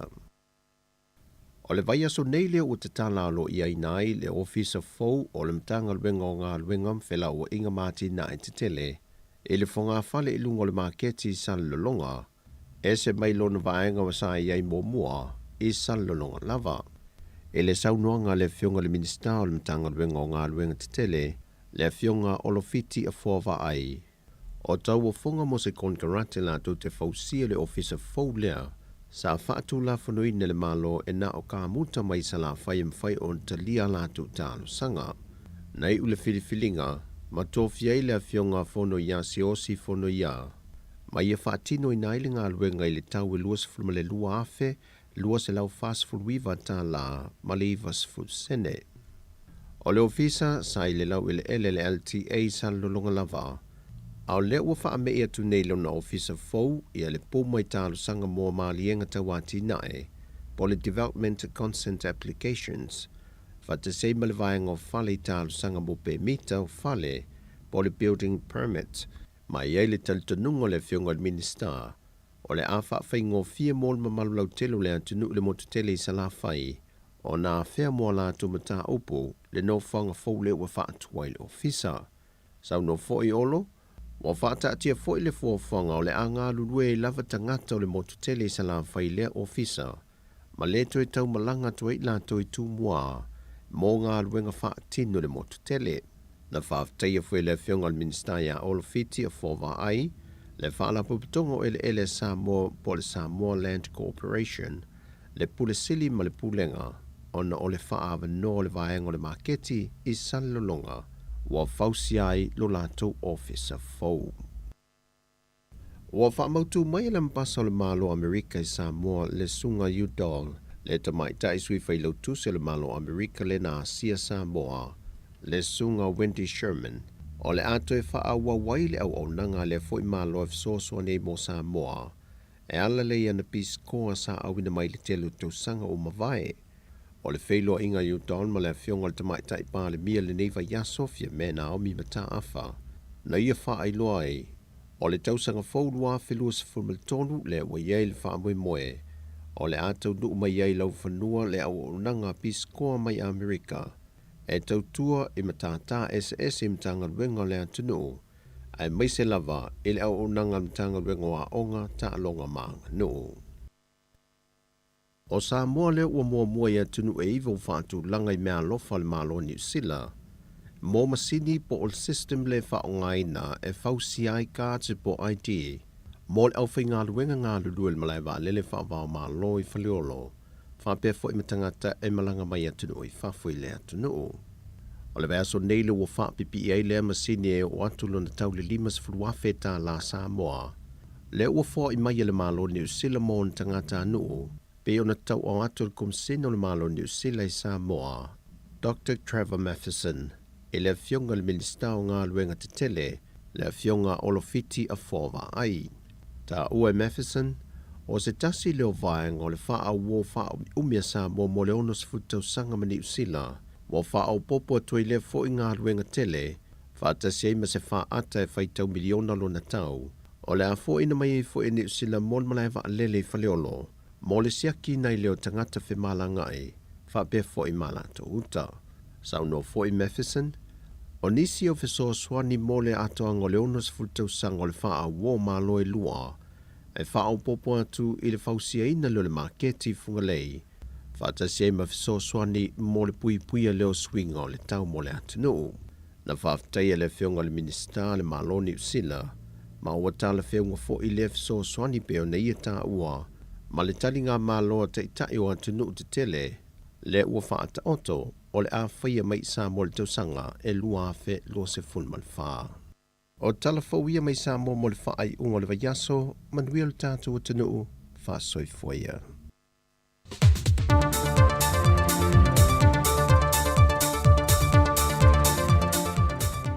Talofa a o tano pelongi, o lo e whafonga mai, i le si fonga laumbo i Wellington.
Ia, whaatalo whaatu nei tu la o le auri, leo o 20 minute. Ua te ai fo i nei tu la 10 lua i nau toi au inatu o telefon. Tala mai Samoa wa lava lau whaafonga tāpuai. Ia, leo fo ua maa se mai ma le to fine ia ana whaasolo, ia, o le tau sala fo i le tato li tio. Ia, wa lava fo i le tau tuaina o le tato o tunu nei tu la o le auri. Ia, ma lorso i fo manuia. Liva aso fo mai lisi lo matua. Ia wa manea mai la ula fala.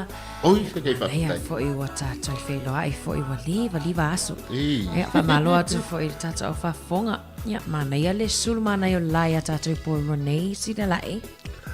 Ia pe ole winga na tala mata no mamari se le manea o le aso. Ia ole wati lili mana ia foi o tatu ofisei no mava ia tu lu o me savalina nita. Tau titi foi asa o vanya sa ai vanya tu angi mo. Wa wati lili mana ia tatu ofisei no wa ulu fale mai tau sala o le aso. O le tatu litio. Ia malua sei lua ve se lo sei ava tu mana ia lua sei fai metai au. Ia ai fa malo. O le il por kalame le fai tamitia o ngai le loi. O le aso tau Wilo ia wa pelena o iai o lastu langa mai se temi mo mesta to lipoti.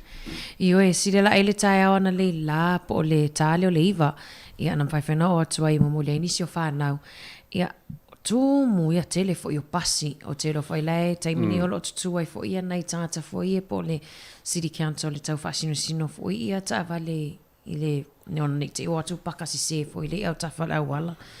Ia ai mana ia va ai atu ile nto mata tu ai no tato TV le fa foto potu sire la e fa fifianga fa nau e mana ia fo ia e fautu ai nei fo tato matua la to le anga ia tu i mo me paka ele se mana ia mata i tonu ai ala ticket ala o ticket ta vale ia po le tu fo le paka fo ile lo atu lo vale Warren lo atu lo vili lo malto truck sa ale ia ona leanga i foi lea o rangona i maua le aso. Ai esel mana i o le aso e au lei o le aso i nei porua. Ia fautua ina i foi latou nei e tau ona wa ai le lipe. Ai loa sila fia e le talafia ngai le paka le nai ai. Ia ona e faisi umi o i tonu e mata ia e whawhifianga. Ia foi se taimi ona o atua i leo o lau sunga foi ngatai. Le au pasisiva. Le au pasisiva le la au atu. Ia ona mau vai le stato lipoti. Ia e tia tama lo matua i nei. Fa mai tala to ina wa ia lava mose ma au perfect i nei. Ia le ono ma cherry le la. Fa tala to i tato office si le la eva vai atu. Ile por kalame fo i ole Polyfest ia po le Pacifica events fo il ta ungole. Pacifica United le ngole lato fa fifianga le fa ia onga. Le vai atu le wala a fulu lua ia o le taimine o lo fa fifia ia Bishop Viard College i o lato vaenga lau Kiripati. Pe ia o kuki aia rani len mata ia nei ao tia. Ao tia. Ao tia, kurisi ao tia. Ia, ma fa solo tuai lava. Fai malo longa i le te o le tasi. Fa awau atu ala i e tau wale i tu lai lima. Ia pe o le tau e masane i tatou matua i le kuki aia rani le o le atu kuki. Atu kuki. O le atu kuki ia ai. Ia nei te ua fou mai whapea, o lai le atu nua kuki aialan. Ia ai pe o, ona o le ngona lai sa fai whapi mai o kuki aialan. Ia ona le tau le nā, ia ai pe o le tau masani tātou sa moe le atu i le nuure o Cook Islands o le atu kuki. Tau atu no, tau atu no. Le ai.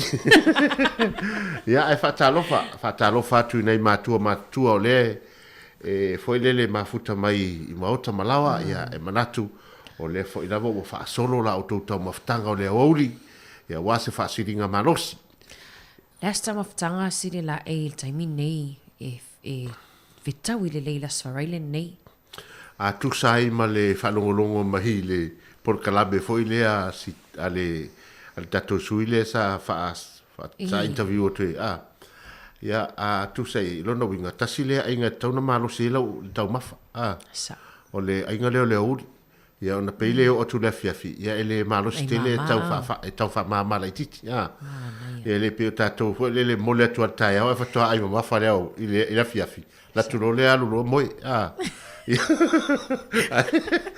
tu sai mal tato por kalamelen fa no winga la Ia, ole to inga to maftanga e fai le uli nei ia to ale mo to ina sino fali talo mar suai ia mar kok Samoa e son fa Somalia kok Samoa fa Somalia e vai a mo mai la li a mumuna le ta o tato mo lau mataputa tamanan malau na tasini mata pipa e mele e mai la fa vai su le pe mai la le fa vai su mai tu to no ngau ki lo le crio vo le na mo pe su sunu le pa o tamana ya lo fa puna le pe na ma velo loito vai le ye le manongi tau mafato ina man lo mtu ye le ori la ne mo na to ai awale mai ye ni mo ni mit fo ye lo lo to ina man lo mtu fa tu mai fo ya la to le ata fo ma ye tu i va e la te vai tu ai le wa pe wa te le la su inga si le la e lo tu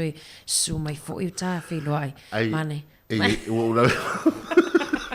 e vai nga tato ia le o tau tino fa me o o po kala mele ia se vai nga mana ia tele na tu langa pe fa pe le wa ma tsona o te lo foi ta o si le la e mo foi ta si si se o le meta te muso ta o na tai tolu aso e te fo ia me masali Aspo masi mala sa ia le na tato au no fale ia o le se ma o fa popo tu na le tau maftanga le oli sina suai ale na ma le faalifu le le uli le to ina ma lo matua le koko Samoa ma mori ai ia no lo le afiafi ia vai sin koko le sa ma le toaster to ina ma lo matua e famu ia mau lo le mano lo o te lo e tau na e sau e tifso soani po kalami o soifo malo lo ma veno ma nei foi fale o le tu o tato ofisa si de la e ta o tu ai pe sun ni ma ai atu ni ai o malawe e fai su na sei o mantato o le ai ma le vai su ele ai matua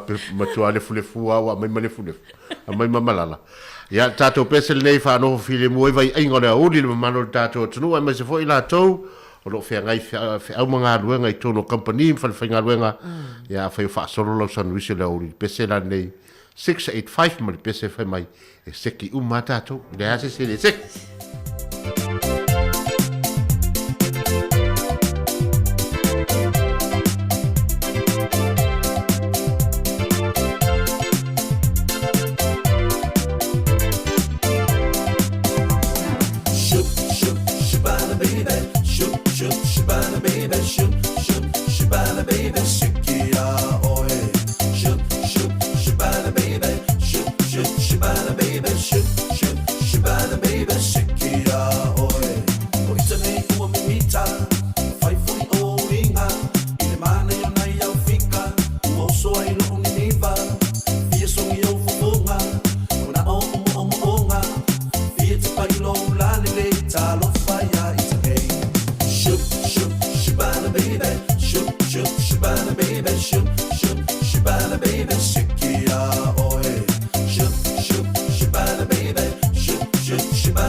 Shabala baby, shikia oe. Shikia, shikia, shabala baby. Shabala baby, shikia, shikia, shabala baby, shikia oe. Shikia, shikia, shabala baby, shikia, shikia, shabala baby, shikia, shikia, shabala baby, shikia oe. Shikia, shikia, shabala baby, shikia, shikia, shabala baby, shikia, shikia, shabala baby, shikia oe.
Ia, tātou pesele nā mai a Felice Mikaele ma le pesele nā o le tia malie, ia po le tia malie, fo i pe a fai e, ia ngai fai e tōni pesele māloa, ia ngā foi, whanofo file moi, foi le mano tātou tunu, nei foi tū la le uni, lea ua toi luas fuma 5 minute o na tā lea o le tū la e tasi, tā le tū la e tasi.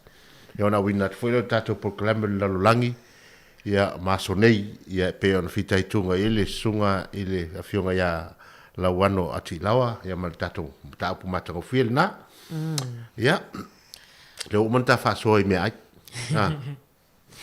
Au te loa lava lai e ei nisi vaenga tau o le aso le tau na tala noa le manu le tunu. Ana. Io e siri la ele fo whanonga mai o lua tala noa toi ma le tuangani a Mariana le la tae au. Ia ili whataua fo i leo le siaki, toi siaki o le ofisa malanga le ana. Ia. Me se la wadi eni usila, le pe vai atu ea pe se lau, silia ma se lau wafe ia tangata o le a afia ia lato whainga malanga i ni nai maasina i elu mana i nei. Ia ono, oni vaenga fo i leo o toi, o whai fo isio le eni usila ia.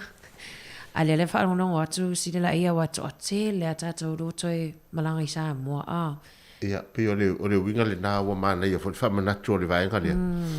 Mo nisi lātou o le whato aki mai a lātou li tioa me se fo le Facebook ma le YouTube.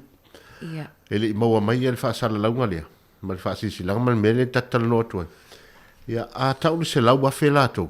Ola, tele. Tele, Ia lono winga e fōringa mai lau roa pe o atua le lua se fulu, tau se fulu ni whamalanga inga ale a fōringa o ale eni usile no le ua o le whain whatau ina. O no tūlanga la lea e whai meua le lava taini whainga luenga. Ia, o le vaenga fo ilea sile la ile vai atuai o peo le patino mai lava lato i le whainga o le lato news le tangata fo i na tutongi pasi se pa u. Ia. Pe le vai atuai wha upunga le whaina mai i tala fo savilina o tangata i na tutongi lato pasi se tau ngō fie. Pe o tangata na le wha mua i lava ona wha leo ngā ina lato whainga malanga i se fo i le mahana ia fo i le te lato tele fo i tangata le fia i le vaenga lea Mo a ula ia o le tangata fo i lea nofo matamata tu me pe ia le o tau mate ia tu le tupua le nā le eni usila. Pe fo ringa wa maua luma lato whasala launga ia whapa upa sesi. A le o lato tue wa aia tu nei le mele ia i le timante le i le mo le tele o pasese le o mana o mia te mine i tangata malanga. Le lai pe fo ringa mai ua maua luma le alo o lato whasala launga a leo pe fo ringa ua pa u tele pasese na nofo whasala launga. Ia ua o le pasese le i te mine i na ua e silsile a e alu ia i lunga le e leo to ese pasese a e lalo i fole a filime se lau. Ua iai foi pase se o lungo le lua afe se lau lua se lau i le alu le sa mo o le matua i tango tā e pēra e fōringa wa pena se pēia la e fōringa mai e tau whasa le vale a le tau sa o le mele mate le vale e foi le pēia le whea fo i mona i tangata i awa le na tatongi pase se e ista mai taile sa whai a Sarah sile la e fa mai wono tau sanga tano na le toe whea i fo i lea whai malanga ia wa lewa na tatongi lon pase se ia e le vai atu wa ali fo i lona le fia ia ono o ia fo i whainga o te lo fo i ni aso fo i urumana ai o le atu umai e po whea atu no uie a wa ele o mai lo mai po whea atu no uie o le a o le a fia e la lope telea i Australia tafsi au nei a fia le usanga. Au fia e la loe ala na le a fia Samoa. O no mo to i tango tā pa se tangata i o le New Zealand Samoa. O la lai avela to fa mo i la ule loa i tu lango o pa se tango tā wa la i loe si koe le tu sa le la to e tope i le sa i lingo le ngau le na ngau e nei le te mo COVID. Lua afe sfulu lua afe lua tas. Le la to e tope i le pa e no pe mo fo fa ingo tau sanga fa mai ia ua 5 fitus full miliona le profiti ale ia o fe sawe ia tato ia pe o le mena le tau mate atu ia lono winga fo linga mai ia le la o fa mai o teine foi le o wale la vala finga ia te o le me le tanga le tele o teine finga luenga ma ali finga luenga le fia so nga luenga ma la to ia ave la con tourism courses e lo fa u mai sa taula na mai lo tonu ai le leo si de la ai wo mana tongi lo pasi se talo i Samoa o le tau to wa mato e le ni tu pele na le watu ela ile tato senta man tua mai ia tato tonu e nga foi matal no atu au foi fa me matal no atu mato wa ma fo ngai le pe ona o talo o ia ma fo ngai tau mate atu i tu fetu na ingo va le e New Zealand ai va ai i meli ma telefoni lana tu te mina fai le booking online. Ia toi siaki pele o emaili mai ei lātou e tau mai ia te oe. A me ane o lau pasese ua ele alu Lea Sofia, a lewa tu o Lea Sofia. Ia a me ane o lau pasese o lewa tau na toi whapso ta ia tu refund. E tal si a refund, a leanga le whai mai ia o le maua mai le a. Ia o tu nau hapena, wa le o whele ta ulaua, o le ta ulaua alu isa la ilu. Aia, ai o te anu mo sa mo alu isa rai, ro le se visa e whai. Le se visa a.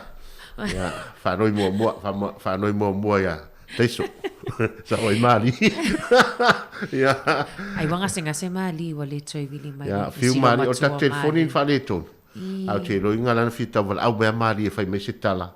Ia po la tu langa ia po fe me malanga ia ia pe o ia le stanga tala fo isu e me sa mo.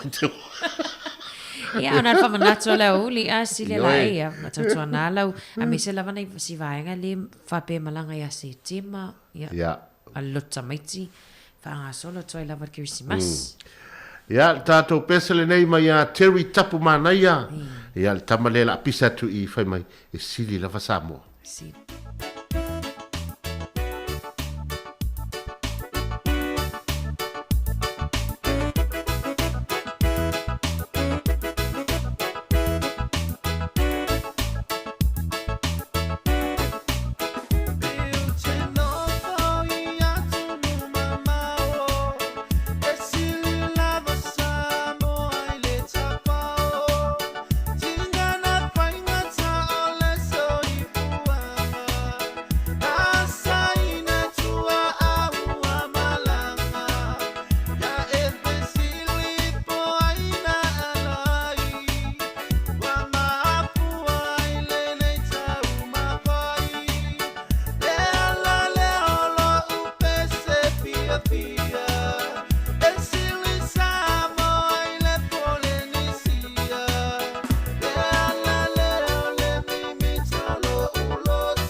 no lo finga le la vo no fuma ita se manu o tango atu fali wana ia polinga kiss me honey honey kiss me hold me honey honey hold me se o te papa isole lofa honey honey ia te a kiss me honey honey kiss me hold me honey honey hold me se o te papa isole lofa honey honey ia te a se lo alo palava sunga yo mata nala nale te wa ilima la tama mala pui pui la mai le tu la col no se manu ua te tolo pa solo kiss me honey honey kiss me hold me honey honey hold me se o te papa isole lofa honey honey ia te a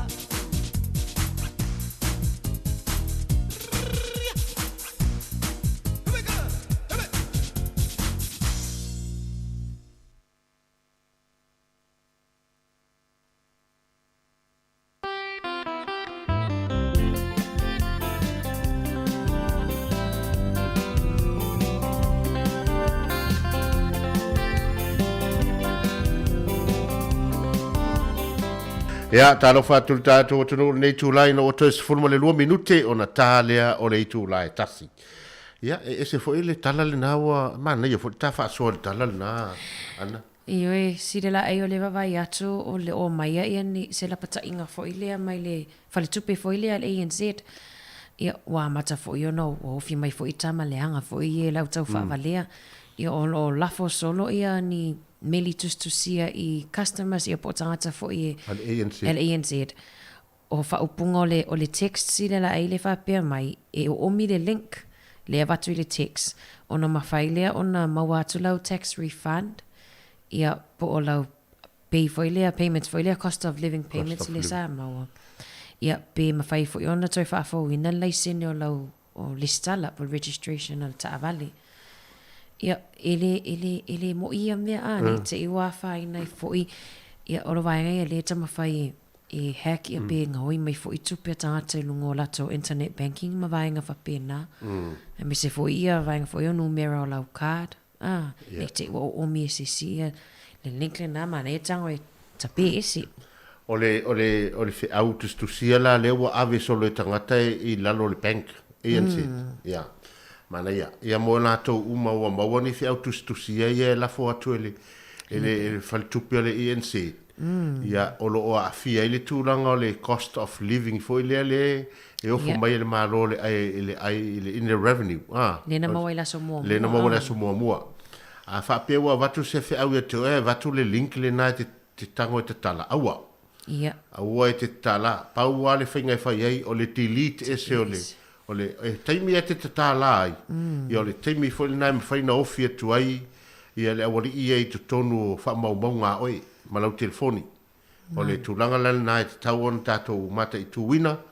Ia awana I tātou te tala le link wha mole mole. Ia awai le se fisota inga o le wha whauwina le se no lau tāwali. Mal ANZ. Ia mal ANZ. Ia mal tax refund. Mal tax refund. Awa fo yo le vaenga lea. E ma whai ona ave lau account number ile in the revenue. Wa ile tax. Ona amai sa o role ia yo lau tupe. A le la wa e sel whainga leo whai. Wa oso mai I wha me tutongi. Lona winga. O le taimi e te alu e tonu I nā se ia I loe vaenga e sel nā lau tupe lea mai tai. Mai lau bank account. O na nawa maua wha mau. Ia oi foi ana le lelo IT e tope o tama ili mai no computer. E sa o fa. Ele ai ma se fi avela takara wala o le mele. Ma to ie overjoy a kadele ele so no mai ni text wa pena. Ai mana ia sinela ai wa pe target ama tu le la vaenga ia nai tatu tama matina matutua. E mana I foi vatoi fa fautuanga foi nia wa ulia. Wa te lo foi sinela ai na wa fia se fulu atu text na wala tu lo telefoni. Ia, e ala fo ina le text inga wa e vai atua ele ia ni tupi o te oi tono leke. E ana le mela na sa oi le sa wa ia OT. E fatu le silo matu. O se o le sa la wa kan OT, la ga OT. E fatu overdose. Ia overdose le. Mana ia watatu tali e foi. Ia aelanga e tele tangata e pa ungo fi foi le pe e awalo ela tau tupe tangata e tau whaavalea. A tangata foi e tau whaavalea sile lai o le lei o tangata o mana train o mai e pe o tangata whaingaruenga le i le bank pe a vili mai ni tangata wa pena. Mena le no muse fale le lo ai ti wa o mai no tase ia tupe tatu office. Mai ai sa ne. E te loftango fia tu savelinga lua ake. Wati le na oti. Wa overtosu mai. Ya e faatata la fonga ai o se foi le mta upta o tele lewa au mai lungo o tatou news. Ia e le tatau wa ai mata i tū le tatou awana i tatala ina le fe au le nai avatu le INZ. E le tatau ora tupul men na wa i le link le nafe mei te alu awana tatala ina. Awa. Awana tatala ina e ro tele le au le aini mafau. Ia vane fa fonga le atunu. Ia oro fa sa oro solo ma tam fai mai tupe tangata e o lai e le se me leile me. Ia le te ua fai nei fo i se so tatou. Ia ona sai foi le fa pe mai a me o le bank o no fo ma ave le tupe. Ia ele ai ia o le au fa la fuale na o me sini fa tai foi fa tupe o le vavena. Na o mai fa foi el fi au. Ia mo le silfia le tatou tunu. Ia longo atu ile ma le ina e fa la tele le fi au. Lewa avatu ana masile la ele fi au mo to ne ia uli. Ia ai fa solo le per ta maftanga le uli.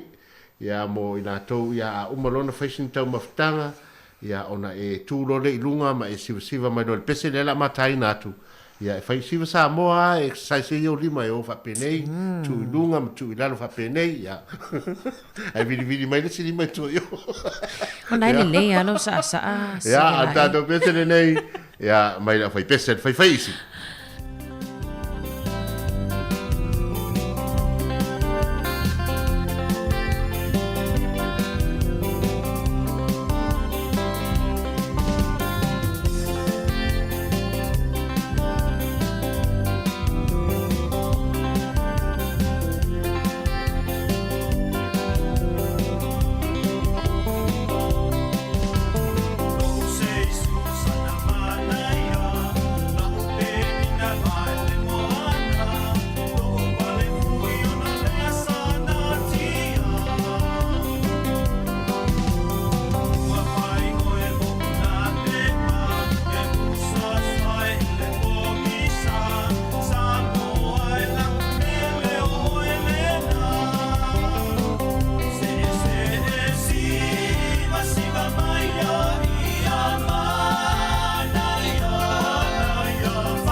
mau kuapaka e balpala o fai fatoanga ni e mau i te mau le tauranga ai le loa o le kuapaka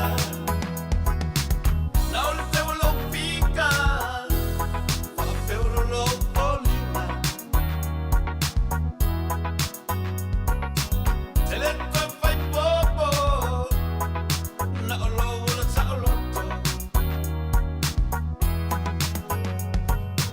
te le to fai saka ai vali vali o la mata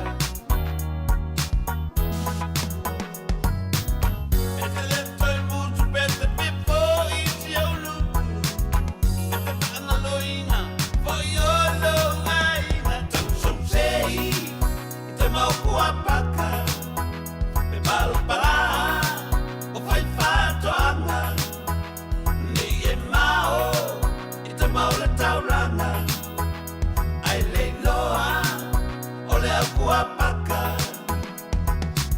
te le toi o la pamu pe te toi famu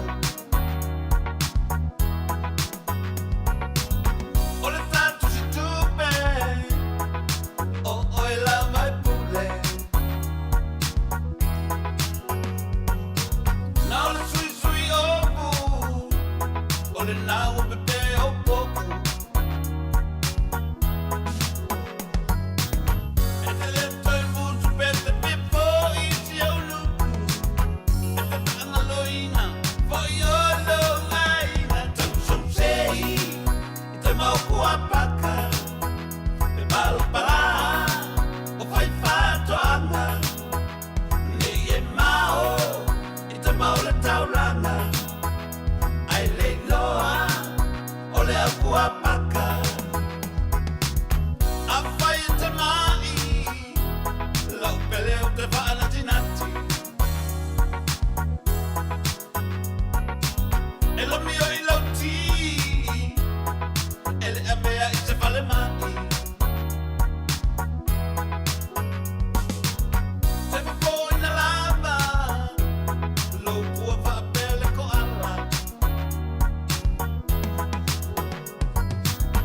e te le toi mutu pete pipo i si au luku e te tana loina foi o lo aina tau som sei i te mau kuapaka e balpala o fai fatoanga ni e mau i te mau le tauranga ai le loa o le kuapaka tau som sei i te mau kuapaka e balpala o fai fatoanga ni e mau i te mau le tauranga ai le loa o le kuapaka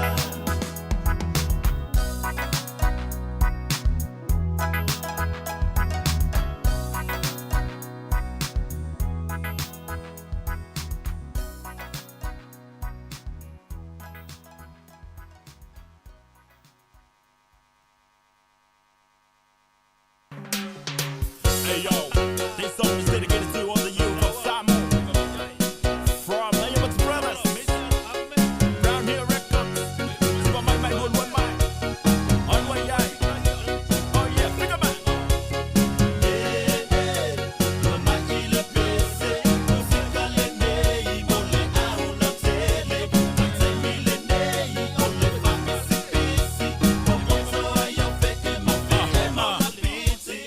Lulu and Mike, all the Rasta Rasta. Fika Fika Mike, all the Aula Wassa. Kumula Pula for yo Mak. Kaelo Upe Moko Kalafa. I want to put it back by White Sassy. Make Mike go sit laukas. I know who so you see a lau pasi. Ni no right, 1244 Maki.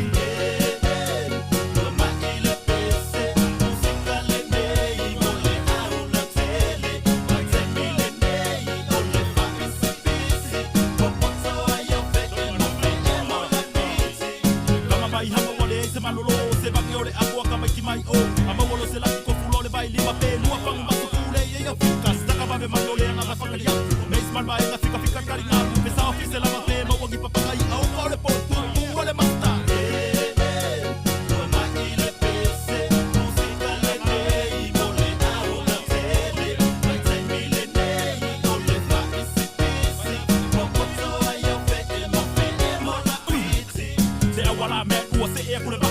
Ia, lea ua 2 minute o te eleito la e tasi ia whaafonga mai loa i le tātou polokalame o le lalolangi ma ona aso nei ia pei ona whitai tunga iai le sunga ia pone whionga fo ia lawano ati lawa.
Te whaatalofa ma whaafei loa i tuai i le mamaro lau whaafonga i le nei vaenga o le aso. O le tula masani fo i le nei o le polo kalame e oto i nā tuai nisi o me tupu i tu SS o le kelope i le lalolangi o aso nei. Ia wa lava le silo fio le tātu o tinu ma le mamaro lau whaafonga. Whamalo le langi mo ma le soi fua lau lei. Tāru sia o loo manuia, ma whanawhana le leilau tāpua inga i nei vai tau o le malu lu, e pei ona tātou whea ngai ai i Aotearoa, ia ai whapena fo i Australia, ma isi atunu uma i le vaianga i saute o le kelope, whamalo le on sai, o le ua leo toe umi foi, ia ai uma le malu lu e pei ona ma sani ai, le ua tātou tū lata tātou i le mai tau o le toi le tonga e ai o la au po le spring i le nā fo i māsina fou o oli mai o se tema.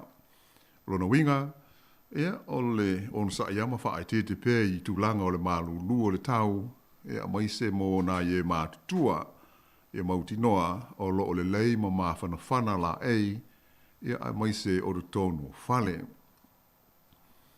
E mantua foi e le tātou pōkalame i ale mamaru uma o loo sila ma mai mua mai i le tautua le siu fonga o le lo mua i so se te whao le kelope e awala i a tātou fiso ta inga wha te konolosi a lo lava wha afitai i lau tau tāpua inga e ofo alofa atu le pōkalame ia mō o tau uma. Ai il nei tu lau te fia fo i wha ailo atu i le malu o le au wha fonga o le Whetalenga ia silia la ei, ia po le fionga fo ia se muntafa, ia lea ua langolango mo feso soani mai i le tu ina atu o le tātou pol kalame le nei, ma te tauto lua atuai i le nei vaenga o le tautua ma le au nanga le si ufonga o le lau mua, mai i lona ofisa au tu i nei i le ai o Porirua i Wellingtone. O le mea lea, ia au te fia whaatala whātu i lau fionga se muntafa, po lau whetalenga fo i silia la ei, il nei vai ngo laso ma lo fa tai le so ni mai il datu pol kalame ya ma lo foi le tawa tai lo fionga lo wano ya mana tu foi ya le o le van fatal tali il datu tu ne yaso ya po le a foi tu langa oni tala oto le la langi mo me tu puai ya il nei foi vai yaso be se foi nei vai tau sak ma lo tawa tai ia tau foi fa ma lo o le tu langa na la ya il datu pol kalame il nei foi yaso a whai o le ata liu mai, ia ona whafonga le i le whaasalonga o le aiai, ia ma le whaatulanga ana fo i o le nei whaapuponga o le lalolangi o aso nei. Ai usi mai pēr le whaafonga.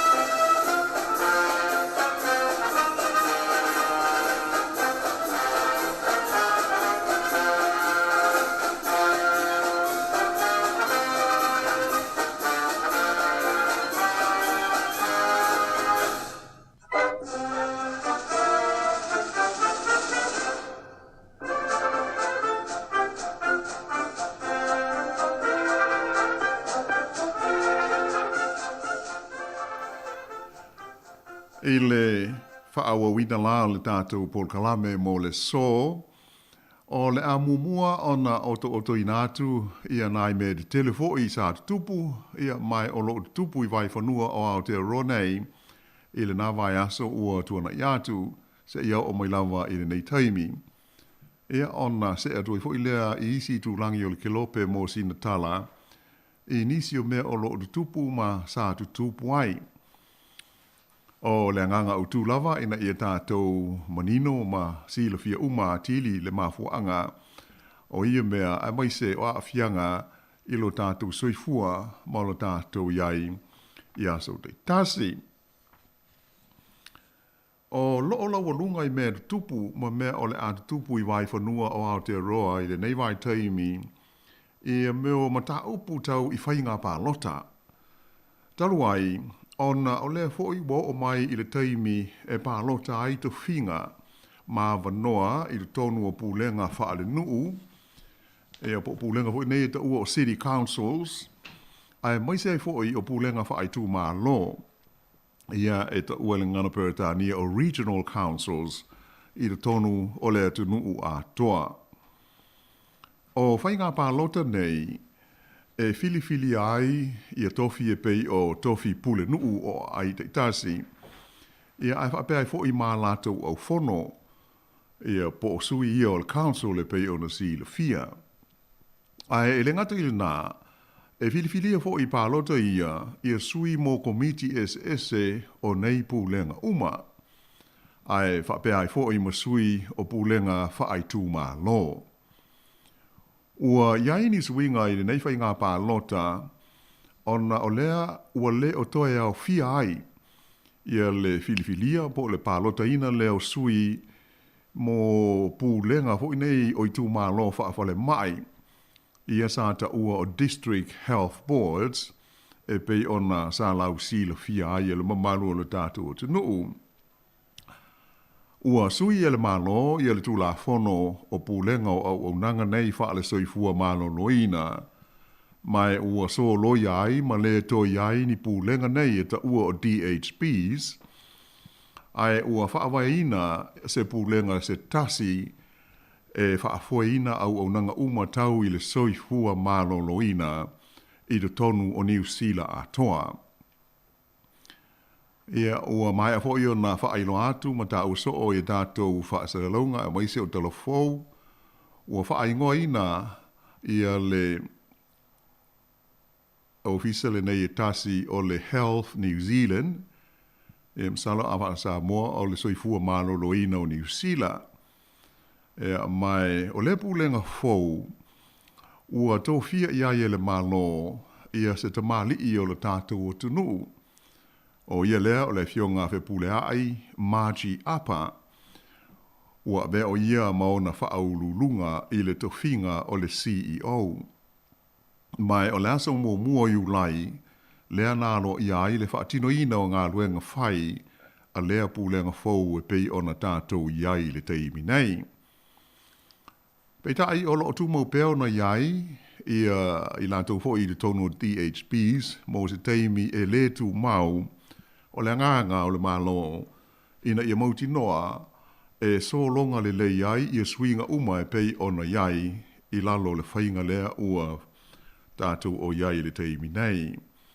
A uma ia lea vai teimi, ta ua o le transitional period, ia ona whapero lea ona whaata ape, ia DHBs uma e pei ona iai. A o alo atu la New Zealand mo ana whainga pālota nei mo pūlenga whaalota i whale. Ai ua whaadia mai se atunga lunga o le pūlenga o whainga malo nei, po o le local government, le mtanga luenga lea, local government New Zealand, ona o le tūlanga o le taule ai o nisi o whaatu tū mai o lātou suafa e whai masui tau wā, i whainga filifilinga nei wha le nuu ma wha ai tū mā lo. O le so, le asforeile le nei la as furulua o kuso, e pei o le aso muli le o wha amuta ai i le listalaina o suafa o i lato uma i fietau wā mo to whinga i whainga pālota nei i ai mai tū mālo uma o New Zealand. Ai o whainu mela sa wha ailoa mai le amtanga o le vai aso. Na iloa ai le tau le ai leo nisi ua wha aulu atu e whaia i ai pālota i le tele lava o ai mai tū mā lo. E au fia ai fhoi ma le lau mua i Wellington e nei ma ona a ai tua oi. A tonu o le vai aso o lumanai o le atato mawai se li poti au ili ia e tusa i la whainga sui o le atau vai nuu mai tū mā lo o New Zealand mō pālota nei e a mata whaanga sono atu i la susfuruono se tema se ia o lava i la somvalu o ke topa e wha muta mai ai.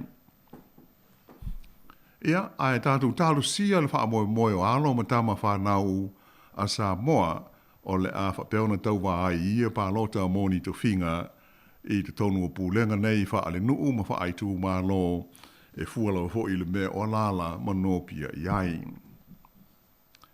O pālota nei, e ese mai i pālota ia fili ai sui fai pule o le pāle mene, pei tai e tu tusa lava le tā ua. Aua, o le awa noa lea e whaonga ai o tātou wai a te tau, tātou te pālota ai, mō le sui e te whina ngalo i ai whai mau leo, i te tonu o whai ngā tonu o le nuu, ma le tū mā lo, o lo tātou o nofo ai. A o tātou iai lai le mta upu o whai ngā pālota, ma mta upu tau i upu whai o mā lo, sai longa o na mawalunga i le nei vai aso, i li poti o mea tupu, a tō matala whe awea ai whesota inga te le wawave i New Zealand nei. Ia le pāti po o le vaianga wha upu whai a le National, ai maise le lātou whono tele wha ale tausanga, lea sa whai ai kalai stete le whai ungo le vai asa tolwai. Na filifilia mai ai le tamaita e soa whai a Sylvia Wood, e a vea mo pele stene fau le National, e ta ia lea fhoi vaianga wha upu whai au tū i te tonu o le tunu.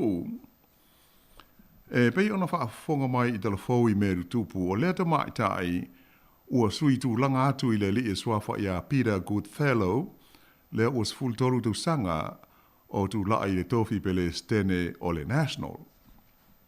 E le ngata la i le swinga, ai o le whono fo i le nei le National, sa wha loa mai ai whalawa i tele, ia le lato pol kalame, le ufa mo moe fa atino, pe a whai e tula i mai le ita inga o le malo, i le pālota tele o le tausanga fau. O le vainga au tu o le pol kalame, e au fi ai, ia se whainga wha vai le pātia le National, le ana wha alawa i tele mai le asana te nei, e wha apitoa lava mō tūpulanga tala vau, luas furu lima tausanga, malalo ifo le mātua, o lo sueni a lātou ngā luenga, mai o lo lātou maua le benefiti fo ile nei sa ili ngā luenga le mālo, le ta ua o le job seeker benefit. E manao ia le National, ia tofu le tala vau o lātou umanei, ua sili atu le tolu masina o lātou maua le benefiti, ma se whaia onga tau ngā luenga o le meo le job coach, a toa ai ma se polokalame wha abitoa lava mō le tangata teito tasi uma, e wheso soni ai ina ia maua ni a lātou ngā luenga tū mau. Ua fola mai fo i le National, a whai e tūla i mai lātou i le pūlenga o le mā lo. O le a maua e tala vau umanei ia se tupe e tasi le awhe tā la, pe a whai e a toa le tausanga o whai ngā luenga pea, i se ngā luenga na maua i lalo le polo kalame le nei le malo, ma o ia o se tasi e lei lalo ifo le tausanga a toa o ia maua le benefiti le nei e ta ua o le benefiti su e ngā luenga. I le whalau i tele ina mai o le whainga whaavaia le National i le sa ta uai i ro lātou te itai, le lifai pule o Christopher Laxon. O le teimi nei i lalo le whainga malo le leiba, o lo tele ina maua fua ai le vesoa soani le nei le malo e tūpulanga tala vau e le fia whai ngā ruenga. E mai o lona ia da ofi ua te tau na whaamuta wave ia lea tūpulanga. Ia, peitai la, na sau noa manino le tamaitai mean style mta ngā ruenga la tina e lau tele ia Carmel se puloni mai e wha mama whaina mai e wha pēa. O le manatu o le tua ngai e wha pēa o lo maua fua e tūpulanga tala wau le whaso swani e le mālo. A toa ai ma le wha upunga e wha pēa e le fia whai ngā ruenga i lātou e motua le wha avaia lava. Nā ta ua fo i se puloni e le aise mea wha pēa o tupu i le taimi le nei mai o lona langona ua pine i le whainga wha avaia le nei le national le laititi o lo lātou sila fia o le mea moni o lo iai polo kalame nei le mālo o lo wha atino e lango lango ma fe so soani ai i tūpulanga talo vau, ina ia mauani a lātou ngā luenga e fe taui ma tāla whea ngai ma o lātou to mai ma ngā waa. O le taimi na whaelo mai ai e Christopher Luxon, le whainga wha amaire nei le national i le sa mai tawi na ailo na le fiatalia o ni wha awhesili mai le tamaita i whai pule o le partia o le Greens, o Chloe Swarbrick, e winga i le ai o se la fonga mo tupe e maua i le whaatawi nātu o whanua ma ele. O se manatu whaaria o le tamaita i whaipule nei o le Greens, o Swarbrick, e tali atu ia Luxon malona le fia i benefiti sua ngā ruenga o lo maua i tūpulanga tala vau. Sa i whaaria i lunga o le Twitter, pe o silo fia le taitai o le National, e le o iai se la fonga o te tōngia i le taimile nei i tupe maua mai le toe whaatawi nātu o whanua o tangata ia e sua tupe i whanua ma ele i te tonu o New Zealand.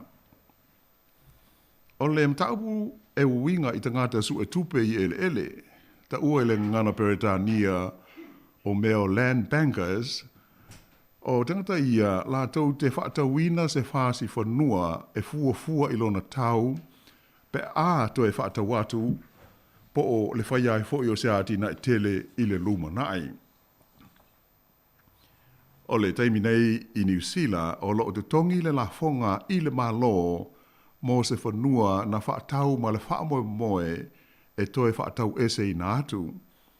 Ai e le o iai ia se la fonga ia fiai, ia le tupe ma mana maua mai ai i le toe whaatawina ese atu o lea whanua, ia pe o le la fonga ho i lea ta ua o le capital gains tax, e pe ona iai i le tele o atu nuu o le laulangi.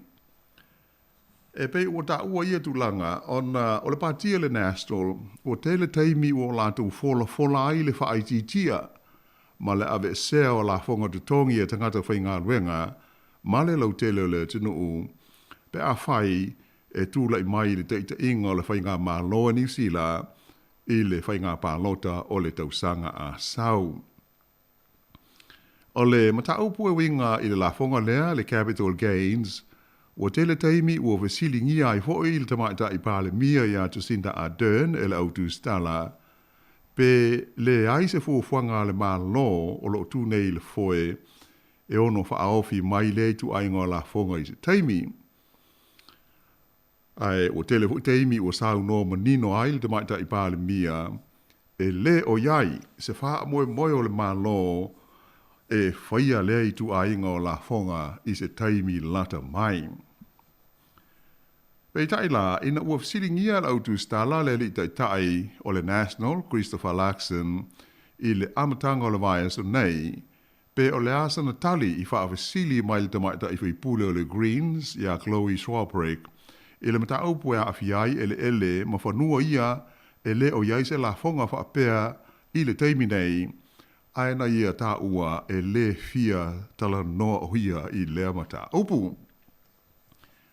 Sa whaeiro mai fo i le taitai o le pāti, po o le vaenga whaaupu whai o le ACT New Zealand, le li whaipule e a David Seymour, le langolongo ina mālosi e lana pāti o le whainga whaavaile nei e le National, mō tūpulanga tala vau o lo lātou maua le viso swani mai le mālo ma le benefiti a o tau sa ili aini a lātou ngā luenga.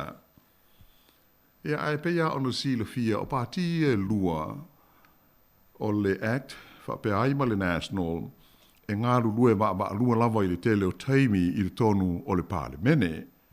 E mai tāni fōringa te tusa lava ia la ua whainga wha mai. O le taunu unga o engo fina ngalo la au pālota, na wha whaina le TV New Zealand, ma le company e ta ua Kanta e pei o na wha ai lo mai le sunga fua o le vaias o nei. Nei lo ai, le maulunga o le tulanga langa langoina o le National e le au pālota, sa fe siringi ai i lea suenga. E tolu se furufitu pasene na tula i maiai le National, wha atusa i le tolu se furuiwa pasene sa iai i le masino me. O le patia le Labour, le o lo tu nei le foi le teita inga o le malo, e tolu se furu tolu pasene na o lātou maua, na pa uifo le lua mai le tolu se furu lima pasene sa iai i le masino me. E mai ua whaamatalaina, ia lea tu langa o sao wha inga o pito maua lalo lea, ua o iai le Labour, taru mai le tausanga i lua afe se furu mo le fitu. O le vanga whai po le partia le Act, na o lātou maua le se furu mo le tasi pasene i le sa ili ilinga le nei. O lo tu mau pea o na maulunga le langolango ina o Jacinta Ardern i le tofi pāle mia o le tunuu, tolu se furu pasene na ia maua, whaatusa i le taitai o le National, Christopher Luxon, e lua se furu lua pasene. O isi vaenga whai o malo, na pa ula i titi i lalo, i le partia le Greens, i le iwa pasene, New Zealand First, i le tolu pasene, ma le partia Maori, whapele parti o le Opportunities Party, e ta i lua pasene. Na manina mai i le sa i li linga, le mawhai lea e le National, whapeai ma le Act, ona la ua ta ia leisi whai ngā māloi sa so ai e New Zealand, e au noa ma le mana o mia o le langolongo atu iai, o se isi, po o nisi pāti la iti i te tonu o le pālemene o le tunuu.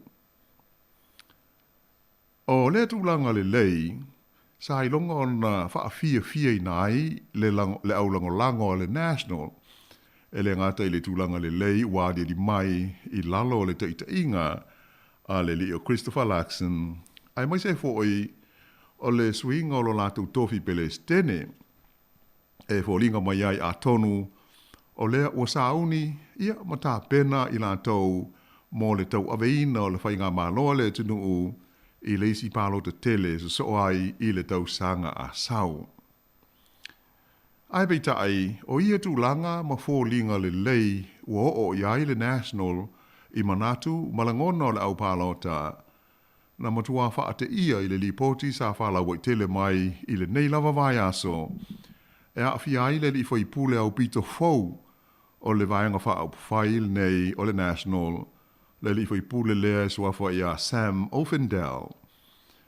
E pei o na sila fia, o lea fwai pule, e le i lewa taluai nei o na tūlai mai o ia i le tofi, i le tū mālo tā ranga, na mālo ai le pālota le titi le no whaia, e sa ili ai se sui o le fwai pule sa iai o le tū mālo, le li o Simon Bridges, na wha mā vai.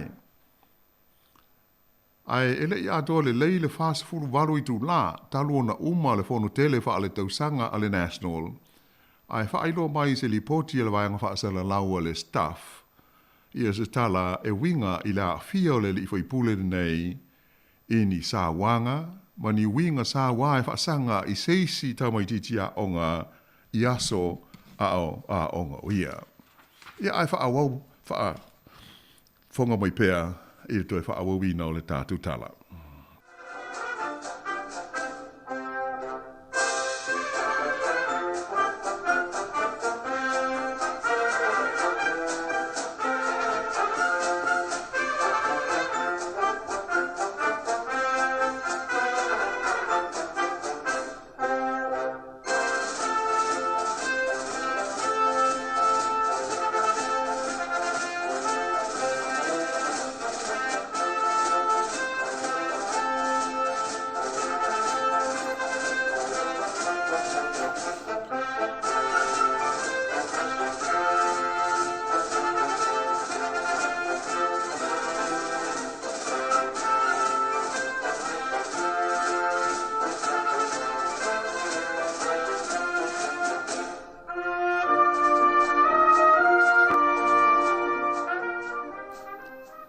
O le whaalawe lawe e tusa o le lipoti na ta ua ai e whapea na whao o lima ma sawa ina e le li i whaipule le nei o Sam Offendell, taimi lea o se fulu ono tau sanga o lona soifua, ia se tama onga e na o le se fulu toru tau sanga le matua i le nā taimi a o nofo tū mawai i le kolisi o le King's College i Aukilani. O le nei whaalawe lawe, ua tusa nei ma le siri atu le luas fulu tau sanga te luai, mai whapea na manu a ti ngā ina i le tama onga na fia, mai o le mafu anga lea na tuli ese ai Offendell mai le King's College, ia pe whaamaro lo ai ua le otoe te lia i lea onga i tonu o Aukilani. Sa ta ua fo i le lipotia le staff i se la tau talanoanga ma le tama onga na fia ai i le osfo inga lea, e matua le tali tonu o ia, e na ua iei loa muri ane, o lo o fia alu ia Offendell i le tofi whaipule mō le pāle mene. Ai mai se ai, ona o le tausanga leana te anei, whaato a mawai atu nei, na whaato a wheso o tai atu ai Sam Offendell, ma whaato ese atu ia te ia, i le mea na tupu a o la a o onga. E na ua whasilingia la le tai o le National, ia Christopher Luxon e tusa o le mata aupule nei, na ia ta ua ai le so lua, ia lona lango i na pea o le li whaipule o Offendell, ona o mea e pei ona lipotia na tutupu i le taimi o lona talamau. Ai sa whasilingia e le li tai o le National, ia le tulanga po le whainga e fili ai e le latou pāti, ia sui e tau wā i whainga pālota. E manatu Luxon, sa tau ao na whailo atu i a te ia, ai maise o isi sui sa fia tau wā mō le pālota le tūmalo tā ranga, ni a fianga whaape nei o le lii o Offendell ua ave nei ma whaipule, ina ia sila fia le lei ai, a o le whaia le pālota le titi, ia le tulanga e pei ona manuia ai ma manu ma lo, ia ma lea ua ave ai ma whaipule o le partia le National mai le tūmalo o tā ranga. Ua manino mai sa i loa e suisi ni o le National, e au fia ai ma le lii na avea tarua nei ma pele stene o Peter Goodfellow, ia whaamtalanga wili ili e winga ia Offendell, ai sa le imana nao e wha ai loa mai whala o tele, ma le manatu, e tu ua i pea a tonue e le aia stasi e ono fesili ngia. E peita i la, e le ingata ai i le mata opu le nei, ona o le aso lulu foi le ana lipo tia mai ai, ia seisi foi mea sa aafi ai, ia le li foi pule lava le nei o Sam Offendell. O le lipo ti fo le nei na ta ua ai e se ta mai ta i e whapea, na whaamatau o ia maoso fo ia e le li le nei o Offendell, i le taimi a o ngā i le University o Otago. Ia mai o le toi adia i mai lao le nei lipoti, a o lea tau mawhai Christopher Luxon ma le National, e tau tonga fiti le mata opu mua a awhi aile li fai pule de nei, ua matua ai longa lava o na awha aina aile i ngō le lei o le partia le National, i manatu malangona o le au pālota. O le taimi lava na whala wai tele mai aile tulanga, sa whapea i lona whaia ma le whaai unga Christopher Luxon, e whaamalo lo mai i a Sam Offendell mai lona tofi foi pule, ai whaatonu le whaia o se suenga wawe ina ia mawai le ata atoa o mata upu umanei, ma tua inga e whaasanga i le li foi pule fau o le lato pāti.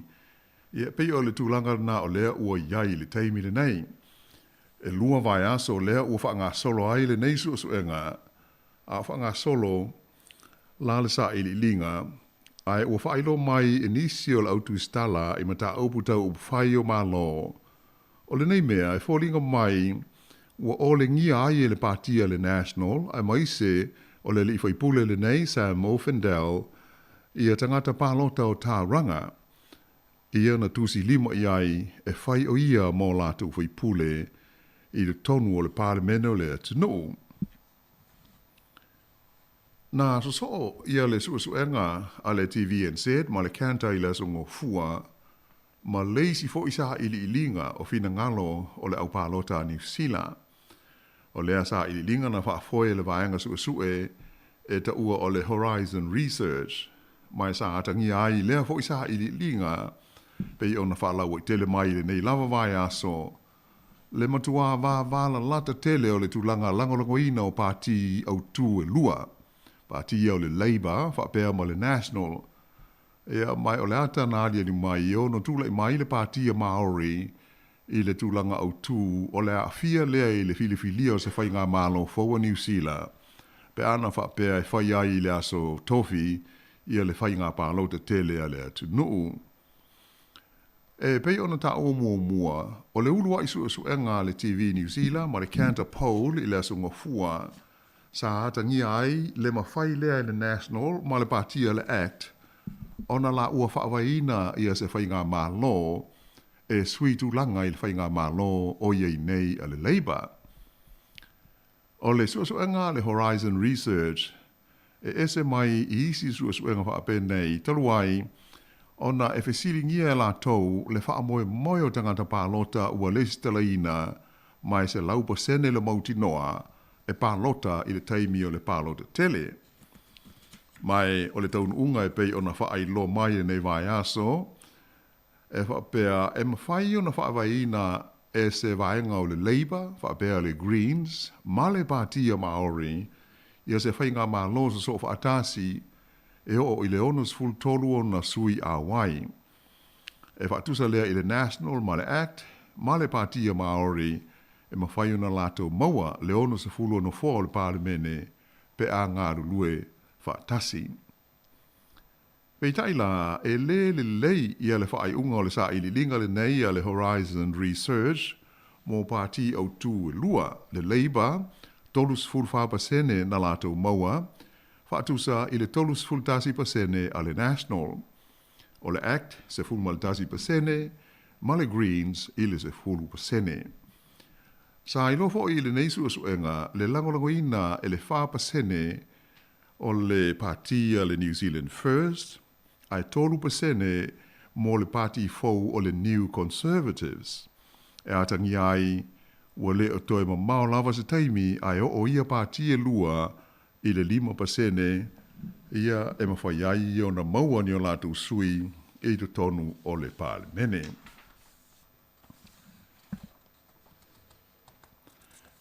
Ia ai usi mai pēr le whaafonga.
Ia, e pei o nai tūlanga nā i mea fo i tau whai o mālo, e maise o pālota, e pei o laualunga i mea tupu māli mai tonu o Aotearoa, e maise le nei vai aso o le a tau whai wiu. Ai, i lesi vaenga o le tātou tala, i le United States o Amerika, na lipotia mai ai le nei vai aso, leo so fo ia lea e sui o le ofisa o leo na nā a Amerika, le FBI, o le maota o le lii sa avea te ruaima pele stene o le United States o Donald Trump i le ai o Florida. I se whaasara launga, le li o Trump i lunga ofiso ta inga tele wawave, na ia ta ua mai ai, leo so fo ia leo lo na fale, e whaingoina le mautale nei o le Mar-a-Lago i Palm Beach i Florida e se vaenga do tele o sui o le FBI.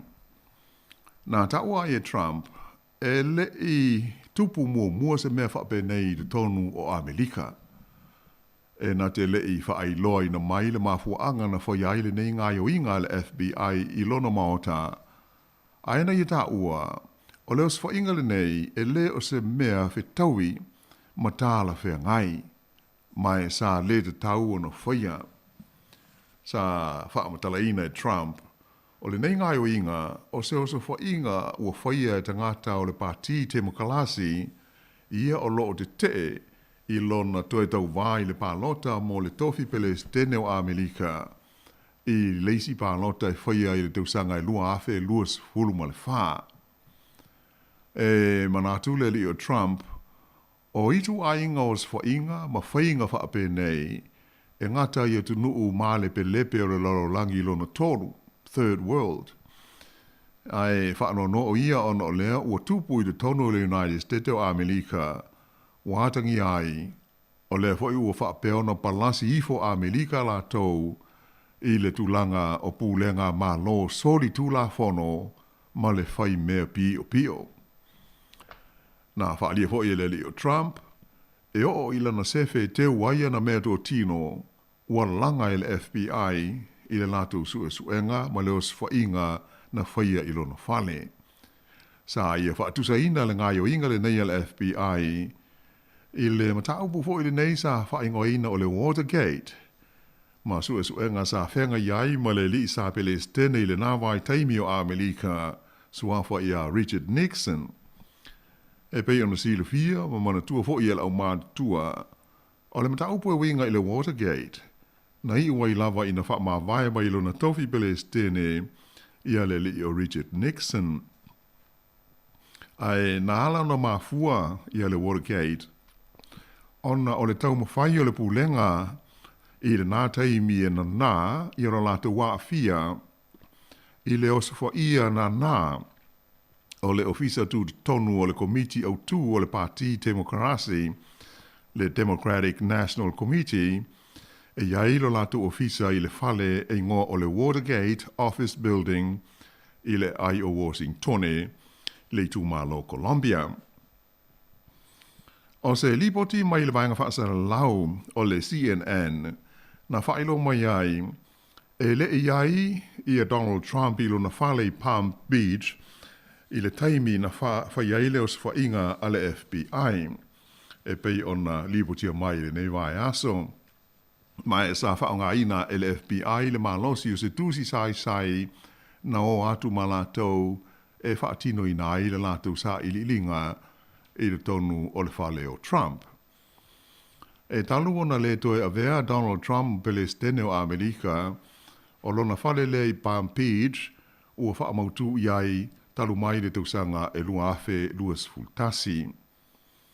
O le teimi nei la, o lo ofea ngai le ofisa o whaamsinonga le mano tele o Amerika, ma se suenga loa ia i le mafua anga na ave se ai e Trump ni whaamau maunga loa ia mai le ofisa o le Palestine i le whale pae ai awina atu i lona whale lea i Palm Beach, ia mai ua so o le suenga ma le whaalinga mai le vaenga o whaamau maunga loa ia po o le National Archives and Records a Amerika i le masino Februari whapea e tusa ma le se fulu ma le 5 le a whaaioni pusa o whaamau maunga mai le whale pae na lātou maua mai le whale leo Trump ia mai onisio ia whaamau maunga e whapea o ni whaamau maunga whaapitoa e whaasa ona so ona maua ma whaitau iai ia se tangata.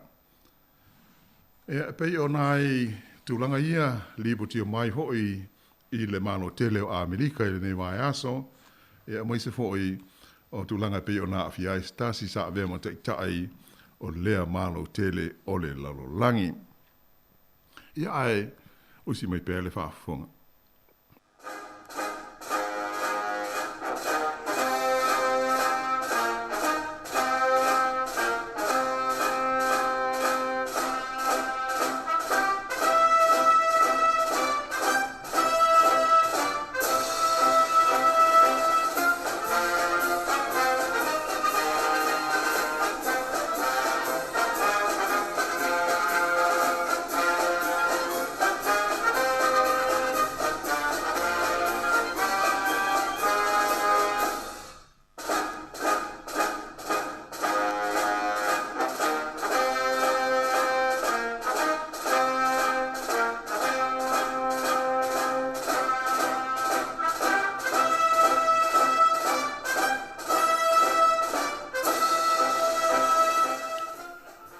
Ia, o le tāpenanga nā mo le tātou pōrkalame mo le nei fwoi vai aso si la ein.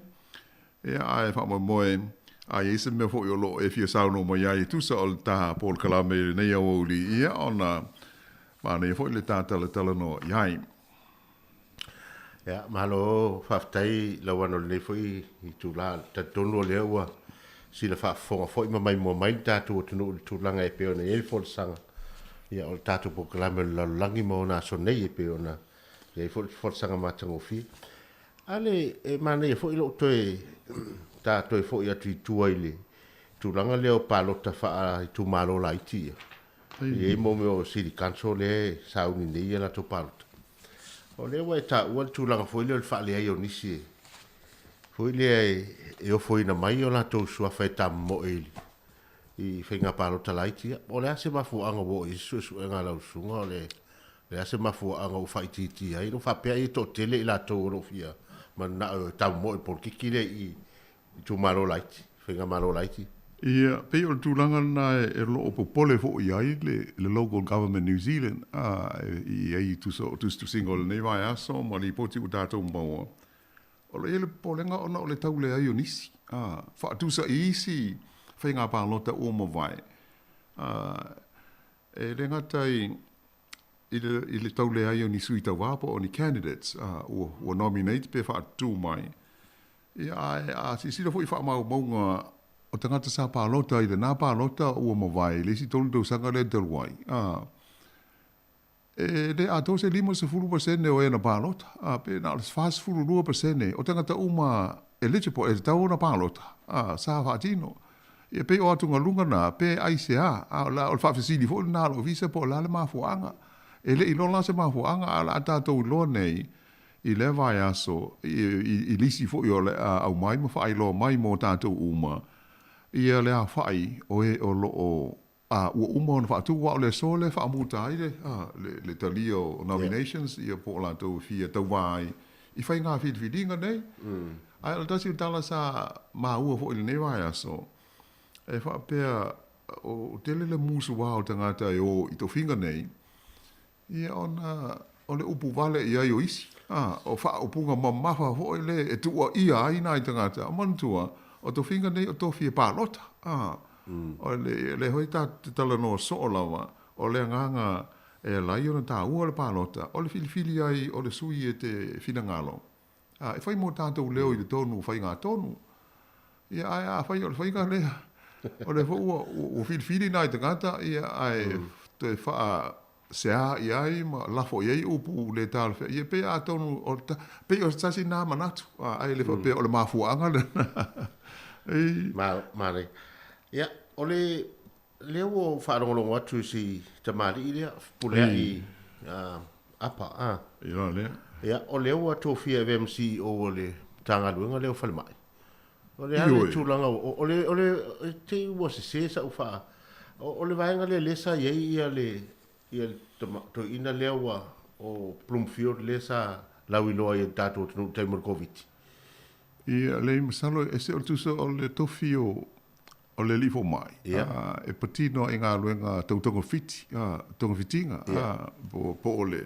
Ia mantua hoi la, o le ua sui le malo, le set up atoa o le health. Ua ese la, masalo e ono whapea isi o le ngā ruenga na sa ia Bloomfield, le ua ave ia pule ai. Ai i lau mai tau ia i le ai. Tusa o le ngā ruenga le whaasi i ou wa ia i le tamani i o le tātou tunu u. O le pūlenga a toa lava. Wai, o tasi la le. Le whaalamu tonga le ua na wa aia nei. Ia mea tau soifua malalo ina i New Zealand a toa. Tasi. Eia i ale whaatonu o le soifua malalo ina la tau. Taipe o le tofinga le sa e. Ai masalo po o le silsila atu le nato mali i pei o le a le toe autu ia ia le ata. Na oni maa fofonga. Ai le whape o le membo ina o la sa wha i lo mai lo fo i se li fo mai o na ia mana onga ua lai na mana e mahalo lo mai ngā luanga sa whenga iei mo ia i tau sanga e tele. Ia ai pei o le pei o fo i se sifi e lua i e whala hau tonga ia na whai e malo mo le soifua maloina o le fa'alautoga lea ua CEO ai fepule ai mo New Zealand atoa le ta o le Health New Zealand ia ma le fa'alautoga e lua e whaapitoa mo soifua maloina o tangata Māori ua iai fo'i lalo latou fa'atonsili Māori la ua point ai ea fo'i tusa o le pulega ma le va'aiga ae o galuega ia fa'alatoga fitiga o le fa'asoifua maloina ia o la ai ai lau foi galuega latou ae pei i lau fa'afisili mai e leai e le'i fa'apai o le mea ua sui atoa mantua le ua sui le tulafono o le ua le o toi ai fo'i lani pulega fa'aitu malo ia sa tatou iai o THPs le foi sa masani na palo tai filifiliga ia tai tolu tausaga ua lea ai nei ua soloia ona o lea ua tasi lava le pulega o le a fa'afoeina uma auaunaga fa'a le soifua maloina i le atunuu atoa la lea la e autū ia pulea'i ia le tulaga o le CEO Mana ia la whamamanga wa e pauna se mitimitaga foi ona o le uva ai atu le ua ausia foi e sia tamari o le tatou atunuu tulaga o lea foi tulaga maualuga i tonu o le malo moni le lei lava o se tulaga le au maua ia mai tau ho'i ona fa'afiafiaina ai fo'i le tapo'iga se o tatou atunuu ona o le tulaga tāua o ia fo'i tofiga ua ai fega iai fo'i ma soifuaga e lē atunuu manatua fo'i o tatou o tele fo'i ia le malu e awhaina tulaga le soifua maloina ma manaʻomia ia le fesoasoani i lea vaega ia ma e tatou talesia fo'i le tula'i mai o le tamali'i ia auā ia e le gata e le tatou atunuu o New Zealand atoa mana ia sa'o ai oe talesia ia manuia le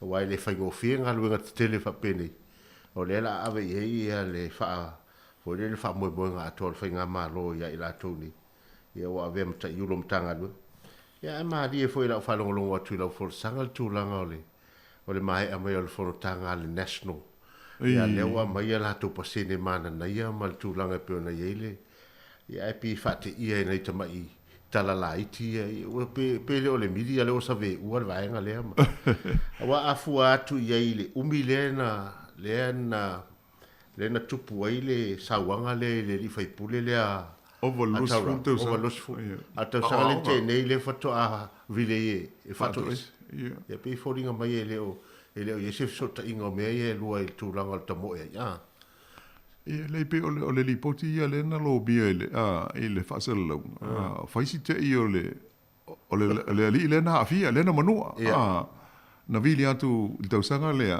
e fa'ato'ese fo'i lele a fa sa ia ile si fia se fu jo sen a te eu fa pe al fa te ia la le al te le ina o va ai ile lisi ole au candidates a tauranga e anu te gata le palot le la fa pe so ole le lo la pol mele na la ina vili atu ia ia ai ana fa pe la na pa oile a tonu pe tau mo se hava no ai pe ole o to ia Malaysia mele li po tia mai le university ia ai e le o ni mea la iti o itu a inga wa mionga nei ia e mamafa tele i le ai me se ale wa inga lau tele ho i le mantu ho i o le filifilia i tonu o to finga alo ia ai mai se ia le parlemeni ia i le hope o whaatu la fono e pula le partia i le la tau filifilinga ia nga waa o tangata ia ai pangale a fo e pe e mata uma iahi i tātou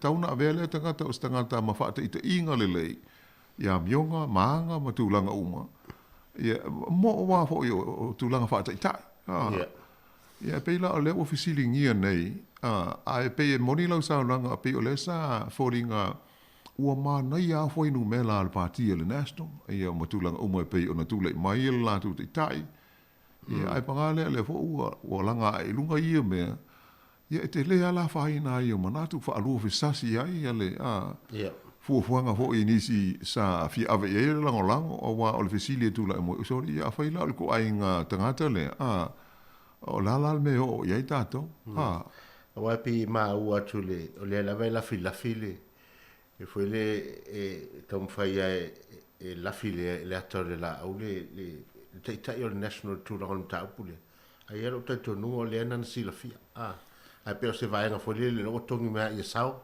Ia sa. Ia. O tu. O mea fa politik. O tawana ise fa opunga au mai. Wa masala sila le ila songo fua ina ua saula le mua le winga ile fa o lima le ile il tama onga. Ia. Sa va vea na fa pe mai te ita ile ye ole lango pe lava ia le li foi pule ia na aso pe o te atu foi si umi le te mi o talavo. Ia. Ia le tu lai mai la le si mele ile ila so la so lu. E pe ia o mo tua ai mo se la fa ye lo mo le fa ai unga. E taofi mai ona to finga fa foi pule se I fai mo sa I linga. Ia fa pe ole e lua vai aso le te pena ile sa I linga no lo fa tino se fa masino malolo. Ai ia tatu la tatu do lava. Au tama sani foi le media ni usila o ne na lato save e wina le mele save wai wan fa ma.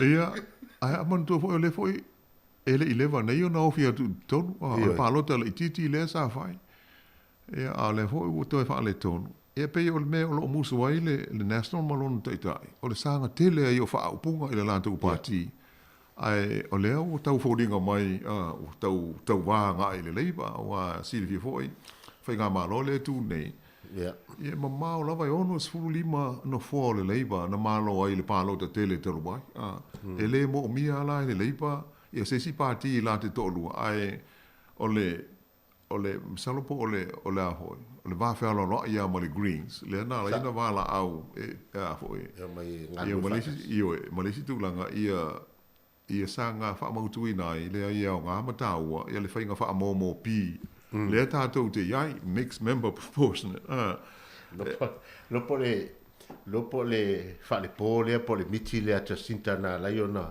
a maile na sila fia e le taime luta ai le tūlanga o le no fo inga le nei. Ia ona tau te tapa foi la ia le Queens le lumana I whainga palota le. Lo po le vaenga le na lai ona au mai whapel te mai tai tūlanga o le. E pe o tūlanga na malisi me a whaina ele mana o mia ele se parti se tasi. O le me ono o iai o le toi solo ia o le MMP. Ia. O a whai o le ma whai ala na tutotas le ma fai ona to tele e fai pule ata tau ia e au no ma le so ni mai o se si fa ato ai numela ia la nga MMP ai pe na la fai le MMP ia se leo o nai parti light ai mai se le fia afe o tangata e pa lota ile si parti ai le se leo pe o le nga au tu na o mele ta o MMP ia se leo o isi parti light I te tonu o le whainga malo, ma whainga tonu. Manu le I taminu te e tonu te toi. Ai tau o tu le mtau tia fo il mele tupu mai Amerika I sito ina o Trump. E fōringa mai I whapea I watu while mua le vaenga lea ia I sito ina e. Ia ai pe fōringa mai o le lawa sa veu ia tūlanga ia le no while mua. O le presidente foi sa ia na vai tau ma le o no tūlanga foi le toi fuafua toi tamoe. E wha umala na whātau sanga mori muti. Ia, e pe ia hoi montu hoi ele tātou wha apunga hoi le o le mea lawana e rulu se le hoi ai. I whai montu hoi hanga nei tangata atu lai mai le tofi. E ua, e oa I taimi ua whaia ina. E le vi whaia ina. A pe a ele se mea, ele se mea lai titi. O le vai a nafi ena o whalongolongo I le I whaasala longa al te mai sa mo le I te tonu o le fono Amerika. Le o ngalo e te o le sofa o le mafine. A sa ia ta ua e le se mea te tau ua whaia le FBI. O tua o le tofi Palestine pe ave o mo I whaalo longa.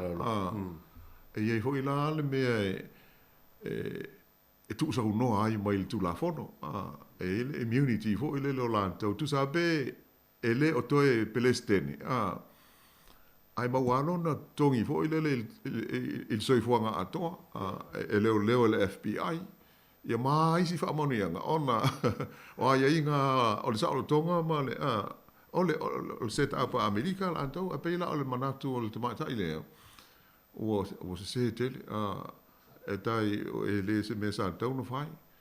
Ia a pe ma tau tia fo ile be a.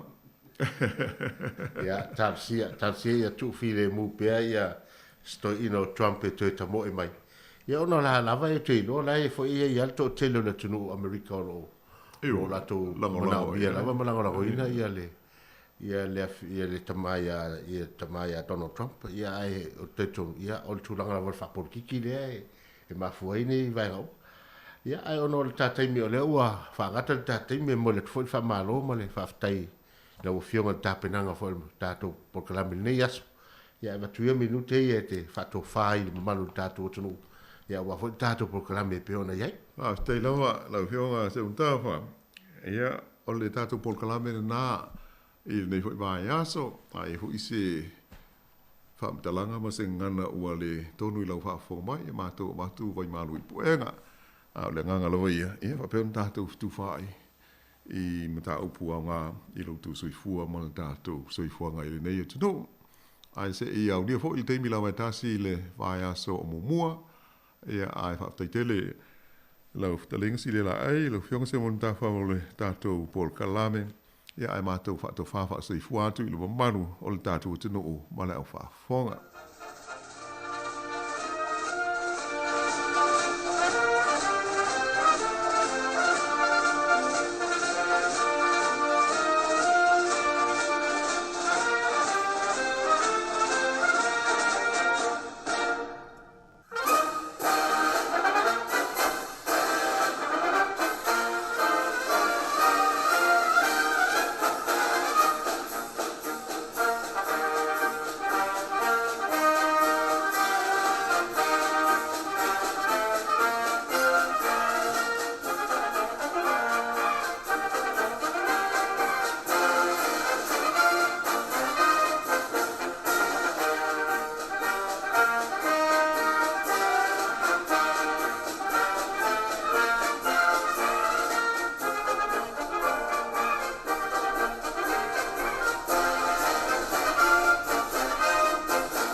Tātou taimi le nei vaenga o le wauli valu de minute wa te ele tula e lua le tautua mana unanga de tātou ala leo le tasi ono tesi ma le tasi wha mo i le nei vaenga o le aso ia i ni mātou i Wellingtone ia mātou te ofalofa ma whaatalofa tuai i le pia mo lunga de tātou tunu le nei vaenga o le aso na ia tātou ta mama tina mātutua ngā tafo i lea ia o le lo de tātou tunu ia olo fa pena no fa fenga i la tau fe au manga wenga tau fa mai ai no le ni aso for raile aso se fulu male lua ma sina e valu lua afe lua se fulu male lua afe lua se fulu male lua ile nei vai ngole aso ma loya te o tolu nga lue ma lole tau a tai ma lole ono sai ma lo fo ile fa to le tatu tunu so se va henga la vo tatu tunu o e ma hua mai tatu fa se launga ele ngatai ni usila nei a so se va henga la vor ke lope ma tau fa lofa ma fa talo fa tu pa io molungo de tatu tunu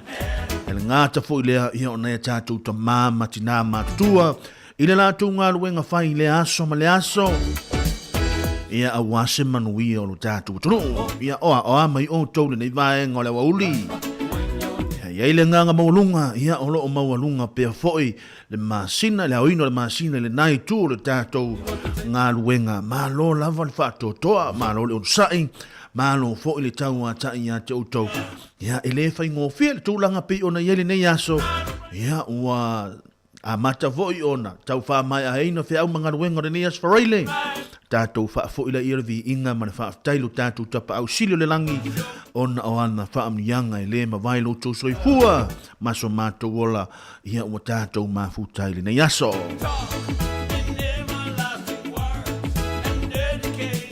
ia ele fanga wina fo ia tato fa fenga inga tau langi so se fa ta fai tau langa so se to vine lo to nga lue ai lo to nga luenga fai le ao ma le po ia awa le alo fai vai o lo tatu o tuno i fi au mangaruenga ia malo ia te o tau ia o ha mai fo ile tu lango le ngaruenga ia ile nganga maulunga mātou te ilo ia teimi fai ngofi ai teimi walu ngala lo ia fo i teimi fa pena ai fa pena ia fo i mātou ia mātou te manu ati ia te o tau ia o tau o lo iaile malu wale apitanga o i mātou ia awafo i teimi wha penei malo na ngā lulue malo le unsai ngā lo fo le taua ta ile nei aso ile ngā mawalunga ia o lo manuia fo i lau tau ngā ruenga whai wha afitai lau tau upu fola fola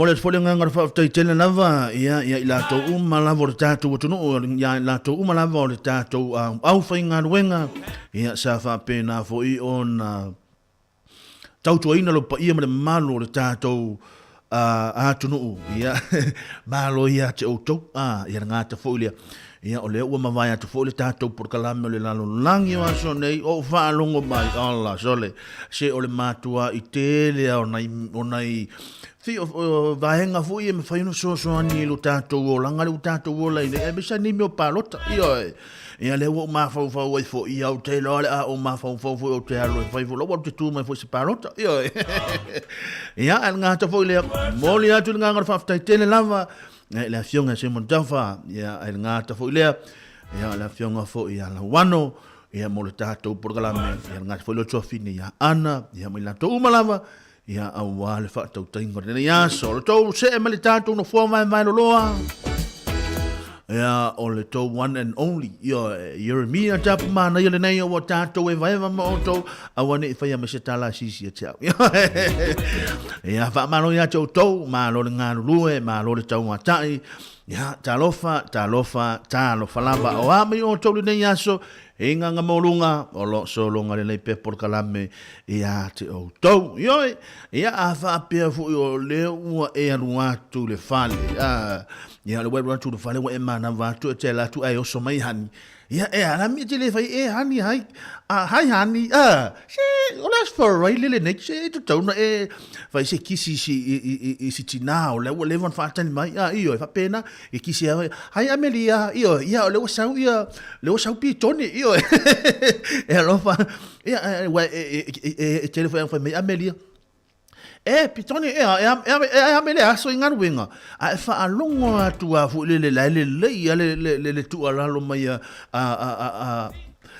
foi. A Amelia, ki te fai mai foi a piton ia ke te sila fia o eri Amelia ia na matua solo ngale ia le aso ia fa pena ia le tulanga pe ona il nei aso malo ave se kis ia kisi foi le ia me vai hani ia na omisia o le nei aso ia fa tai o le bu sa ia le la sa foi to fai tame ai ai se pula ma nei va ngala fiafi ia kisi mai hani kisi mai ia o le o manava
What's this?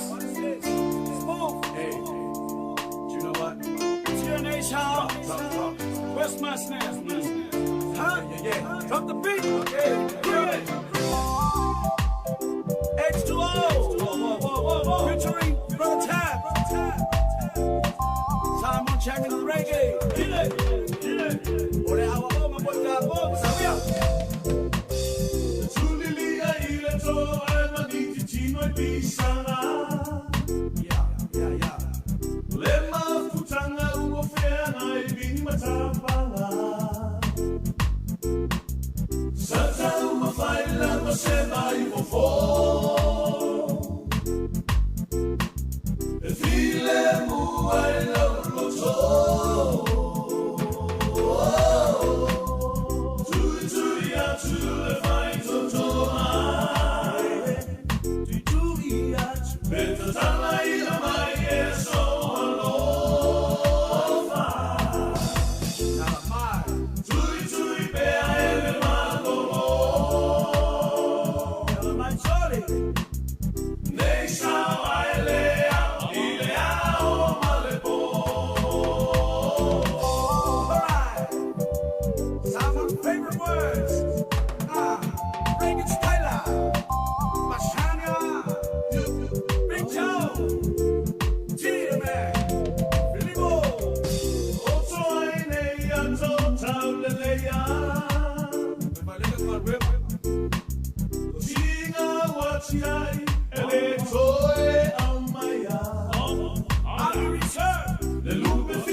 Tui pele fai to to are nei vai ngole aso tai to rol pa ia le malu no tele le tatu tunu a o fe ngai le tatu tunu ia I fe au tau fa mai e o nei aso io ia malo nga ru e malo le tau ata ia te o to e ile nga mo lunga ia o na fu wa tau so longa le leifo I por kala me nei aso ba wo le tu langa fu le o ia o ma tu nei Wellington le o lo fa ia sina to tele na to fu le ono le tu langa le Polyfest le fa nau ia o le tūlanga foi o le alea hao for tai me piki eitu ia nai whanau a onga ia nai mātua ia la tau foi o le la tau ngaru nga whai o le piki ina o whanau ia o ata taulo foi o e wha sauni ia ma nga ia tu le wale piki ina o le whanau ia ina ia mawhai foi o na malu pupuia ne tātou whanau malo ili a tau ngaru nga le lei o lo tau whaia ia o tau mana tua le lei o whanau ana e toi iu ia te o tau pe a tau mātua io he au a tau te mātua lo fo i o tātou whaia le tala le to ina se whamar mole so wakani fo I se mai so I puwai io he a mai san a mai so I puwai e te ia fo I mai ia lea daddy lea mami io he ha pena ia wai a wha pena e te wha mahoni ma e tango e whai le leita mai tiri taimiri nei o te tau tina ati ate o e aho le taimi matua ai e toi alofa atu foi I le tamaititi ate oe. Ai awha pe e te le wha mahoni tamaiti o te tau tina atu foi ate oe o le ale ai foi si alofa I ate oe. Ia o tala hui no te wha alongo ia so ia te mahatua mai ale le lei ale whai o le tamaititi ia e matua I fo le tamaititi o le ale usita I fo le tamaititi ate oe. Ia e malo le tau ngaruenga whai malo le on sai I te lol nei vai aso tūlanga suia ingo le tau ia tātou le malu luma tūlanga umawhapena ai le tu ua ai le tau ngānu wenga whai ioi ni o tūluang ia tātou sila fia mai loa o le tūlanga o le nei atu nuu ia o le nā o le ata mai o le whanau tātou e whai vol tau loto lea o le ata mai o le whanau o lo i o tau lo ia lele wale I loa whai na o le luma na I o lau whanau o lo o yo lava a au I oe le na tonua ia na alo whātu fo ia le sunga ia se nava ia malana pasi vai lau pasi te ora vea ia na ia alo whātu fo ia Amelia ia ke alo fo ia nai mala au Amelia alo whātu fo ia Amelia alo whātu le uso ia tapsoli luma iava malo uso ia o selenium cell ia o le na alo whātu ia te outau ia o le uso ia whanga I lima lai waa tole ia maror so I fua la sunga ia la sunga na whaifi au ia ngata fo ile ia o le uso ia lautala tukuma ia man mano lautelo le tatu tunu na mafuta mai O mai se tātou whai mea tua le aso nei. Ia, le a tātou siwa ma outou, tātou wewa ma outou. Ia, ona o te iloa, e mana o mia o tau nei musika fui e tau vavi. Ia, pau wale mea, awa fui ni e so na ango le musika, awa fui ni e so na ango me le musika, ango me le musika. Ia, ai ngalo ia te oele a mbole, whaatita inga ia wato te leo tātou weilunga o tāwale. Ai ngalo ia te oele me tauna whailu saunga le mou. Lona winga, ia alo whātu, ia mo untau, o mai tātou wewa mālore ngā lurue, mālore tau atai. Ia, Yelinga nganga maulunga, ono solonga pele, solonga le lei pele tūlanga ono, yelu tātou. Tono!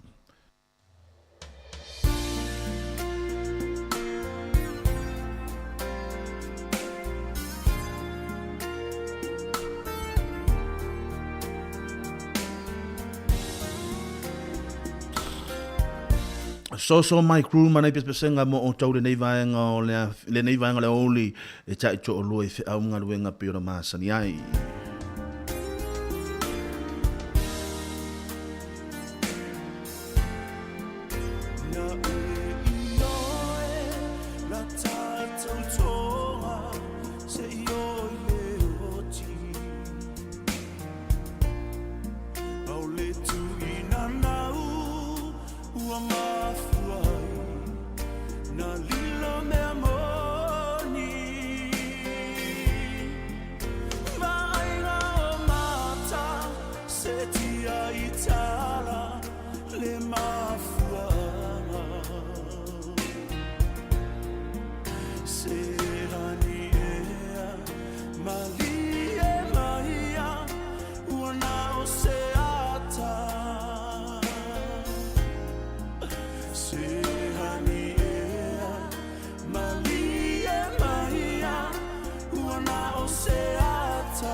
Oe alo wivi le nei vaenga o le wahuli e tei toru o pa ima na maru le telo le tātua tunu i oi.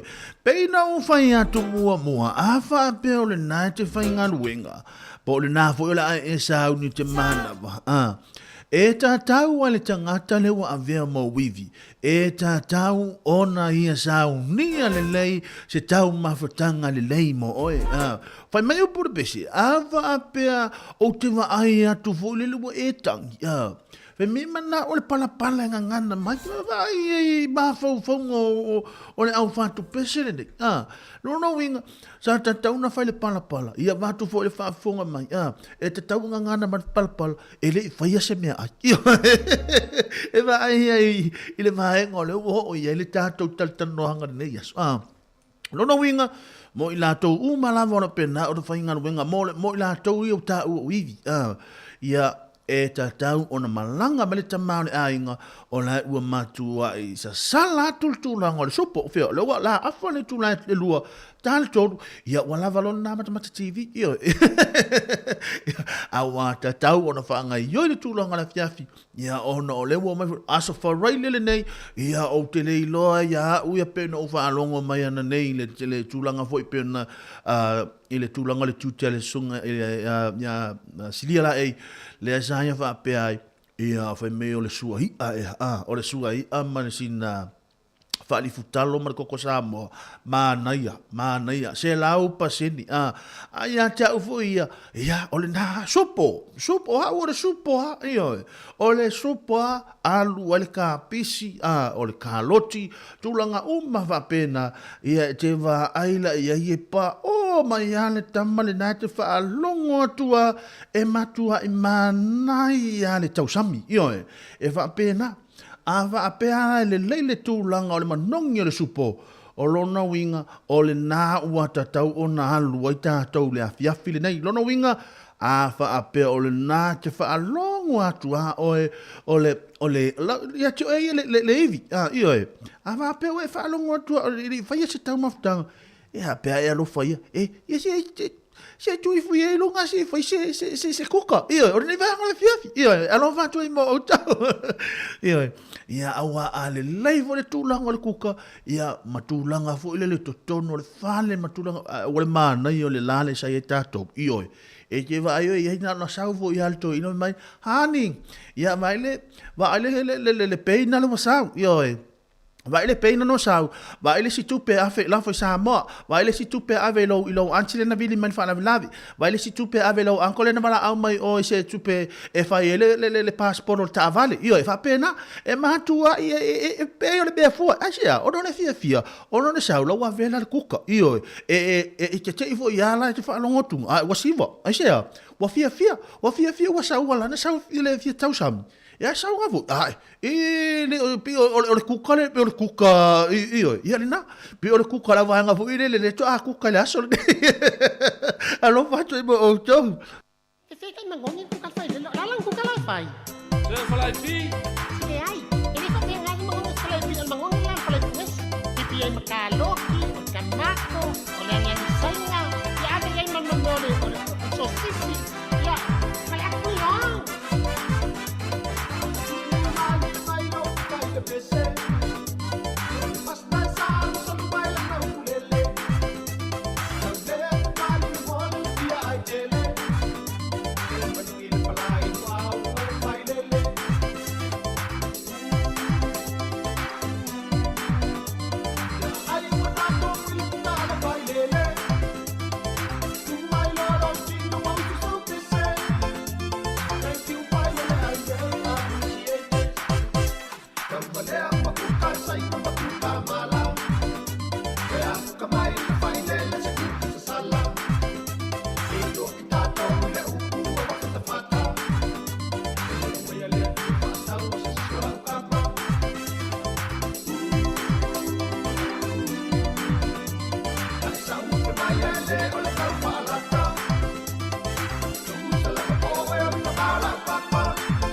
Nai whawhiawhianga nei vaenga le wauli ina ua choe sa fulma le nua de minuto na tale le tula e tolu ia mai la euso ia vili moala pe o na iaile nei vaenga le wauli ia ile porkalame le tātou ala le o tātou i ona i pespesenga ia a wafo le tūlanga le whenga i o tātou tunu i whi aumanga ruenga pe o na maasani ai. Pe o leo te vai atu pe o na iai tātou nei Wellington le tūlanga o le Polyfest foi le le whanau ia o le whaia sina pisi ai o tātou i nei. Ia o se awanoa tā ua foi, ia e mawhai foi ona o ha o e whanau i le tūlanga o anga nuu ma tūlanga uma whapena.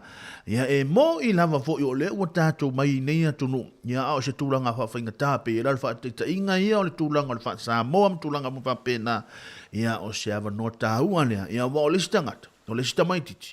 Ia le fie e tautala fu le fa Samoa ai mana malama ile fa Samoa ai a fai atu lo ala siva e siva mai alta mana pe ya la siva ai uli vo le tatou Samoa ia wa se me pe fie ai na ia wa pe fie ia lo fo fa na o le wa fa na ni atu no ia o le fautuanga ia le tātou ala leo ia ono o le tumu i ngā tai a wala mea o loo whai ele vaenga lea ia wa ele saonga le mu ia ma vai foi si sole ne te foi ua wha atupu atu foi se mea ina io ai fa pe na ona whai a tātou ia ina ia ma whai foi o na malu pui ai o tau se tala fia vo ia pe ia na wawa ai atu Samoa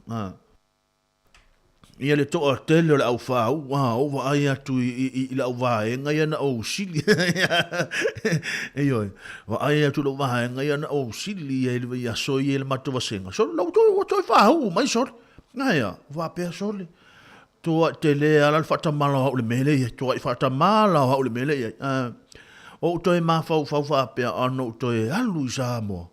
Se manu o te toi alu fo i le a o ngale no winga sa o le mea just e fa pena ia mo le atu le nganga fa malo mal fa tai fo i ofisia i sa o lo te vai atu le wo ia ila tau fo i ona ta tau uso ma to fa fine ia le nganga fia fo le va ai atu fo i o matua ia le ngata fo i lo tau ai ngai ne ia le na fo fa malia ina ma ua fa ina o tau ia i tūlanga o whailonga sa o tau tau sini o ai, ia aia, o le sae na o whai ngā mea le taimini nei, ia o tātou le taimini nei, ia o sa o le tala le stoi inga, le si mato le tūpā mato, na luatu au le si o li ina whai, ia la tula o le mato vai, ngā lai sa whai mai lumo le o nufo, a luatu au, ea, wha mole ape ma wase, ngā luenga, ai o so mai tala al mato, al tangata le iluma mai ole ale qualification e se fai longa e mai le ai ole poto masan ni ai le u mai so mai va ole company nei ole tu fai poto masan wa ta la fas pepa io na la tu mal poto masan ni vo le avele le pas ia pole avenga ta avale ia ai fai mai ia matou vaenga le ai o matou taimini ia wa tau tala fas pepa ia fa pena fo ila matou fa pena la tulanga le we ta tau taimini wa amaton ta tu wa ai tulanga fo le lu atu fas pepa ia ole ale mau fo tulanga ngal wenga malo ia te auto se mo ia matou te nofo nei atu no se ai matou te manatua pea o to io le ngata i manatua o to tu i talusanga e manatua o to i mea uma pe o tato o me ai le fiafi tau maftanga le fiafi e le teimi tati ai ata fai atu fa pea bo le ase va tu fo fa fonga me le tu no wa o te lo sa ola fa mtalanga bo le ase me ai ola ai le to ina malom tu sa mo yo fulia tayo yo alu foi la yo sisi avasele ni Samoa yo ya tau tuana avatule le sele tu pisa ina ya auto I will top up in to telephone yo al ngale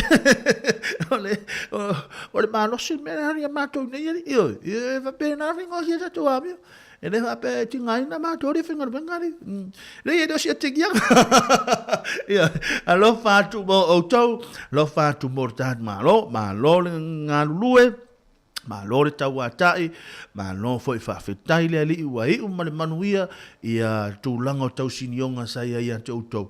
Ia alofa atu tātou proklame ia te utau, ia o teimi whanal nei, le ua vili atu vahanga le nei, le ufai atu le mea alofa, le ua vili atu foi lau anti whapea.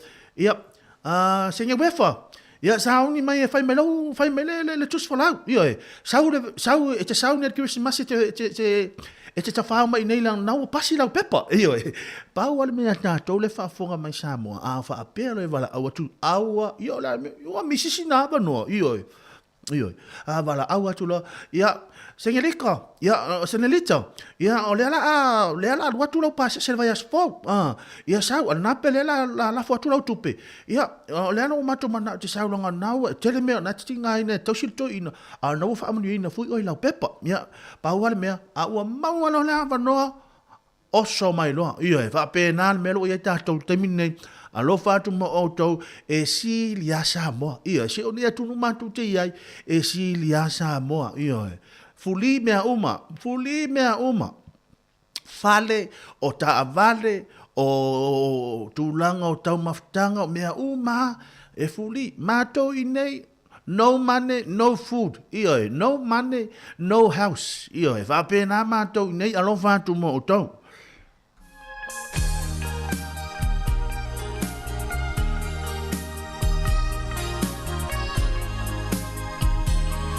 Tā whapitole nei pese au alo whātu i mo i lātou. Umalaman whāu ulu tātou University Samoa ma lore ngā lulue e sili a Samoa i ta whāu. Alo whātu mo o tau mai le ngā ta ula.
Ia e tū mau pēr Samoa lona sasala.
Samoa whapena wai whaafonga mai. E tō tatala lava le whaamalama matilo tilo atu. Tūlanga whaangatama, tūlanga iawa onga, tūlanga ia inga te tes, silia oe Samoa. Pe mātou tino nofo nei atunu. E susu e lava le whaamalama. Ma mātou tilo tilo atu. Manuia te leo tau Samoa. Love for me,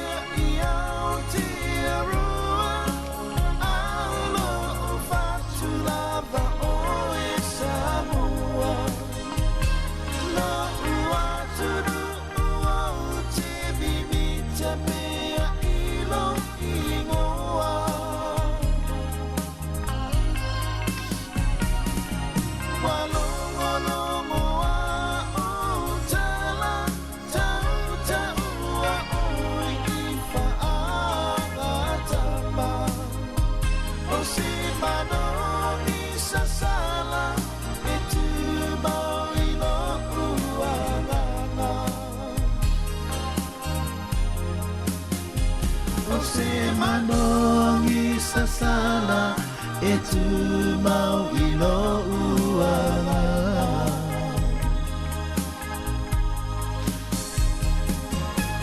Nai whawhi whianga nei vaenga leo uli malo, vai leo wa tāne tolu.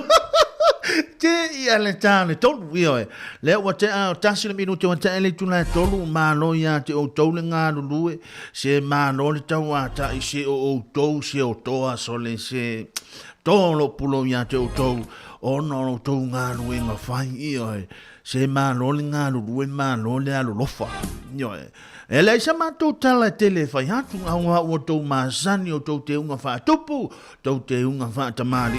Ia mai nā, e manuia i ha o tau, e le whāpio le awhainga wenga o tau, e manuia i whāwio. Ngā lulu ea o tau molo o tau manuia manatua, o le lumana i manuia o tātou whānau, o le nai o tau a au, ioe, o le nai o tau a au mau tau lima.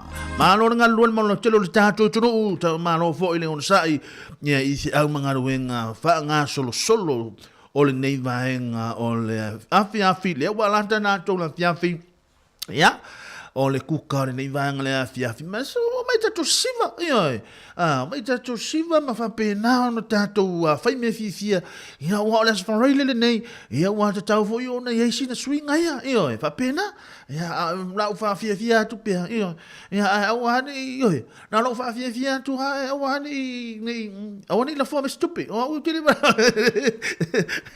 stupi, lau whatu, o tok me lo, lau whawhiafia atu hae.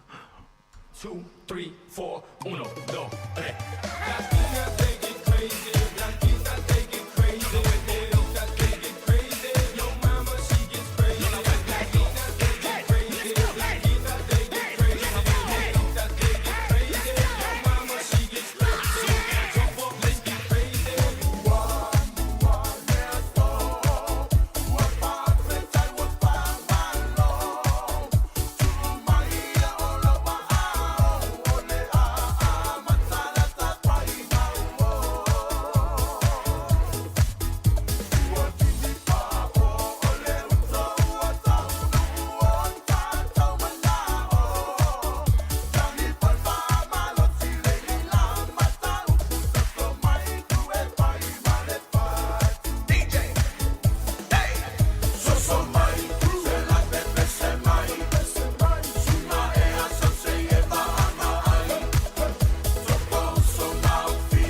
Fai malia tūlanga whi amanga wanga le nei vaenga o le afiafi pe o na ile tātou atono ono nei minute wa te ai nei tūlai tolu i le tautua ma unanga le tātou ala leo le nei vaenga o le aso le si ufofonga le nei o le laumua le tasi ono tesi ma le tasi whamo ia malana Samoa Capital Radio le na o lo ilunga o lana Facebook Live ia malanga YouTube pe o na iai le nei vaenga o le aso le nei o le aso fia ia wo fia fo o mo fo si na tamai fa malo stino ia o halo fo nei aso ia ele mo se fa malo stino ia le mo si tamai fa si fa malo stino le nei aso ia wa fo le tūlanga o le mo so fu malo loina io fa pena ia o le tūlanga na mai so io ana meri ki no titi musikari mo so tu te langa o to ele fai ngofi no ngare o le mato fai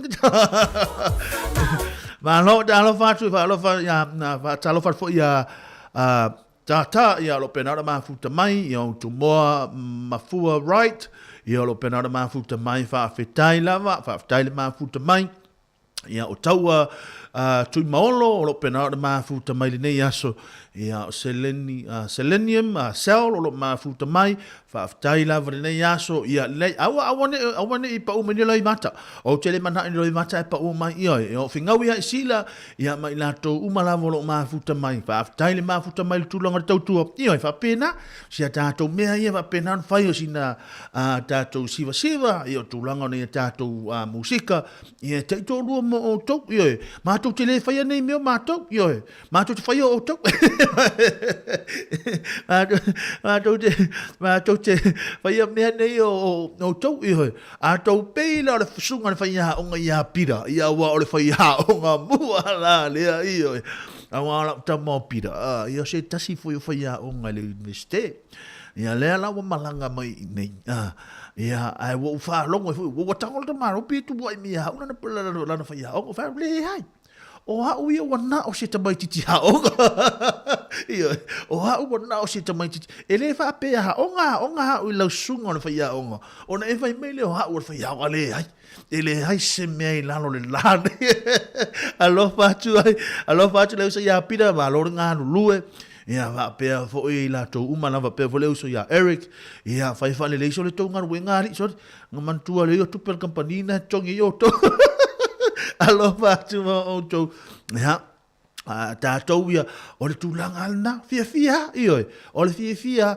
ia ona umai fo le nei aso ia nai fa fianga mo auto ia ona tātou afa pewa e fa longo o fainga tan tūlanga nga wenga e ile pesere lunga even mai pe a fainga ta le ala tau mafai o no winga o se o nga le le tele na mo o vanga le li le o pida la to uma na ma futa mai a fa longo atu le si la puli wa pe na tato e le timi te le si la puli te le si la nga luenga ia o le si po si tanga to wo so atu fo tono le pasi fa tinga ulu ya te oi po to tono la ta vale taxi po to tono le upa ia po la ta momika a o so to tanga te tono pe al wa to tanga ta wa na me fa tono ta vale pe fa la pisi matulanga ele tai ele tai ta mai esele le humble voile le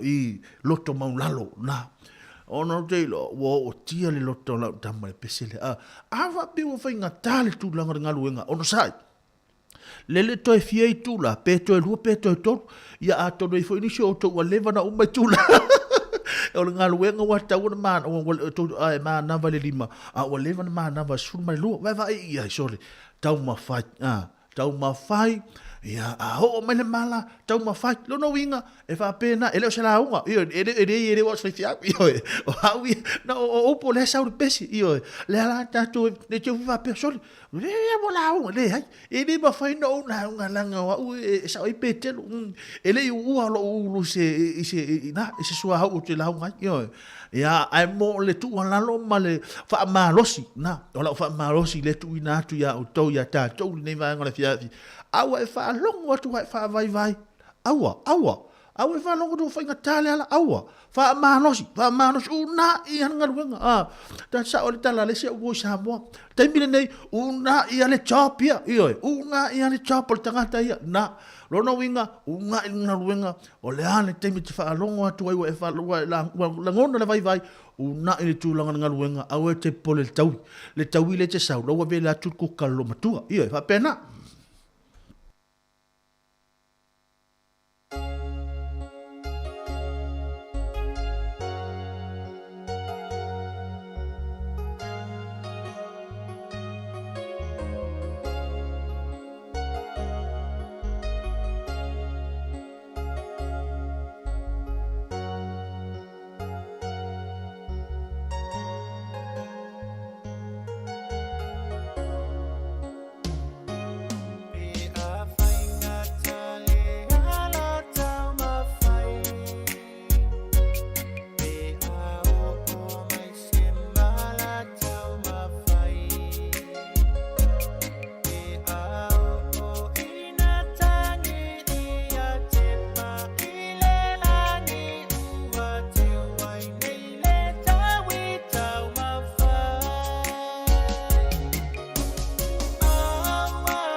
Luciana o feo ia nei vai ngale fiafi wa tauna e anu fale faise me ai. Los pulu nei minute ona ta o tele tula tolu nei vai ngale fiafi ile tau tuola mnanga de tanto wala leo. Le tension o tesi ma le tasi famo. Tale tula fa le porgalame ale a fana o le youth pe ona yai le taimi le tula fa. Luciana wa uma ona ota watu le mama lena ua avatu wa uma lava oima o te musu isa teine ayo langu mutu esili ona fata fo I ita isi o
Ia le nā Luciana, ia wa ai au pepa māmoe mau mea umana e ave te aru mai tau ainga. Amone e te sama mea na i mato ainga. Ia e wa pea o mātou fui o mea na upusa māmoe wale wane wale tue wha o ngai mātou. Ia wale tue fia mātou mea na upusa māmoe.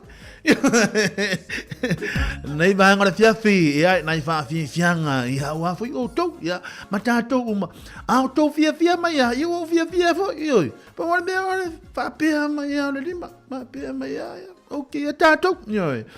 Ia, malon ngā lua le nei vahanga le fiafi le tātou. Tono o toi ono nei minute. Ia, ona awhare le tūlai tolu, se taimia muri mai. Ia, ona tu ina tu le tūlanga o le porokalame fo le ale youth ia po le autalavo ia le hapena ona sauni to le tofine ia ana fa solo ia fa pe fo le uso ia Murray fa savalu no winga e tau ona tatou mahe a po se me le tolu fa lima ia sfulu lima minute muli ane ia ona fa watu leo tatou talafou tale tu lai fa ia ona watu leo le porokalame na le autalavo ia ale autalavo ia manaia fa pe fa fonga mai o le talavo e te iloa nga tonu leile porokalame nei ia te oi ia o malona tatala lo ofunga o nga matu fa fonga mai le tunu ia va ai po le ase tau maftanga ta mama mami ma daddy na sa fai ia ai sina mea ai ia e tu le manama matu fa fonga mai ama a ona e sauno la ia e faya mami mami em fain fa longo o porokalame le a Murray ma ana i le si fonga le lau ia wa o porokalame na ia ina i vahenga taua e fesosoani mo o tou i le anga ia tua i le onga ngata voi le o le vahenga taua e se lo fa taua ino le vahenga le e le taua le tūlanga voi le lo le se o le tali po le ale tala e mwhai on tala noa a o le tūlanga le whaasoa le ngana o le tūlanga taua le na ina ia mawhai ia o le malama alo mawhanau ia i le tūlanga le tātunga ngana whaasamoa le ale ata mawhai to le uso ia Murray ma le tuafini ia ana pe a te ale tūlai wha ai le lei o le tātou e le whaasi silanga le nei e toi fia tu inatu wha mole o le siva e le ava ma le whaaloalo e whaasila sila tuai le paia ma le mamano le tātou tunu o loo alala ma papa a au Wellington e whaapea o le aso tu ana i aso se furuma le tolu o kuso o le a whai ai le ulua i whaafie sianga a lau wha ili o le Mount Malaka Band whaatasi ai ma le Kalapu Royal mai au kilani au ana i emisia lava le nei avanoa tahua tātou wewa ma tāwhawhau ai ta tala le whaito toa i le lima i le afiafi se ia pā ia le tula e se fulu ma le lua i le taiao au maila wo mau paanga ai whaafia o le Mount Malaka Band whaatasi ai ma le DJ Poasa e lua se fulu tā la le urufale BYO Bring Your Own o i la nei o loo iai i le tātou whaili o fiu tala paunga mai le fioanga ua fato whanga loa manono masili sapo e mai le fioanga o le pea malalo maunga o sau seu ia mai fusi sa fata papauta ia mafale a Lili Rachel Mika mai fale fa ne yafu o le uso ia malo fau pai late mai a sau mamuli fanua tamamatou tamai ia wati sone to filau mai iva mangata ivai o muli anga soo mai sale imoa male au waa ma Samuelu tuia po tuia ia mai vai ye sa fata ma papauta fasa mai sale imoa faatasi ai male ta ipule o Club Royal mai vai loa pa lauli o le fofonga o le po o le tamaita ia Emma Virginia Brenna ia faafetai sainia e mei paunga mai apia ma faala a palauli Emma Virginia Brenda beia o Brenda le fai ulea ia a ole le sainia le nei fasisilanga o mei paunga mai apia ma faala palauli e peia le faafiafianga le nei o lea e whaia i le hall fo i le community hall i na i Johnsonville ia o lea sauru whaasisi langa a o lea ngalo mai po whemea whaile siva e peia o i na i Johnsonville le tātou hall sa whai ele tele o tātou siva o te iloa i o le nae e sila fia e le atu no ia mo niso i la tau e fia le nei mea o le siva ia o mai tātou siva ia mau mai tātou fia aua foi ni tui o mai aua foi ni sausisi fa misa i le ai sa fa misa e toi fa misa lo ia ona utulia tu foi le o tulanga wa le te va ia tulanga leo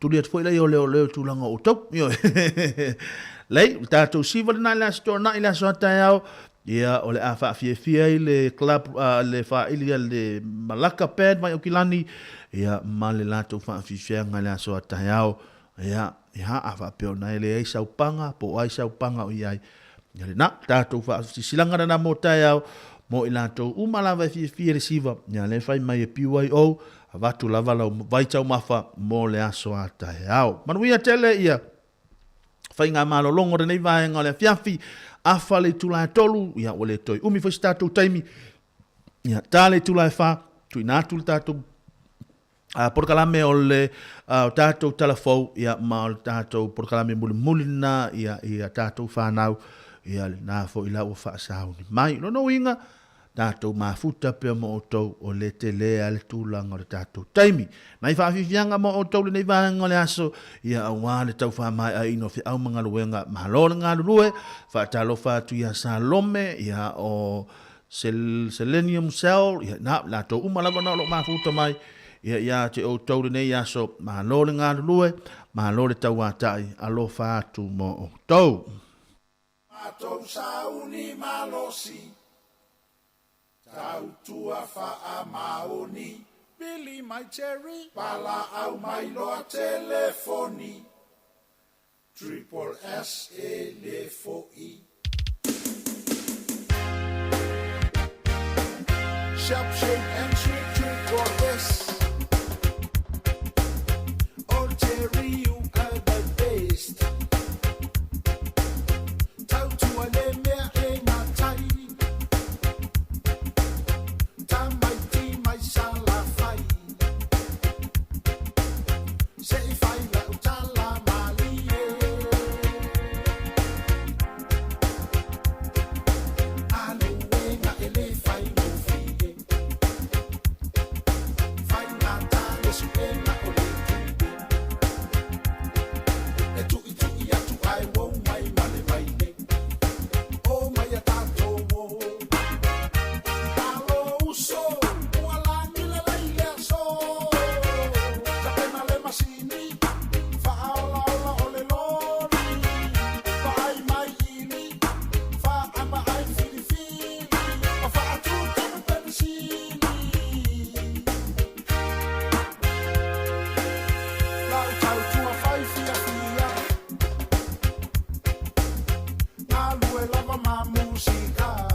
fa petawale ai la fa atatau wa ave mai tala no la le fili atanga jo mai ala fule ame ai oi ma sana le masina ua asoa wa sulumiai yo mai fanua oi na manatsu ole asi ile maua le fale o asomua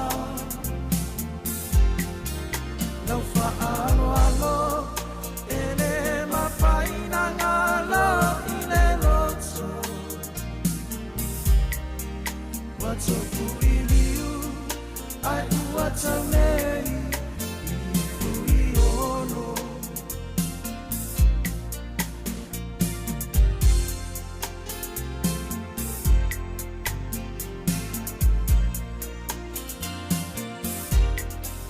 Janina fia longo, e pei ole maua, amatatia.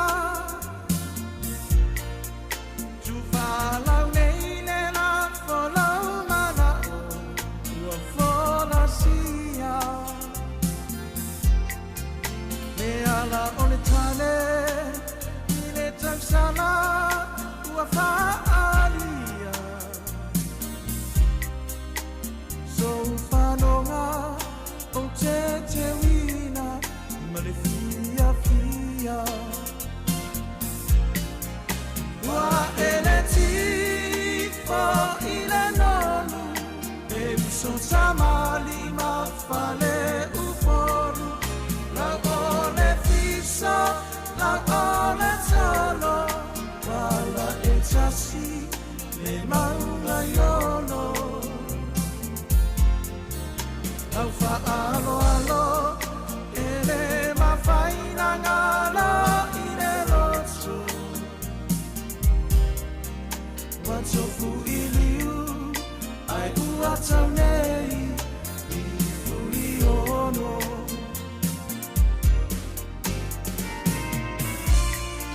Nai fa fia fianga nei vai nga o le fia fe tai tolu pa ia mana lau tele o le tātou tunu ina ua te luas pulu nei minu te ona tāle le tūlai whā. Tāle tūlai whā ia o le porkalame fo i o le tātou whānau. Pe o na longo atu i le se taimi o whano. Ia le porkalame fo i le autalavau ia leale a iai le sunga ia Murray. Ia whapea fo le tofine ia ana wha solo. Ia wale tau porkalame lono wingan whānau. Ia wa tau ona fa sauni ane lumo le TV po lumo le leitio ia po lumo fo le telefoni ia le ale alu watu po kalame mo ontou ta hua tele po kalame le nei mo ontou ia o se taimi muli ia ona tu natu le o tatu tala fou tala mai New Zealand nei ia matatu tala mai Samoa ia a le nei va ngole fiafi le ngango le loto maulalo mo le atu le ngango le whaftai tele lava le tatu utunu ia le lango ina fo le tautua wala unanga fo i le nei aso le ngata i le tatu tautua wala unanga ma le tai au se ia pa ia se taimi o mau mali atu ia a o le tatu por kalame o no totoe moanga i le fiafi tau na ia manuia te le nei vaenga o le fiafi a te utau ia ma tau te asu atu foi vai manu i puenga le nei aso ia le a foi se tanga i mai foi se tūlanga o whaamatalanga, ia o tanga foi ua tu inatu, ia ma whaamatalanga foi ua o papa i sau tau whaafonga, e ile nganga maunga, ia o le a tātou whaangalo ia whaamatalanga, ia po ni tala foi na tu inatu, ia o na poto lava le tautai, ia le selo natu yam, e foi le taimi tātou te nau i tātou te fia, ia ai ova i foi le tūlanga o whaamatalanga, le nganga mawalunga le auna ina ia tātou maua le se fia au ngare tau wha mai a ino fe au mga ruenga pe ona iai mana tua ia tātou fia o se vai la au o se vai fofo tāu wale nā ia moro tātou wora oro tātou iai fe au mga ruenga ia wha mangalo masitulanga le aunanga ia ai tali tonu wha moe o le a tātou whailoa i pēa i le vai aso, tau na i manuia, tele le nei wiki eni, i le nei whai ungo le nei vai aso, i le ngāta fo le i a tātou wō o male lotu le sa, e wha ma ngalo i a tātou anga sala o lo whaia, i oe, i a ma i a tātou, tu i nātu i le li a tātou, furukarame ma fuafuanga umalawa, i le aso ma le aso, i a manuia i mea uma tātou te whaia, tau na i a manuia, tele le nei vaenga le fiafi a lo fatu mo o tau, ia Jeremia le nei, a lo fatu mo o tau, fatou fa soifua ia.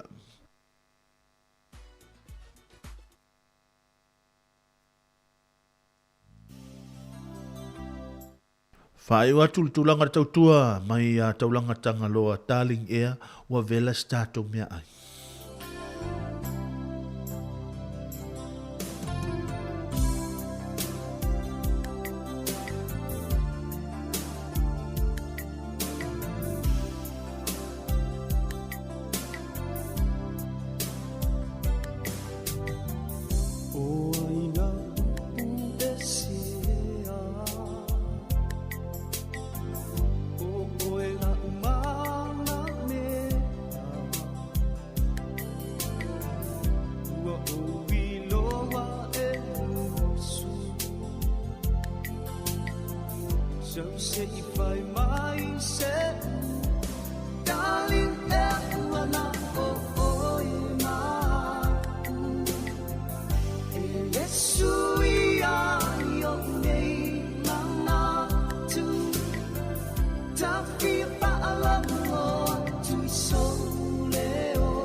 Whapoponga o talafou ma le si ufonga le lau mua mo le nei au auli. E walu tau sanga u whaasala ina i le whale pui pui, se tasi na avea ma whaululunga le musika i le aonga le Dilworth i au Kilani. Ona o soltu la fono whainga mātanga i tamaiti sāia wa aia, wa fitu lima tau sanga le matua o Leonard Cave, ma sātou lau lau wina le whaamasinonga mawalunga i au Kilani lona whaasalanga, e valua sona whaanga soloi lona whaamasinonga i le masina o me, o le asomo mua yuni, na mawaile i unga, ma whaamaoni aia na soltu la fono. Ia mionga mātanga na whaiaini tamas to ofa mai Dilworth, ma se isi tama mai la o ngā St. Paul i Hamiltone, e sfultasio na mōlianga, e au fie molo na tu inato ni Maruana, ma le LSD tama onga, sa fonga i nei lumal whaamsinonga, ni a fianga tu maulo o a fiea li ia na whaia ia i cave, ia soltu la fono. O le lima sifululua tau sangata luaina a matau na whaatino i cave ia soltu la fono, i tamaitia o ia i Dilworth, o le taimi lea whaato alua sifulu mo na tupo na tau sanga, e wha sifulu tau sanga o ia whaia ia mionga i whanau, e to sifululua ni tau le lea na mōlia, ona o ni a mionga mātanga i tamaitia onga, o i la tau e ele so o tanga malea onga le Dilworth, na o Dave lea ua tu la il whaamsinonga, ona o isi ua maali liu, a o le i whaanga soloina tau o le mangal whaamsinonga, a o isi fo ina ioio la tau mōlianga, to e tasil whaamsinonga o lo tutoe o se tasio i la tau na mōlia, mai whaanga solo le whaamsinonga whaitu malo i au Kilani le tau sanga a sau. Wa wala au le vaenga whaupwhaia le National i le Palemia ina ia tali tua inga i whaapea o lo tutupu whainga tau whaafefe ma tau whaamatau po le bullying i lana whainga malo. I se tusto singa le New Zealand Herald na tuua ia il whaipula le Labour Karl Rav Sharma le Officer Jacinda Ardern whaapea au nanga whaapalemene le tau whaamatau ma le pule malo si isi tangata na whailoa fo i se whinangalo le whaipulo le National Erica Stanford e langolango i nai Dr. Sharma ma ia tā waile lo tuto al whaipule pio nei a whaalau i te lele ma tā upo na tā West Stanford wa tā watuai e eise tūlanga o ngolo tupu ma o le taimile nei mo le pāle mi esu e a ia tu wa inga pei ta ina sauno Michael Wood le whaipulo le Labour i le AM show e le iloa lava e ia pe tupu fo ia te ia ni whainga tau whaamata au tutono la lātou whaafalitui. Ma o ia se whaipule ngā lue so se vaengo la lātou pāti, mai lava i le lima tau sango tua nai, ma o lo ia mātou wina le lango. I tutono le vaenga whaapawhai pe tai, a la ngāni whaafitau li whaapea, e au peo na tali iai ma whaatau waina, na tā West Stanford, e mo mia le whaioni suenga, e mo ia na tele o wa ia ni whaamao ni ngā o le malu sien whainga tau whaamatau i le vao whaipule. Sa taunu i au kilani taon leila le meli la upase se mo mua lava u taunu i ni usila, talo mai le taimi na tau fia ino al COVID-19. E lua afe lau fa ingo le pasese ma le au va ale Pacific Explorer, ma ua lua ma le awa tau sanga fito ato i taunu leo se meli la upasese, i te tono le atunu e to afe lua se lau le pasese ma lau fa inga luenga e to valu se lau, i le taimi na to uaile a Iosini, a mai ale a se singa ni usila o na fa awaule ai fiti, au le ito e tali watu i Australia. Au le i o maile wha amai, e 20% o tupe wha alu ile a aio o Kilani, e mai tangata tafa whao mai fafo. Maile wha iungal tau sang wha tupe ia iuni lua fe 20, sa o atu ile 2 miliona ta lale a vai ngā tupe, o le amanuia pisi nisi ma au nanga tali maa lo, peitai, o lo iai fo i wha asea, o na utulanga la matio le atunu ulsoifua maloloina, malona si o manga. O lo iai peni leo se vaenga o Clendon Park i o Kilani Saute, lea na mau ese tino maliu i lea soana nafi, e leo fia tangata tuwa oi, o na ole le whailo i nātoi leo le whaafita hauli, o le talitonunga o leite o New Zealand, e to oluani tangata mātutua mani tamaitis to olua, e no fo le whale leo lo o au fia le mta upo, pe tu sama leo no maasina le umi, e luani ta avale maliu na wa ai o tu ua le whale lea soana nafi, e nisi tangata whainga luenga, sa le mawhena whaatanga i toi fo i atu o lātou whale mō sina taimi a o whaanga solo suenga. O lo o tatalia ni reportia leo i le so i lea mata upo. O le talonga tangata na tutongi o lātou wawanoa malanga i le ea ni usila moni malanga i nei masina i e lumanai. Ina ia awane i au fia i lātou le whaitau wafi o tangata i o le ātou le pōwhai ngā malanga i o mai o na tutongi pāsese. O le fofuanga la kampani e whaititia wanoa mō tangata malanga i se lau wafi mo le isi ono masina, ona ole to otelo lau whainga luenga o lo ngā sengase, na tā uele kampani, o lau fo ina atu lewa noi pāse se te waia lātou pāleni mo se isi taimi, peto e whaafo ia tu fo ia lātou tupe, na sauno al Pulisilo Consumer New Zealand, John Duffy, ua ave ese whaamatalanga pito silo na tā ue winga ia te tau o le tangata malanga po le pāsese, o lo manino, o ni taimi whainga tāne mo kampani wa alele uma, ma whaafetaia fo ile ea New Zealand o na ulpulenga lele i fuafuanga i o sauni, a ele o mautino po o awheo lea a fiei pāsese lea polisi, o le tele o whaasilisilanga i tu inato ile ea New Zealand i ana pāsese, o le lelei fo ilea, ai ole popolenga al Consumer New Zealand, a tonu e le oiloa ato oto e pāsese ia, o le a fia, le tūlanga i alato wai a tatau. A whai e o fui natur companies, tangata se isi malanga e le tālu whiangai mo ia, e mawhaiona tālu sanga e whaafo i atu lan tupe, ma toi tālu sanga e whaatumu o mātu isi tau whaapopo, e pei o whale e malo lo i ai, whaape ai matau mawha, le ana mafuona o le suingo i a whai ngā malanga, pe ona saunoa Duffy.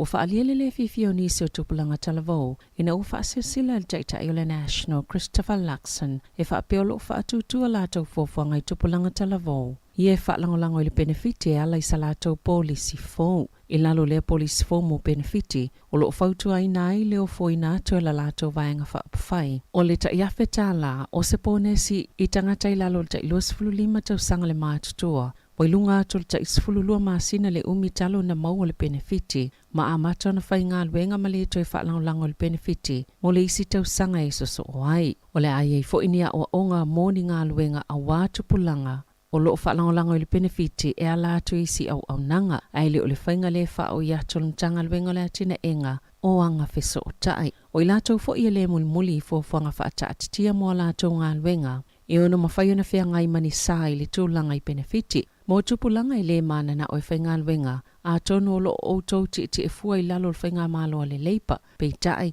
e muta lava I lalo te inga le national. Pe ona saunua I Luxon, ina uia whailo le polisi fawala vaenga wha upu whai. Ile tau sanga nei, e fitu te sima le ono pasene tupulanga I ta isfulu valuanga I ile ta ilua sfulu whātau sanga le mātutua, o lo o tali le benefitio I la tau, o lo o sa ili ni ngā luenga.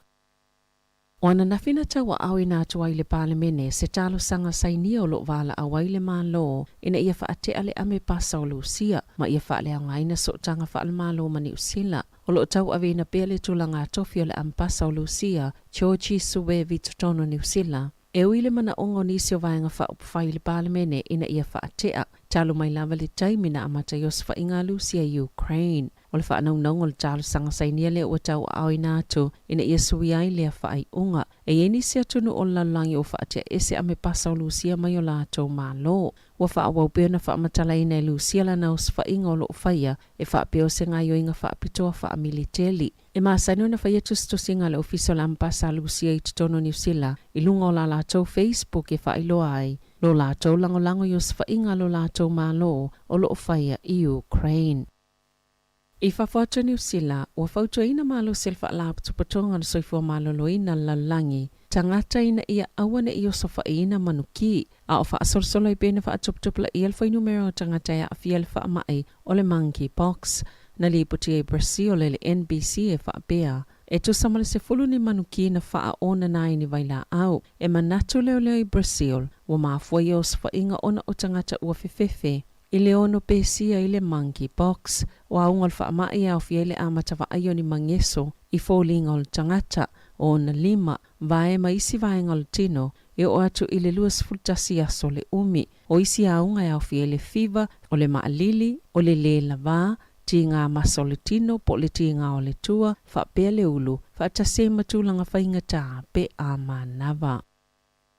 I alonga, Ua mai ona filifilia le awal ol peleki mo le ta'alonga lona lua ma Afrika I sauteli te ol tolu le vavea o le asosa nei. O I lātou nei ua filifilia Ethan D. Crute, Samisoni Taugei Aho, Tyrell Lomax, Sam Whitelock, Scott Barrett, Shannon Frisell, Sam Kane o le kapteni, Adi Savea, Aaron Smith, Richie Mounga, Caleb Clark, David Havili, Rico Ioane, Will Jordan, Majori Barrett. O le au leo o Cody Taylor, George Bower, Fletcher Newell, Tupo Wa'i, Akira Ioane, Finlay Christie, Bowden Barrett, McQueen Tupaya. Tala fau ia ma le siufonga lau mua mo le nei vaenga o le awa uli.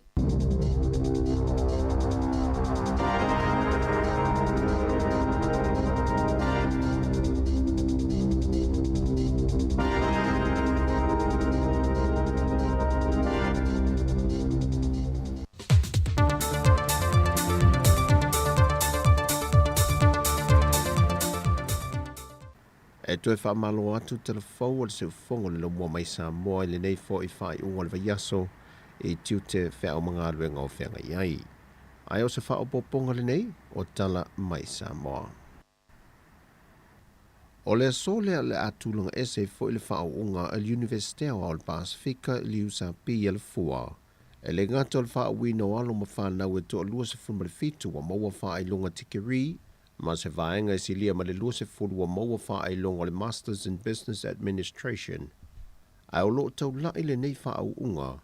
E le tu inato I lea le fionga le ministawa o ngata longa maanga nu. Le fionga se ula Ioane. O le whapale ina leo le au le malo sa mua tui ma le di whano vale to soa lo vi le lua. O ia le ufidifidia o le au o ma ia I le wha o le Universitea le Pasifika. E pe o na wha solo ai mo le ta I se fulma le lua tau sanga. E whiri whiri mai e atunu o le Pasifika, o loo iei la la o Universite. Pei foi ona se le fia ua whaonga aina le awala wha teknolosi, lea o loo tau mawhai e se isi la asanga fau mo le Universite li usa PL4. Leo mwhaion wha tau teia o ngā wha awau mai le motu tele se la whai, e na ia wha whai ngō fia he mo alo mawhana wa le atunu upo o tangata foi o loo whai ngā luenga. Ai o loo fia ave la tau mata o pu le Universite le fua. Nai lo le tau malanga mai e pia. O le vai aso nei leo o te tala lo I ainai le ofisa fau o le mtanga luenga o ngā luenga mwhela o inga mati na e te tele.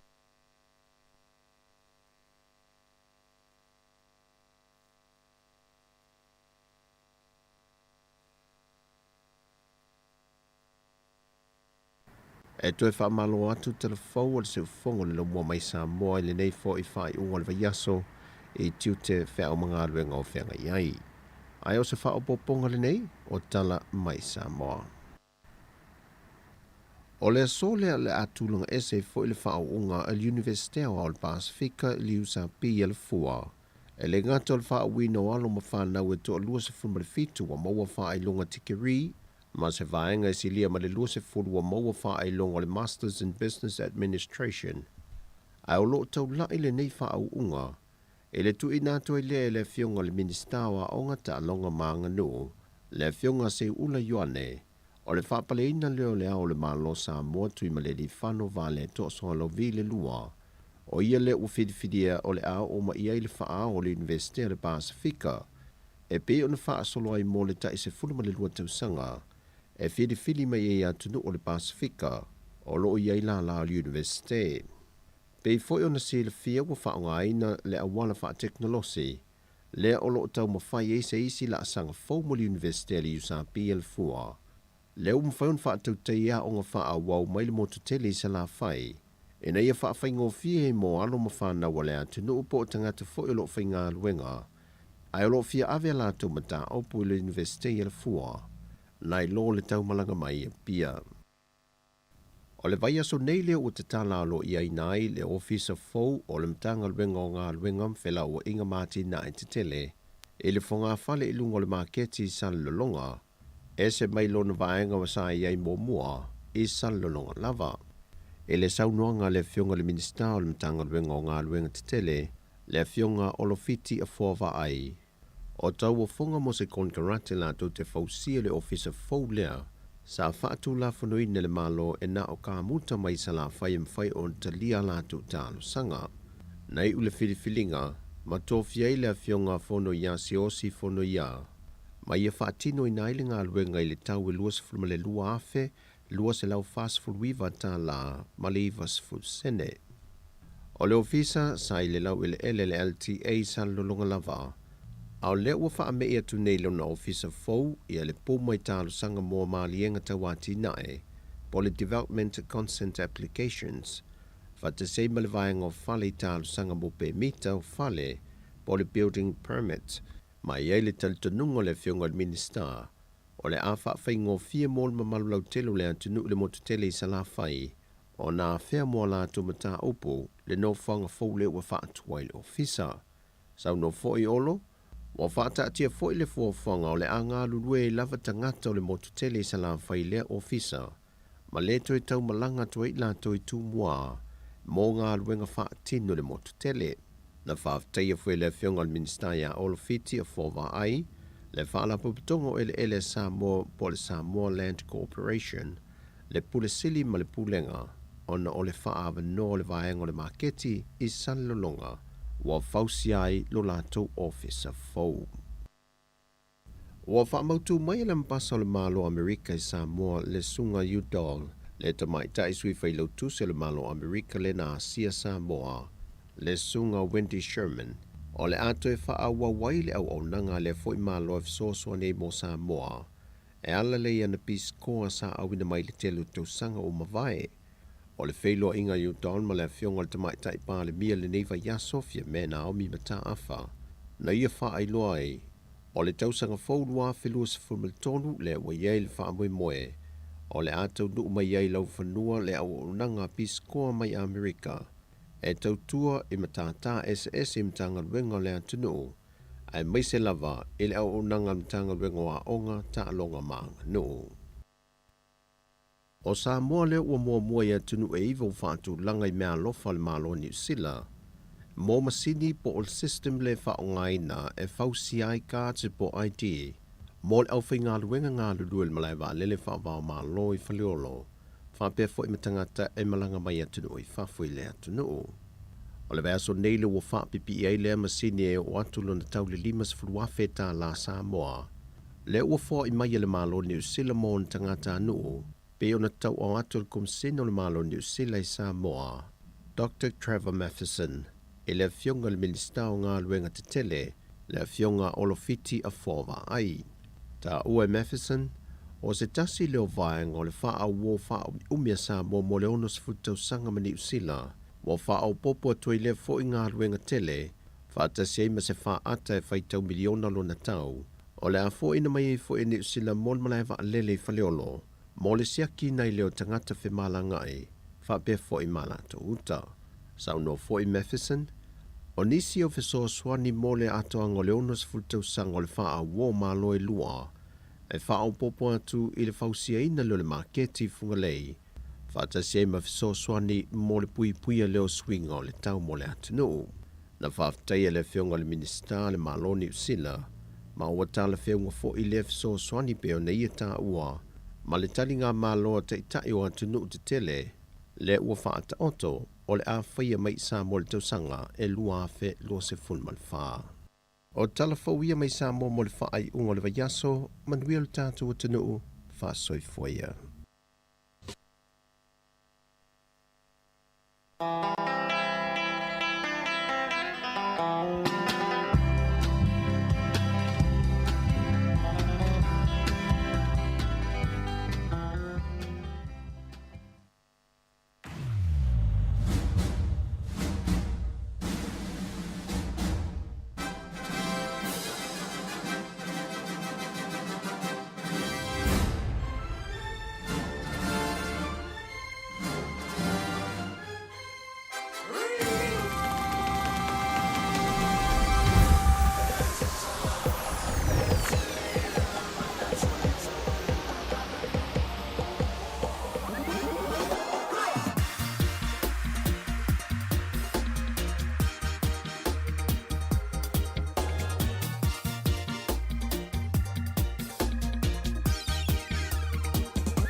E o fitu minute te ele tu lai fa nei as for ile le aso se funu male lua. O le masina e valu. Tau sanga loa fe luis funu male lua. Ia leo o tato o mai fo il taimi fo nei. O tato pokalame mo tupulanga talavo. Fatalo fatu. O neo ete. Ia mlema tu fine ia ana lewa. Yo mama, ia o fai asina leva. Fai fu asina leva o le to sa we tato pokalame. Ia fai asina pisi. Ale la mo maua taimi. Lo sa. Talofa malo ete o mana ia foi o tafelo ai. Ia mate le fapea matou ia o e alu sa mo. Sa o. Ia le tala mai ala va ai ala o. Tele tata mana ngai sam fapea. Tafa ia ete. No la misia ia ale o. O le foi. Mai mau pe ana walu sa mo. Mai mau. Ia tu fatana.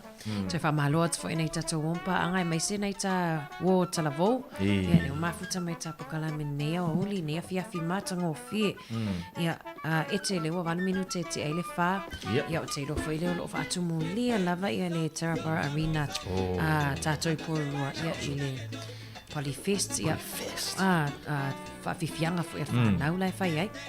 Eu manto foi lá le Polyfest le ele o tau vanga. Ia, ele na o se Fafifianga. Ia mo se iloi foi matua. Ia o lo ia pia le anga no istono a onga polua. Ai mese la awai ese lava le vaenga le faia le Polyfesta Tai Wellington. Ia. Vaenga langa tu tangata. Al vaenga le. O le uta. Ruwa sui le ngol tau sanga nei. Ia. Pacifica United. Ele sa ta ol Polyfest. Ele ta ol Pacifica United. Sa apea tu tangata le sa fai ni vai aso watu nai. Ia, e lua vai aso talu vai. Le umana ia o inei la vai e po rua, o ngala vai e po rua le lo fa tu ton wai le fa fifianga le fa taimi nei ete le foi sam faiona ma eva tom savilina ni le. Ia.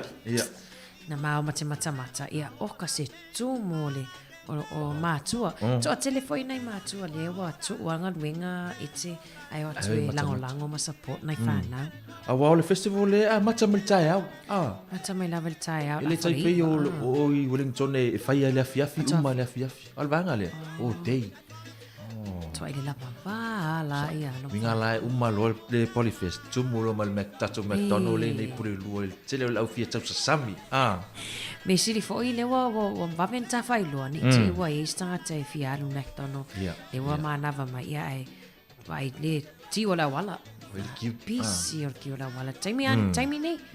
E wa matana pisi te la wala. Ia te lo ete o mai oe. Wa. Ia. E pisi. Fa peo wa taila vea I fo oile Omicron. O sa ma wor COVID. Te mi mo fo ile wa ma wor COVID esse au langona li ana pe e tai pe la vole fever. Fulu ma le fever mix fatas. Tinga ina. Feo lolo. Pe fu fa longo tu o le fia fa ni fe au ia o tinga ina. Fa longo tu o malo si o talo fai fa longo mesto ina masilo mutua ia ai sa le la ia o le na man ma wa e ma to ile wave mo na sa ia o ila na le la o alo ia na fa to ai ma wai ia te lo foi lo fa malo si tu pe fenga tato fi fonga pui mai covid o so o kilani la so le o tata la o te vai atu kilani tau le fa malo si te le mero le tel fonga ia o kilani tiri lo pe sia ia pule lava o kilani na to e te rola ia e te le anele arena a mawatanga na mafitawi e fai mas pena sto lima ia au le si mo vai tu moi ia ia ero ia tato e pule lava tangata ia ai lava tamalom tua ia ai vatu pe yo au tafa mana tu pe la ufi fonga wa pesi folu male mal covid tai meni tele fa ma e wa pesi fo itono a onga peo este mi peo wa tau le ini a onga fa ia ona wole lava tamu tia ngoma le lava fa ia onga sa le peo le fa fita uli tele na le tu lai mai elena a onga fo tono fo fa fanga vinga sa ola si tato wanga e tato pese mua pese le wa e lava sa mua e lunga TikTok ai mese lava TikTok Fia Vatu, Nato Brothers. Lily Jam, Jay Swagger, Super Mikes, Nato Brothers, let's go. I didn't know we hurt so much without you by my side. But I don't know if you understand the pain I'm carrying inside. Cause I miss you every day, every second of my life. And you should know my love for you was never a lie. And everything you told me is true and you're right. But before you say something, don't wanna hear you say goodbye. Can you please do me a favor, cause I've been waiting for so long. And all I want for you is to listen to this song.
Taimi ni ai wa saule tama ten tala vole o mana furua na ipu. Sa oso. Ai o mana tau sami, saulo fa longo mai lo fa fonga mai. Man furua ipu a. O tama titi na no foi tai Wellington. O tama tila le nei. Ayo mata ele tato polifest ah. Ayo mole ayo polifest. Ala e sisiva malo si. O le sila mo tu ai. Lalo. Sa. Oui ti mo malo kanga vanga le tasi mo tu. Ma tu fa lim. O mena e ma fu me tato polaso Ma tato polaso ana. Polaso confidence. A spella CONFINE Oi, FIDENCE. Te lo e wai si pe la mai e te o toi mantu e whainga spela ngā upu Samoa. Sa oso. Alanga lau nei le ua e whaianga se vase. Ia, whaianga o Samoa. Samoa. E te pese mai ku tu sa e te tawana O le alu. pizza, O le pizza. Tawana alu le pizza o lau a. Si, Ai atu ai ia. E tā le ulu e le tā, sisi me tā le ulu. Tā le ulu, o te mrana, wa fia, wa tā le ulu, e mo tua e tāng, ia. Confidence, ia, pia O wha. toa. A Samoa ino, toa, toa te leo anu whanau, e te Samoa, tātou tana noa, Samoa Pasifika, ia. O le toa, ia mana, i le tau la mua i whawhiwhianga taimi nei, i le whai a tātou i Porirua. I le Te Rapara Arena. Ia, o le tato, o le whafonga o le pokalamele i la lo i Arena i te. Ia, o le sunga ia Nathan. Ia, ma le sunga ia Sila Vauliko. Pio te mahasani e le rina o Nathan. Tamana o Nathan e. E to te pepese mai le tau pese mana. Ia, nai le vana. Ai mana ia confidence. Ia, o te iloa e aunga foi mo taua. Ana le ta anta le confidence le festa po kala me planta vo.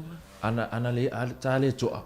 Ele tai on ta mai so la ta mai le mai le. Sa fa penile. Penile. Ia. E ata no fu pe ta te le light. Ia sa. Te ma. Te vai atu wai sa wo matu ai. Ati le atu pono confidence wai fo mai akilani. Iwa mea nai e aoi nai tangata, pe a tūru mo tangata. Te rero po, ia, tātou sa mona mata mai i aonga sa. Sa o, ia, le aonga sa pe o nai, a mata o na whau mai ai le. Whau mai ai lau E to o te mai titi, Wai, e te rongo fia i lalo le vasenga mua, senga a mata. A whai ne tau lota maiti. Te mea whai, ia, oi, o low turn. O lista mai titi, e le mase pepe e sao, o le tangi, Ala e tū mai le tina. Whai le pepa. Le vana whai atu maha o atu a. Usa o le stamai titi wa le vana e mau are pepa i whale. E a tūlonga i lumo o tangata. O le aso. Talo whai. E o le whawhia ngai male li ona fu i lea. I o le fausia mai, fausia inana o le confidence po le toa i o atu tonoa onga primary school. Whai tawanga la unga pe whai assembly fo ia o i le tūlonga e pe tūlunga festa talo ia velen mana ia po oi foi le e silia wa le onga e tu ia mua a wai le fai ngo fiere tūlunga e savali lunga le o tu langa mo vasenga o ite wati repena a lai te no mana ia pe ana fa pe o le e mo ina mea ana a lai te no fo ala pe o ina vala mo lo a lai e te foi le ma lili foi ai me se lava le New Zealand pe fa pe sa mi Samoa e sala lunga awa ele ngata o lo fa Samoa so la tu me fa ingilisi esa ole wa ile sanga te le lan fa Samoa e tau le te fa ingilisi e fo le sanga e le lan fa ingilisi e o me fa Samoa tau le te tato ia mai Samoa le mai tau wa o ingilisi e se fa ngata le transition le po swing ale ia ai mai lo nei pe lua tau sanga halo le atu if you to fa Samoa to mai my sorry e fe ya sorry le esa awe ai te lo e let's do ma nei fo o tata no i te to fa mama fa tu tata fa na me Sam nei te wa ngalo ngana ia e vai ata o le toiti fulu fia tau sanga tau mai a le tata le lo na le ai o le ai le lo spela confidence e tau panoa ia mana ia fatau la ngana ia e tu atu o tafa e pu le lava tama lo matua ia e te wale mfaiona awai mai fo ilta ele tuanga ni a Mari ia ona oni vainga fo ile ma arfia ia e ata ia o tato umalava na o le tatu fata si Mari i fa le anga a si tatu atu le special fia ea pese ia o le awali ia e o mai mi Samoa e a pese mai ni pia o le pu e New Zealand la tu pese mana ia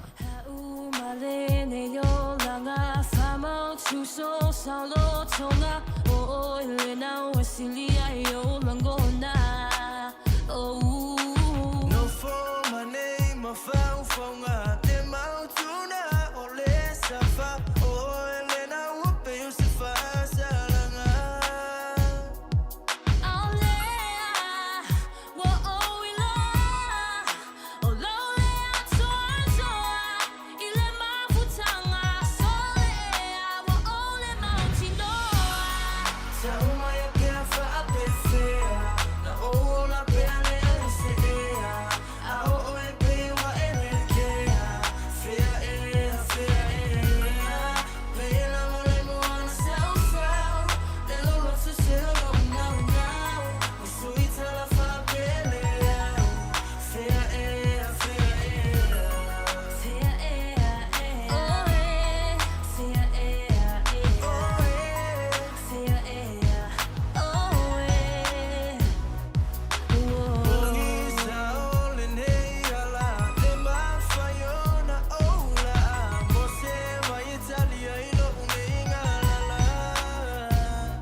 O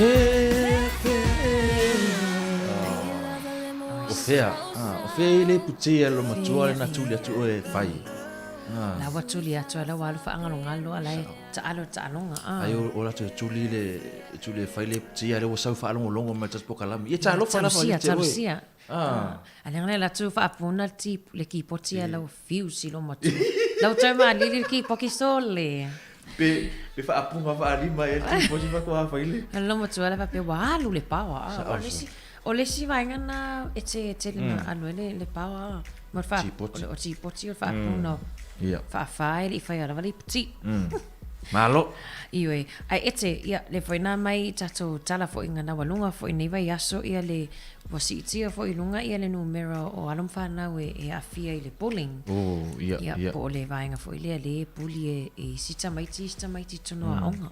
Sawa. Sawa ia po tau fa fefe fo ia. Tau fa mata. Tau fa mata.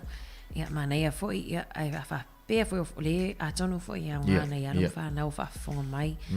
Ia si awal fa fefe lista mai lista mai. Sa o mena ia sola. Fa fenga tuai na. Mena fenga tuai, o le utatu o mal fenga fo. Iwe. Mena ia so ia le o atu le su o le pai tuai tato. Taimi nei. E le o atu le ti sei tua. Taimi nei, ona watato internet, Skynet fa me lista ina. Ia ai tatu ana ia alofa, awale puli va peo. Ia wa fa peo o lo tawa a ite. Inem fa no sa puli ite wa o la o. Wo le e tenga ringa. Pero isi tatu tilo fo ia po le ale mafu anga wala i wa. Ona sa wa lista mai titi. Pe mafu mai i ainga. Pe mafu mai tamati fo ie e la tu fe ngai ia sto itasi. Io e taru sia fo ia wani fa pe tamati na Covid. Oi. E matua wa te fa mai esa wa. Wa tele o vai ngai e te taimine o le o fa mai ala Covid. Ala Covid. Talo fa. O te lo ele se afia ngor Covid. Ia o e pea e a te anga le anga lista mi titi awa o faingo fie up to sa. Pea fa pe wa e so na fa ia lista mi titi avela na lunch. Fa e ni o pu ele town fa ia. Te le o e te sa mo pena puli o sa mo ila onga sa ia onga. Ele puli la. Ele ma se sa mo e fia pulia o te tamalei. E vai mais o tango te me la o lele ia. And over ai. Ai me se la le I tamiti matutua le tau sanga sfuto luanga I tamiti fou ia le tau sanga iva. Pe o lua. Me se a kolisi. Me se a kolisi matutua. Pe a mai tamiti ia mai o sa moa o malole a nga fata itai. Por a nga mata. A nga tu primary school. Ele se intermediate. Ia. Primary school Lord Kolisi. E tau la la sa. Wa tu la tamiti fou wa fou le vai. O fu toninga le o kolisi le la alo ia. So pe fou le. E tau atu loa tamai titi a 13, tamai titi a 9, whapea pui. Ale whaatau mes, ale whaatau mes tai puti ma le keke sainga. E whaatau tupe tamai titi. E toi mele sui. Toi ave male tupe. Ili tarsia toi whaia. Ia talosia ia. Ia. Tu sata awa, o te li iai fo I ni vaenga e puli a wao. Sa wa onga le onga na o teine. Eleni puli a onga na o teine a. A tonu ana ia I a tatele ia e pelau I nei e te I na yota fo I te la I ti sa onga nei ia te leo vaenga tutupu ia onga e te lo oe e le na o kolisi foi e a mata mai lava leo vaenga la I ti ia onga tūlanga lua I nei e te le lava o I sita mai tipe o atua e tākerai la tau tamiti foi hea file e mu e pele tatala ia ai pe manatu mama tau va e mana ia foi nei matua tu siaki ane whanau po o kei la tau o le stamai titi o le file e mu I le fale e la tu le fale vai tu mama me o le mani e le aso e la tu o le ama fai fo le stamai titi e sia ai le fie se mea ai se mea ele o avui ele o fai ona matu ai ele o alofa tile ia ele o matu foi e sa o le lau tala ele to ina sa val au mai pokala me lista au mai ona o tamaiti foi ele tamaiti ti a meu mamo e lu mo mama a lo atu lu mo le fai a onga e a me oti o le upunanta o le me o le oti Ai mana ia. Ia toi ai fa nei tatou alum whanau sa au nei oi. E file mu le fale ai la tu le aonga. Pe le lo se me fai tanga lo fai fo le stimuliti. Ai mana ia. Fusu ale api mat pen. Sa ole fusu. Pe ole upuana sa ta. Sa o tingi ai tatou ia so. Fa pe to ina. Fusu lat mat pen. Su ele sta, su ele a. Toto fa lo mo tu le italana. Oh e lo te mantua. Awa ole mata fo le pulling. Ia afia fo tanga tale le la vea le pulling. Pe tanga pito silia na afia ia. Tu fa pe tata tu fia lo sia onga wale fa tali mai ia afaluko le ole a onga. Oh, le siva ngana elina tele na le toi fio ta mai tira o le fefe fo ile i lato e to fefe i lato wo. Ana ia e loa ile se me le fai atu mo oi ia. A wote fai fo ile sio uso. Wai ta wo a wo uso mo to fa fine tono a o. A fai fo oi na te lai puli oi le. Na puli oi le a. Tau tala. Tau tala. A wole fa pe Tau tala loa te wai fai kala. Ele o se fai tala na te poto. O te mai te poto. Tau tala. Fesili. Tau tala tau ia mama dad. Pe tau lo fai a onga. Awa ai le fai na e carry on ai ama e awa e fa tupu. Ma e fo ilo ma fa fa. Awa fa popo ia venga ia te oi. E te matu atu. Te fa pe te fa pe le ai. E le afia ia. Ele e afia oi pe matu atu. Te matou te peu e le toi fia socialize manisi. Le toi fia tala noi nisi a puli mai fo esis. Oi e luala au wala e ono alu te mai titi. Ia. O le si au wala. E maa losi te mai titi pe a fa pe o le puli le aonga matu atu wa maa losi fo ile a toi fia fusu atu sisi. Ala e maa losi. Pau atu wa ta vita koriata. E sa o e lua vaenga ia o le si vaenga ia e pongai mai lava i le vai i fa vai ngofia ia ma le loto maula lo lava o le tamititile ai mana ia speak up na e maua le sosoani te le lava sosoani lai ai mo tatou ia e afia fo i lea fo i vaenga o le sawaina i le si tamititi tono a onga ia e te pena la to e tali sta pese fa fia fo i wale malo la tunu olo fa fonga mai ese lea si ona pau i fa ili oski be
Kick me one of them funky ass beats.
Mr. Team Yes, ia tātou ia sola ana.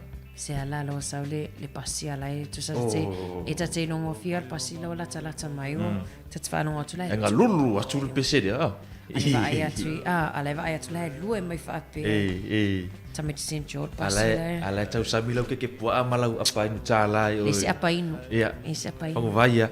Na inu le paipari tap-tapan. Mai lai o matamaiti o tau lau Rapid Louis o mawhai lau Rapid Louis i cafe yuta le investe ali ite. Ese alme lau Rapid Louis o foi lau Rapid o i le cafe ma le cafeteria fata wai. Ai o ia mātou ia le au lintu pe lumar whalo lo foi fata sai mina inu le paipari tap-tapan market. Malo lava. Malo. Malo. Tolu minuto tele tu lai fa po kalamine tu plak talvo. Iwe. Wati mamar o ima ana. Iwe. Ia e te le vai atu sa mo le asole na fatino ina I foi ia le faunga le Tato University ale South Pacific. USB. Ia le iuta ia la fua le fatano ina nei la to faunga. Me sta pati mo. Malo. Ia tele ia to tele foi. Na watini fa mo. Fa malo ats foi. Te wati vai atu to tele ila to ia na fa o nei. Ta mama tina o matutua. Ainga iwe wat tau leva aini alum fa na talavo. Ia wa foi le usa pila le tele na wai tato to ave ia courses. Ia malo. Ia fa malo ats foi ni la to ainga foi fa fonga mai le nei I Wellington ia mo le atolo fa anga le pokalai me tupulanga talavo ia I tau tau ainga foi malum fa na fa o nei aso. Mo ila to le sila fia le University le o Pacifica. Por usa pi University of South Pacific. O le University le tato Pacifica.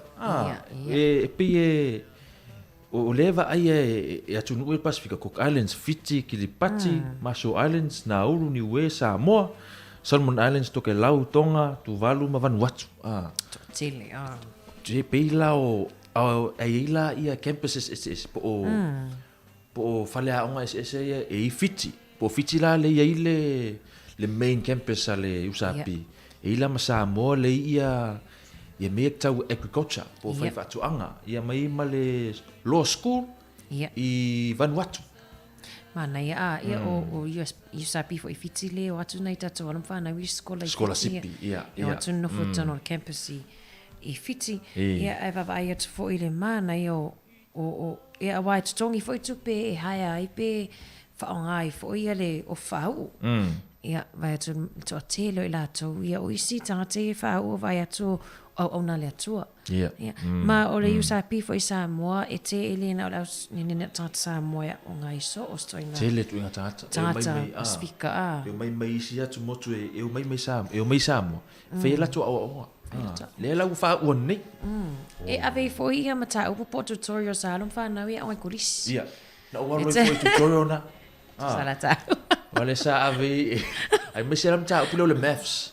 Pô le math so le smta pu vai le I terita met at wa over ai lo numero so le pe o leva ai le isi po la ngana lo te vai pe over ai nei numero ai te lo e te ia wai tanga tafo ile te tongi no mata o pua te le lo pe limas fultala pe se lau limas fultala ile kwata fo ile e ave tutorials o le mato o le ke misi sa ave I utale usapi oka e ta te atu ia elena o toa e mai fo isi kolisi o mai le au kolisi o mai le au St. George vape e that's I me villa te mata ita ia la e ala ta meti fo e poto e tani fesili la pito I luma sa ule e sa fesili wa levana lele atu le lima ia ole pai a sku ta wala sa ta pito I tu ala ia wala fina mai tu e da se paga como ole tau fa mai le uliva ai tu ia fa malo atu ia ilato ia fa o le so ia e te o le te mamau fo ia e o le tato ia aukuso se tema o ke topa ia novema suenga NCEA le sama sa fa piona mo fo le tala vai aso nei ia o te lo ta wai tau le le ta lama le I ta ia mari o mari malama le system le New Zealand wale sa o ngai nei ile fa angol NCEA le vai atu le pe tau tu ui fo ina lo ia tongi mana o mia e alum fa na ia make up by credit o university to some fo ia ono le o afianga la Varkovich ia NCEA o tato sa mo le NCEA ele NCEA Susia male sa Male pis SSC ya le sa tongi fo ye tongi au grades fa popo pe mo sa 5 mo lo 5 e alu fo il tato UP White se UP White ya o se fina ngana sfuru spero se furu 5 ngata i tongi fa popo ya na alu no le tu ale pole FOE ya pole no le tik ya tato nei ya NCA ya o te loe sa mari fa mamla ma tili NCA ya wa o tawa ya ai mana ia tara fo ia matara leia mo anum fa na ia 13 living as futolo saunia tu mo le university to san fo te lo foi o lela to titia o malta to polifest le fa ila lo o la uma e uma te vetu po kalami uma to lima le lima o te le tai fo lima o tape mana ia le fa tali me polifest ya ta o se uma ta po kalami sa on ta uma fa ta sile to uma lo la il McDonald e sa ola ta o dry fruit sina school mi lo ia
I said, people, are you ready for the collapse?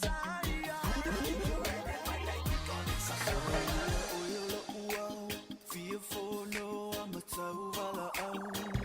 Out till solo, so leo, what's a fear for alone? Tinga, olila, tau sulu, solo ilea lofa. So, ualufalea.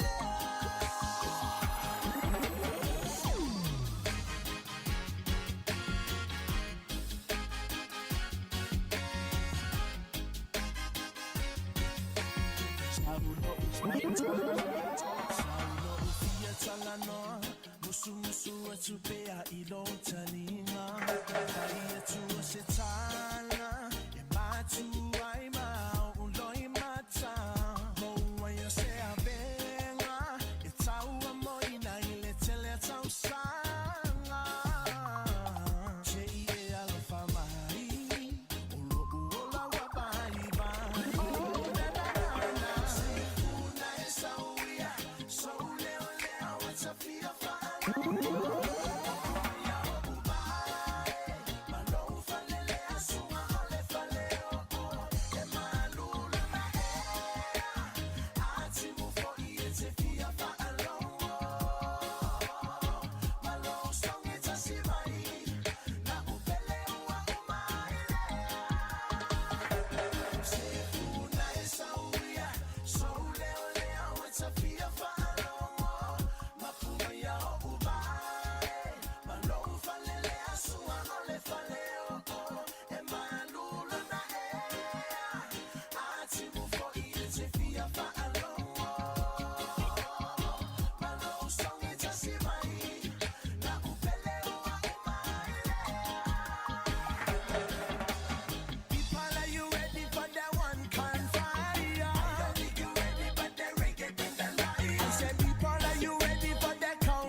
Leo sia waino ma Chris just le pese na o le fale o.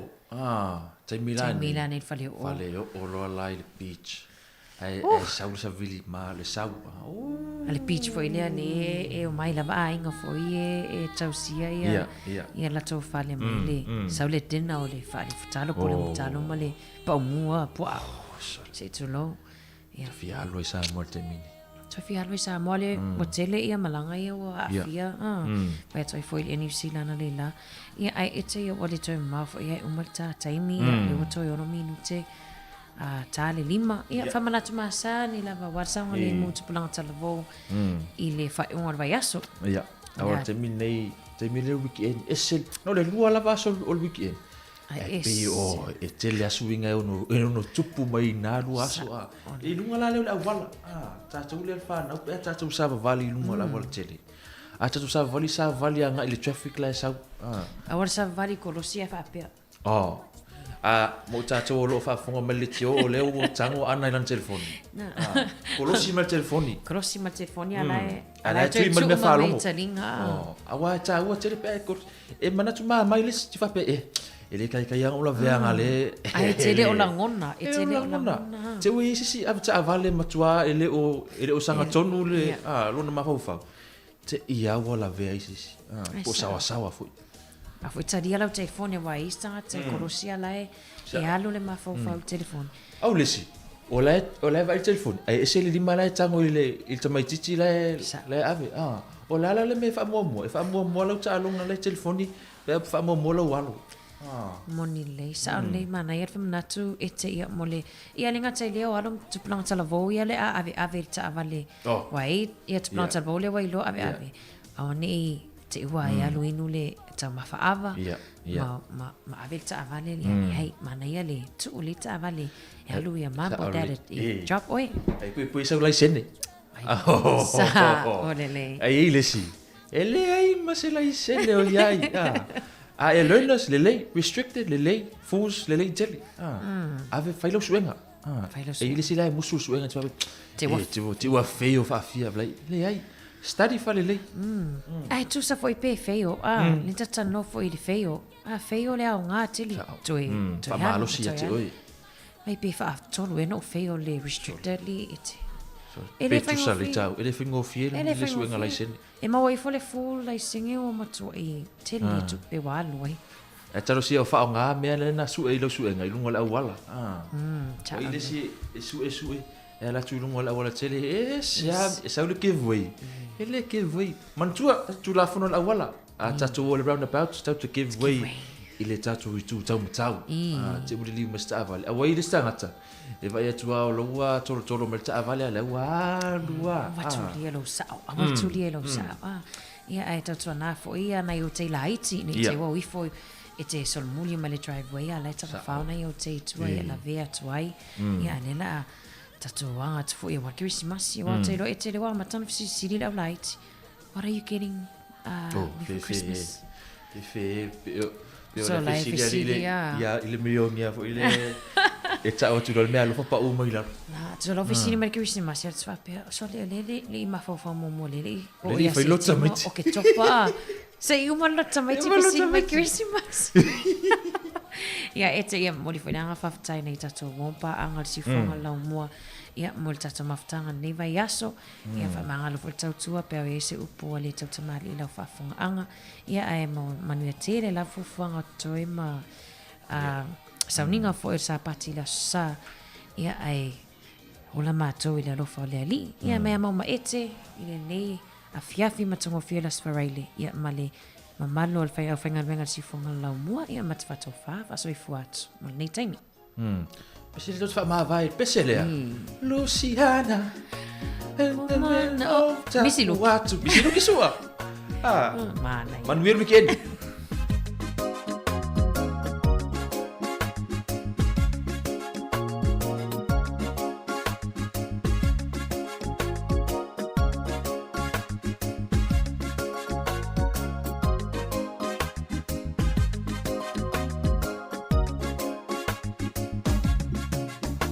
Luciana, wa uma ona o taku atu.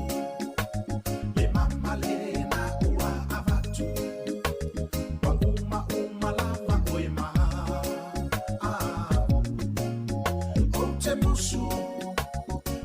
Isa teine ai o langu mutu e sili o na whaka pupu fo I ita isi o kumu mali e lo fina malo ia wha amangalo mai oso usese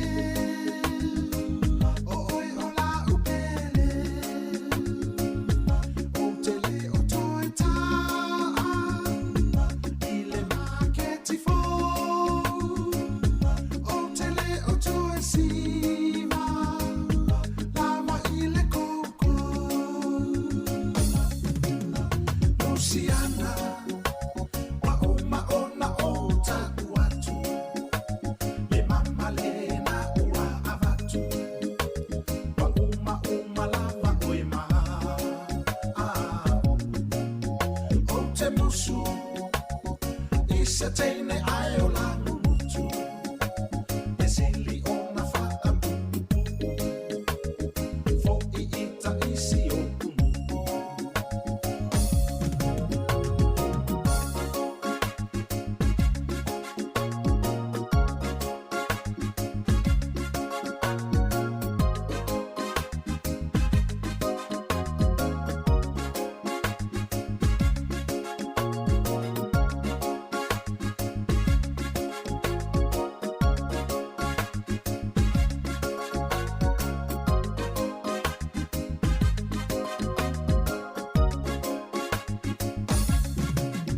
Luciana wa uma ona o taku atu le mama le na ua avatu wa uma lava oi ma